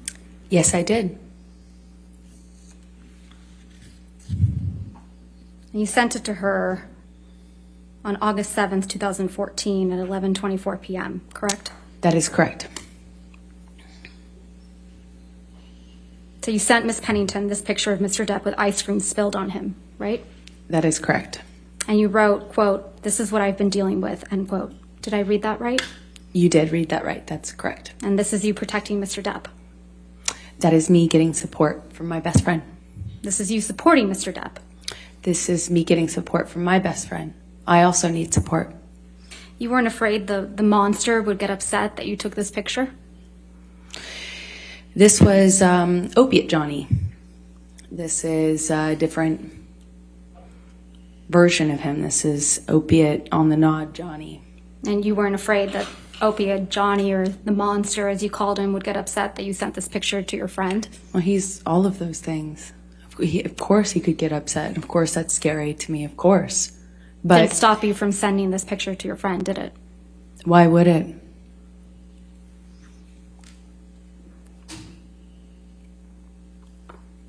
Mr. Depp's right hand is in his pocket, right, Ms. Heard?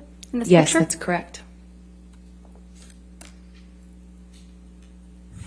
You also showed this jury pictures of cocaine. Do you recall that?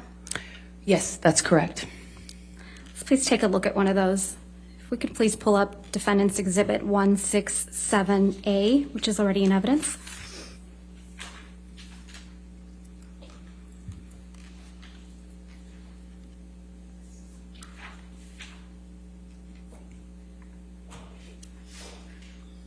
Directing your attention, Ms. Heard, to the photograph.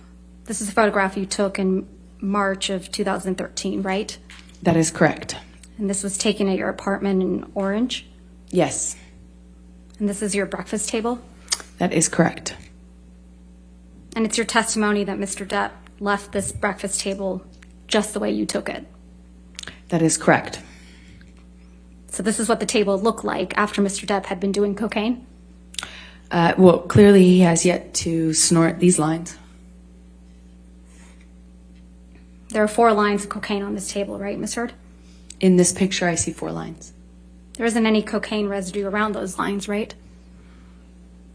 Not that I can tell, no.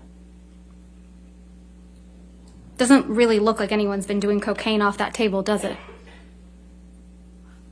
With all due respect, I'm not sure you know how that works. I'm asking if you do. You've testified you've done cocaine. I have. Doesn't really look like Mr. Depp or anyone was doing cocaine off that table, does it? I beg to differ with you on that. When you snort cocaine, typically it goes into your nose. And there's Doesn't stay on the residue. table. There's residue from that cocaine when your lips and nose touch the table, right? Well, the tampon applicator next to the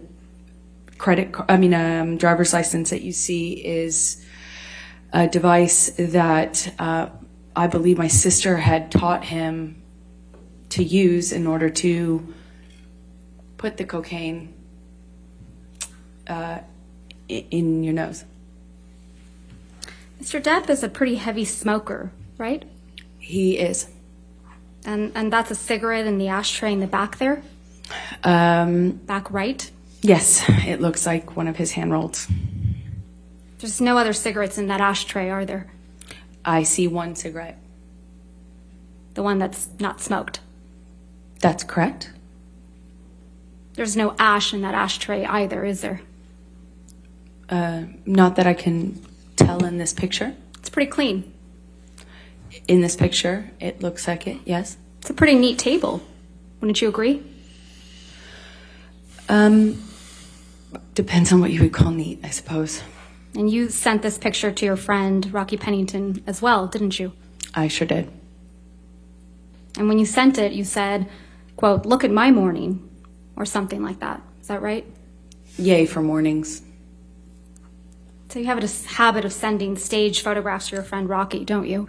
I had a habit of communicating with my best friend about what was going on in my life. You don't have any pictures of Mr. Depp actually consuming cocaine, do you? I don't think I have a picture of him mid-snort. No. You don't even have any pictures of Mr. Depp with cocaine. What do you mean by that? Holding cocaine, standing next to cocaine, sitting next to cocaine. I don't know. I don't know. Well, you haven't shown any of those pictures like that to the jury, have you? I don't know. No, I haven't. And you were never able to catch Mr. Depp with cocaine on film either, were you? I never tried. But you were able to catch him sleeping, right? I have seen him pass out in all sorts of places, yes. And you also captured a video of Mr. Depp in the kitchen that was played again for this jury today, beating up some cabinets. Do you recall that? Sorry, say that again? You recall capturing Mr. Depp in the kitchen of one of his homes, beating up some cabinets? Yes. Slamming things around, yes. So you took that video of Mr. Depp in the kitchen, right? I did. I did. And you took it on one of your iPad devices? I took it on my iPad. You were deposed in August of 2016 in connection with your divorce proceedings from Mr. Depp, right? That is correct. And you will recall that the video of Mr. Depp in the kitchen was released online the day before your deposition in August of 2016, don't you? That's correct. You're the one who released that video. Incorrect. Isn't that true? That's incorrect. I flew in from another place at the time. I remember learning about it when I landed. So it's just a coincidence that the video you took of Mr. Depp was released the day before you were deposed in connection with your divorce from Mr. Depp. I absolutely had nothing to do with that. I wouldn't even know how to do something like that.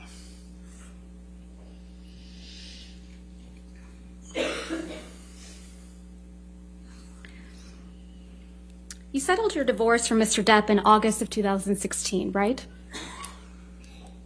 That sounds right. And in connection with that settlement, you received $7 million from Mr. Depp, true? That's correct. And then 6.8, exactly. Your settlement amount was $7 million. That's correct. And then you released a statement in which you claimed you would be donating the entire $7 million to charity, right? That's correct.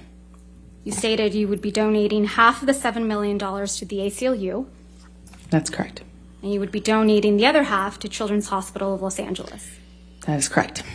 And you also stated, with respect to the $7 million divorce settlement, that money played no role except for the extent that you could donate the money to charity.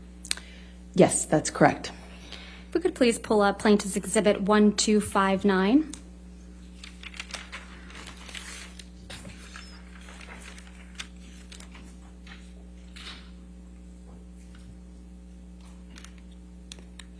This is an article entitled Amber Heard Donates Johnny Depp Divorce Settlement to Charity.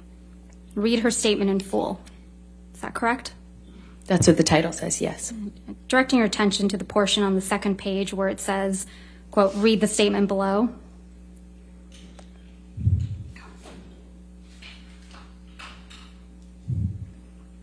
Is that the statement you released, Ms. Heard? That is correct. Your Honor, I move to admit the statement and the article as redacted. Objection, hearsay. It's her statement. This is not her statement. This is She just testified, Your Honor, that it's her statement. May I see the full? Everything else is redacted. Okay, then I have no objection. All right, 1259 in evidence as redacted. The statement reads, as described in the restraining order and divorce settlement, money played no role for me personally and never has, except to the extent that I could donate it to charity, and in doing so, hopefully help those less able to defend themselves.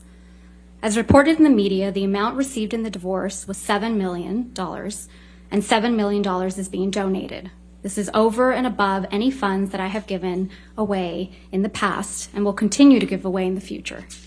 Did I read that correctly? That is correct. I don't remember that last line, but I have no... it doesn't stand out to me as wrong. There's nothing inaccurate in the statement. Not that I recognize, no. Mr. Depp donated $100,000 of the divorce settlement directly to the ACLU. Is that right? Right at the beginning of the divorce settlement, he donated $100,000 to each charity on my behalf or towards my contribution. So $100,000 to each. To the ACLU. And to the Children's Hospital. And in response, you publicly demanded that Mr. Depp pay the divorce settlement directly to you instead of the charities, right? That was always the agreement, actually, is for him to pay me directly. It was not his money as per the settlement agreement to give away and reap a tax benefit from. I said if he wants to do it and give to charity all of a sudden, then he should pay the correct amount and not try to get a big tax break for it. So effectively for his tax bracket, he should be paying double that amount to the charity directly. And if he wanted to pay the charity directly, he could. He could do that, was fine with me, but he would need to pay the adjusted amount. Ultimately, the rest of the $7 million divorce settlement was paid directly to you, right? Over time, yes. And Mr. Depp didn't end up paying the rest of the $7 million divorce settlement directly to the charities you identified. That is correct. He paid the installments to me. You stopped that from happening, didn't you? I don't understand what your question is. I'm sorry. You stopped Mr. Depp from paying the charities that you had named directly. That is incorrect. I said if you want to pay the charities directly, pay the adjusted amount, or pay as per our agreement in the settlement or in the divorce, as per our agreement. You also And publicly... he chose to do the former, not the latter. I mean, the other way around. You also publicly stated that the $7 million divorce settlement should be paid to the charities immediately in full, right? If he wanted to pay it in the way that he was suggesting, yes. And you said publicly that the payments to the charities should not be drawn out over many years, right? I said that I don't recall the exact words that I used, but basically that he shouldn't use this as a novel interest in getting a tax break. That if he wanted to do that and not pay me the settlement, that was fine, but he would have to pay the adjusted amount and not make it, a commitment he would not fulfill or try to avoid in some other way. And that's because you wanted the entire world to think that you were donating every penny of the $7 million divorce settlement as soon as you received it from Mr. Depp. Isn't that right? No, I was going to be receiving it in installments, and I would be paying in installments the donations. In fact, you released a statement in response to Mr. Depp's $100,000 donations to the ACLU and CHLA, didn't you? I don't recall. Let's see if we can refresh your recollection. If we could please pull up Plaintiff's Exhibit 1260.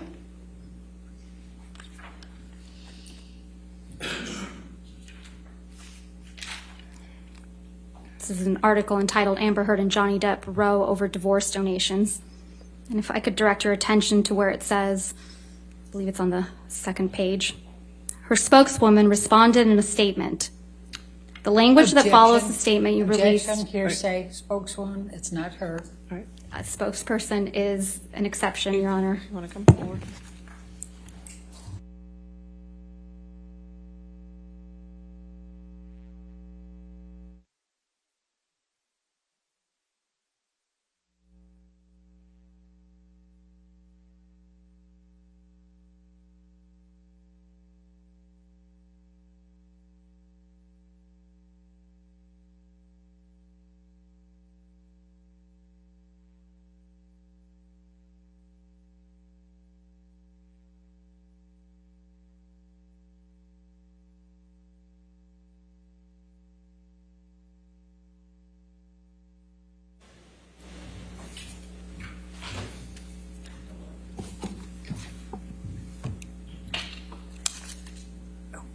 You released a statement Your Honor, through... may we approach again? Okay.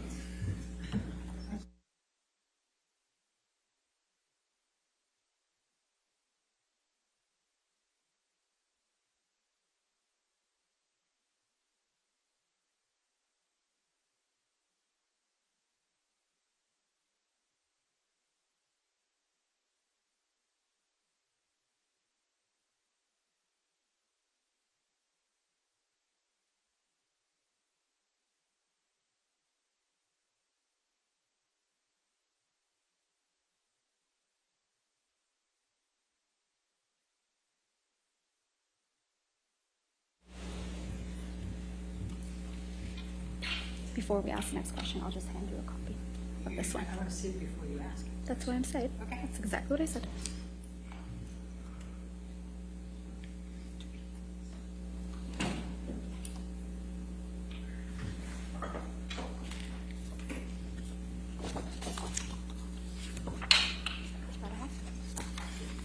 Your Honor, would you like to see one as well? No, that's all right. That's fine. Thank you.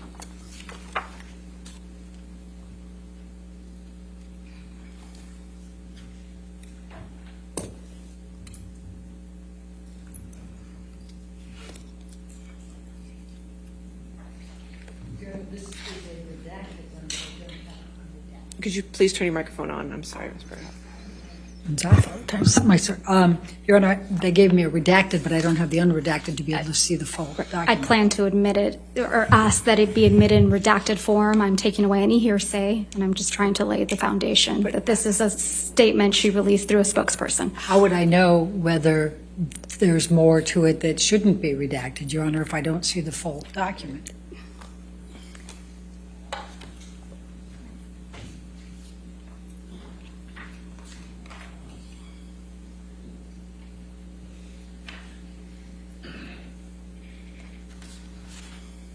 Your Honor, the witness can testify as to whether this is a full statement or not. The witness can't do. We have the right to be able to see the document. All right. Do you have a document that's not redacted? We can pull it up on our computers. Okay. Just give us a moment, Your Honor. All right. I can represent this is the full statement that's reported. Okay, give her an opportunity to look at the unredacted one. Thank you.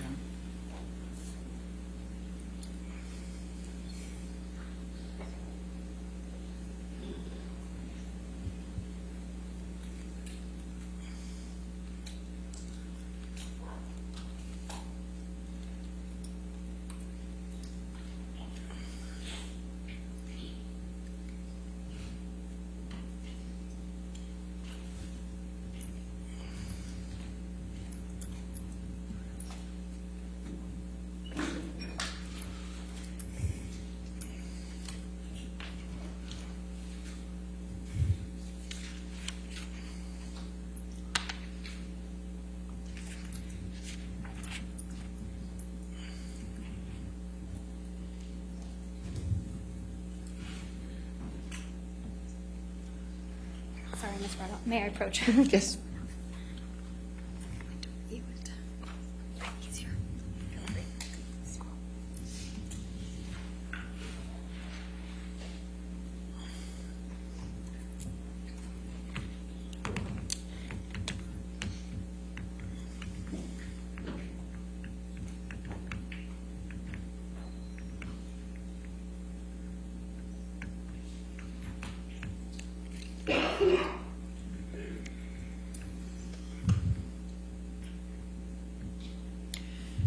So, Your Honor, can we have a copy of this? Yeah, you can get a copy of that Happily. later Yes. today. Okay? Right. All right. I mean, I think she should be giving us copies of the full. Well, I understand, but 1084. we'll take care of that. But Okay. as of right now, can we continue? We can, Your Honor, but I have an objection because of there's some quotation marks missing. Okay, come forward.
All right.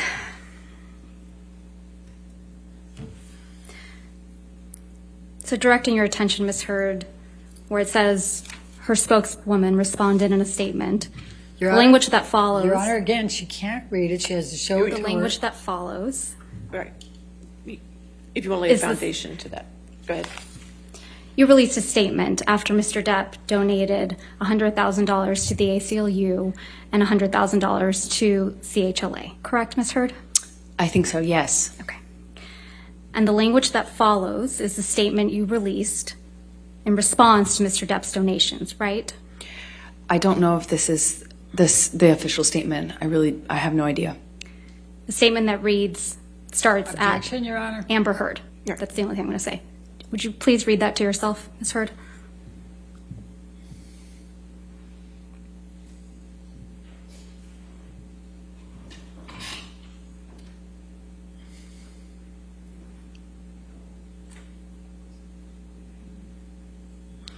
Yes. Okay. Did you read all the way to the very bottom where the last word is supported?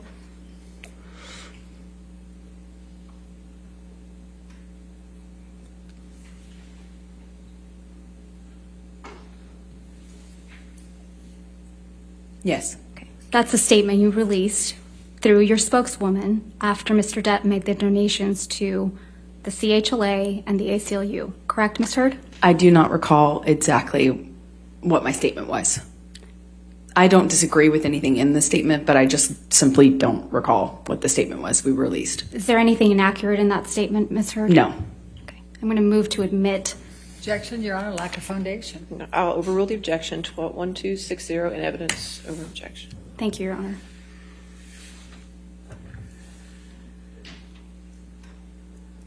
Statement reads, Amber Heard appreciates Johnny Depp's novel interest in supporting two of her favorite charities, the ACLU, American Civil Liberties Union for Domestic Violence, and the Children's Hospital of Los Angeles.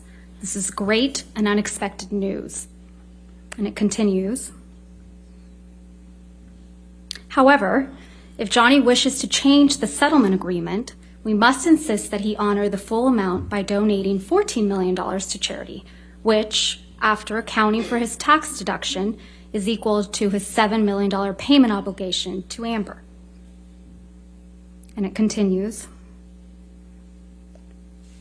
We would also insist that the full amount be paid immediately and not drawn out over many years. Anything less would be a transparent attempt by Johnny's counsel, Laura Wasser and Patty Glazer, to reduce their client's true payment by half under the guise of newfound concern for charities that he has never previously supported, end quote.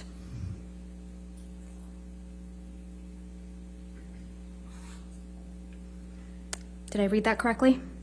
Yes. Thank you. After this, you kept commenting about the donation of your divorce settlement, right? I don't know what you mean by that. Okay. You spoke about donating your divorce settlement on a Danish TV show, correct? I believe I said I had. I believe I said I donated it to charity, but it was already printed or already commented on and stated in the press. I had already released that information in the press. I think I just confirmed it on that show. You appeared on a show called RTL Late Night, right? I don't recall what show it was. If we could please play Plaintiff's Exhibit 346, which is a portion of your appearance on this program. And we would ask that it be moved into evidence and ask for permission to publish it. It contains, it has hearsay, it contains other communications with other individuals. Your Honor, if we may approach very briefly.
So if we could please play and publish to the jury Plaintiff's Exhibit 346.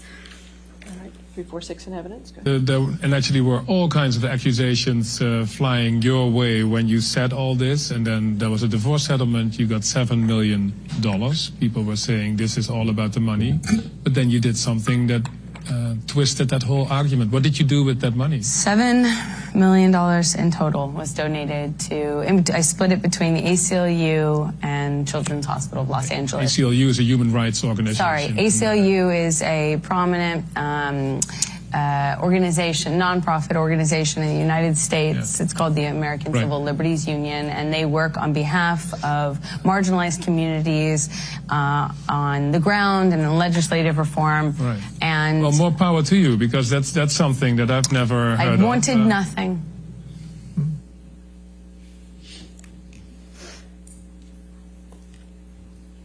This interview was in October of 2018, right, Ms. Heard? I don't recall when it was. It was in 2018, right, Ms. Heard? I don't remember when this was done. This was after you had received the full $7 million of your divorce settlement for Mr. Depp, wasn't it? Again, without knowing when it was recorded, I have no idea. The $7 million divorce settlement was paid to you in full by February of 2018, right? That's correct. Let's take a look at Defendant's Exhibit 1458, which is already in evidence.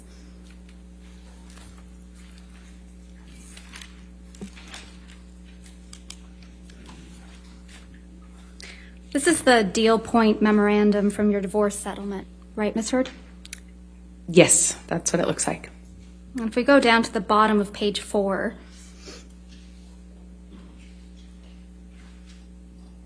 there's a heading labeled Equalization Payment. Do you see that?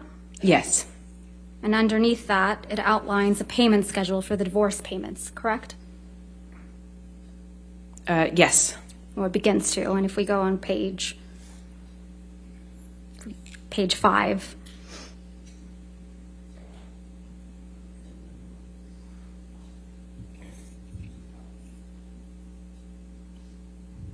so the first payment is scheduled for August 31st, 2016, and that's $200,000, correct? Yes, that is correct. Mr. Depp's accountant, Edward White, testified that he made that payment directly. You got to turn on your microphone, Ms. Berderhoff. I'm not going to hear you. Objection to her testifying to what Mr. White testified to. That. Okay. He literally testified to it in court. I'll overrule objection. Thank you, Your Honor. Mr. Depp's accountant, Edward White, testified that he made the payment directly to the ACLU and CHLA, correct? I believe so, yes. And then the rest of the payments were all made to you, weren't they? That is correct. And the final payment of $2.3 million is on February 1st, 2018, right? The final payment, yes. And you were here in court when Mr. White testified that the payments were all made on schedule. I'm going to object to her testifying to what Mr. White testified to. I'll overrule the objection. Go ahead. Thank you, Your Honor. And you were here in court when Mr. White testified that the payments were all made on schedule, right? I don't believe they were. He might have That's testified not to my question, Ms. Heard. My question was, you were here in court when Mr. White testified under oath that all the payments were made on schedule. I was here every day in court. I heard his testimony, yes. Okay.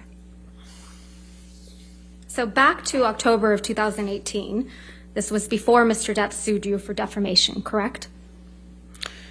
Yes, that's correct. He didn't sue you until after the op-ed came out in December of 2018, right? He sued me in 2019. And the op-ed came out in December of 2018. That is correct. So in October of 2018, you had received your entire $7 million divorce settlement. You would agree with me? That is correct. Okay. And you hadn't yet been sued by Mr. Depp? This is October, correct. So in this October 2018 interview, you said that you had, quote, donated, end quote, your entire divorce settlement to charity, right? That's correct. And in fact, your exact words were, quote, $7 million in total was donated to, I split it between the ACLU and the Children's Hospital of Los Angeles, end quote. Right? That's correct. I made that statement as soon as I got a divorce and we reached the settlement. That's when I pledged it, right then. And you say this because you, quote, wanted nothing, end quote. That is correct. But you hadn't donated your entire $7 million settlement to charity at that point, had you? That's incorrect. Sitting here today, Ms. Heard, you still haven't donated the $7 million divorce settlement to charity. Isn't that right? Incorrect. I pledged the entirety of the Ms. settlement, Heard, $7 million to charity, and I intend to fulfill those obligations. Ms. Heard, that's not my question. Please, What was try your to answer question? my question. Sitting here today, you have not donated the $7 million, donated, not pledged, donated the $7 million divorce settlement to charity. I use pledge and donation synonymous with one another. They're But I the same don't. thing. Ms. Heard, I don't use it synonymously. That's how donations are paid. Ms. Heard, respectfully, that's not my question. As of today, you have not paid $3.5 million of your own money to the ACLU. Yes or no? I have not yet.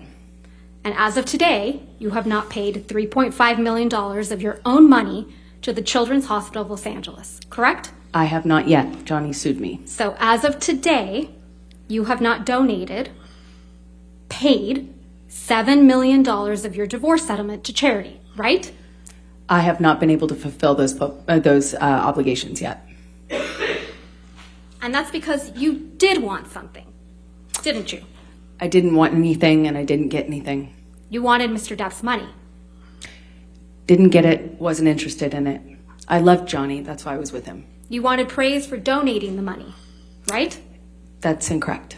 You wanted good press. In general, one does want good press, yes. You wanted to seem altruistic publicly. Wasn't my interest. My interest is in my name and clearing my name, and at the time I was being called a liar and my motives were being questioned. I did see it as important to clear that up. I wanted to make a statement to make sure that there was not any doubt that I couldn't be labeled these things just because Johnny was a bigger star and had more publicity reach.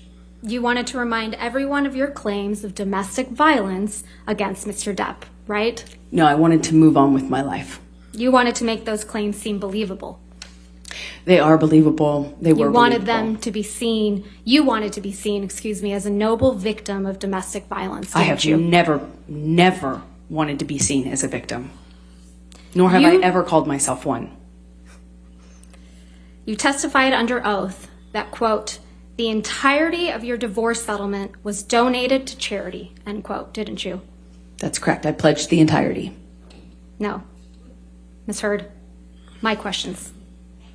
Your counsel will have time to redirect you after. You testified under oath, quote, the entirety of your divorce settlement was donated to charity, end quote. That is correct. I pledged the entirety. I'm going to move to strike everything after yes. All right. No. Ms. Hurt, this is really inappropriate. I'll sustain the objection and we'll just move forward. Thank you. Let's move forward. Next question. Under oath, that statement wasn't true, was it, Ms. Heard? I'm sorry, I don't follow your question. Sorry. You testified under oath, quote, the entirety of my divorce settlement was donated to charity, end quote. That statement wasn't true. It is true. I pledged the entirety to charity. The statement... When you say you buy a house, you don't pay Ms. for the Heard, entire house Ms. Heard, at one respectfully, time. You pay it I'm over not asking, time. Ms. Heard. All right. Next question, please. Thank you. That statement isn't true today, as you sit here today, is it? It is true. I pledged the entirety. But you didn't donate it. Unfortunately, you didn't donate it. It's a yes or no. I haven't been able to to fulfill those So that's obligations. a no, right, Ms. Heard? I made the pledge. I want to be very clear. I pledged the entirety. I haven't been able to fulfill those pledges because I've been sued. You had all of the $7 million for 13 months before Mr. Depp sued you, and you chose not to pay it to the charities you pledged it to. Is that correct, Ms. I Hurd? disagree with your characterization of that. Let's look at your sworn testimony from the UK. May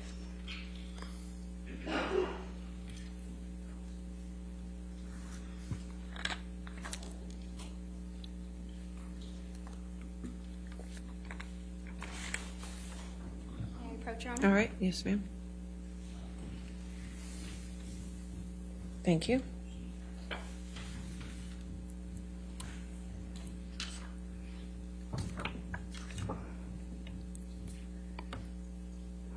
Ms. Vasquez, do you want me to close the shades? That would be Okay. wonderful.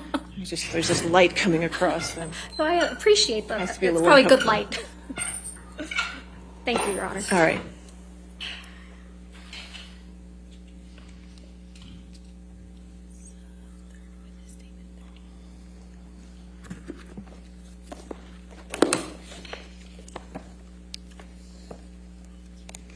This is your third witness statement that you submitted in the UK action, right, Ms. Hurd?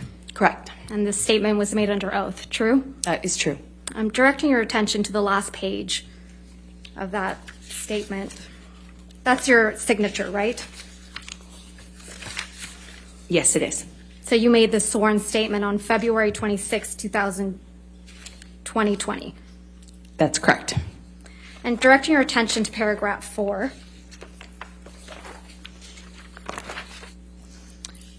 It says, quote, I remained financially independent from him the whole time we were together, and the entire amount of my divorce settlement was donated to charity, end quote. That is correct. Did I read that correctly? Yes, you did.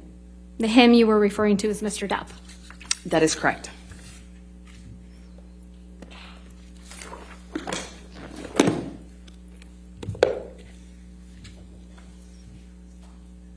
Most of the money that was donated to the ACLU and CHLA in your name came from someone else. Isn't that right? I don't know what you mean by most of. Well, at least $500,000 that was donated to the ACLU in your name wasn't paid by you, right? I believe Elon made a donation in my honor on one of the years. Yeah, and it didn't come out of your $7 million divorce settlement, right? No, nor did it count towards my pledge. And at least $500,000 that was donated to the Children's Hospital of Los Angeles in your name wasn't paid by you either. Right, those were made at the same time. And it didn't come out of your $7 million divorce settlement. Nor did it count to my 3.5 obligation. Those $500,000 payments came from your new boyfriend, Elon Musk, right? I don't know if he was a new boyfriend at the time.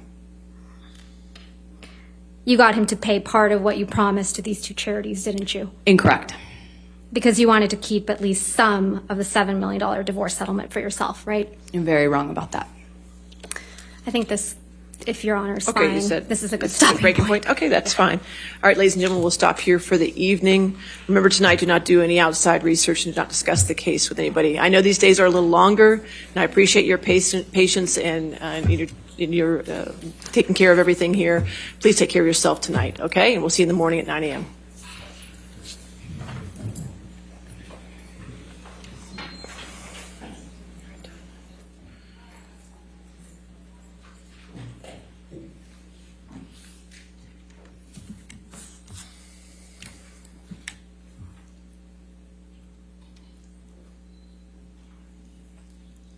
All right.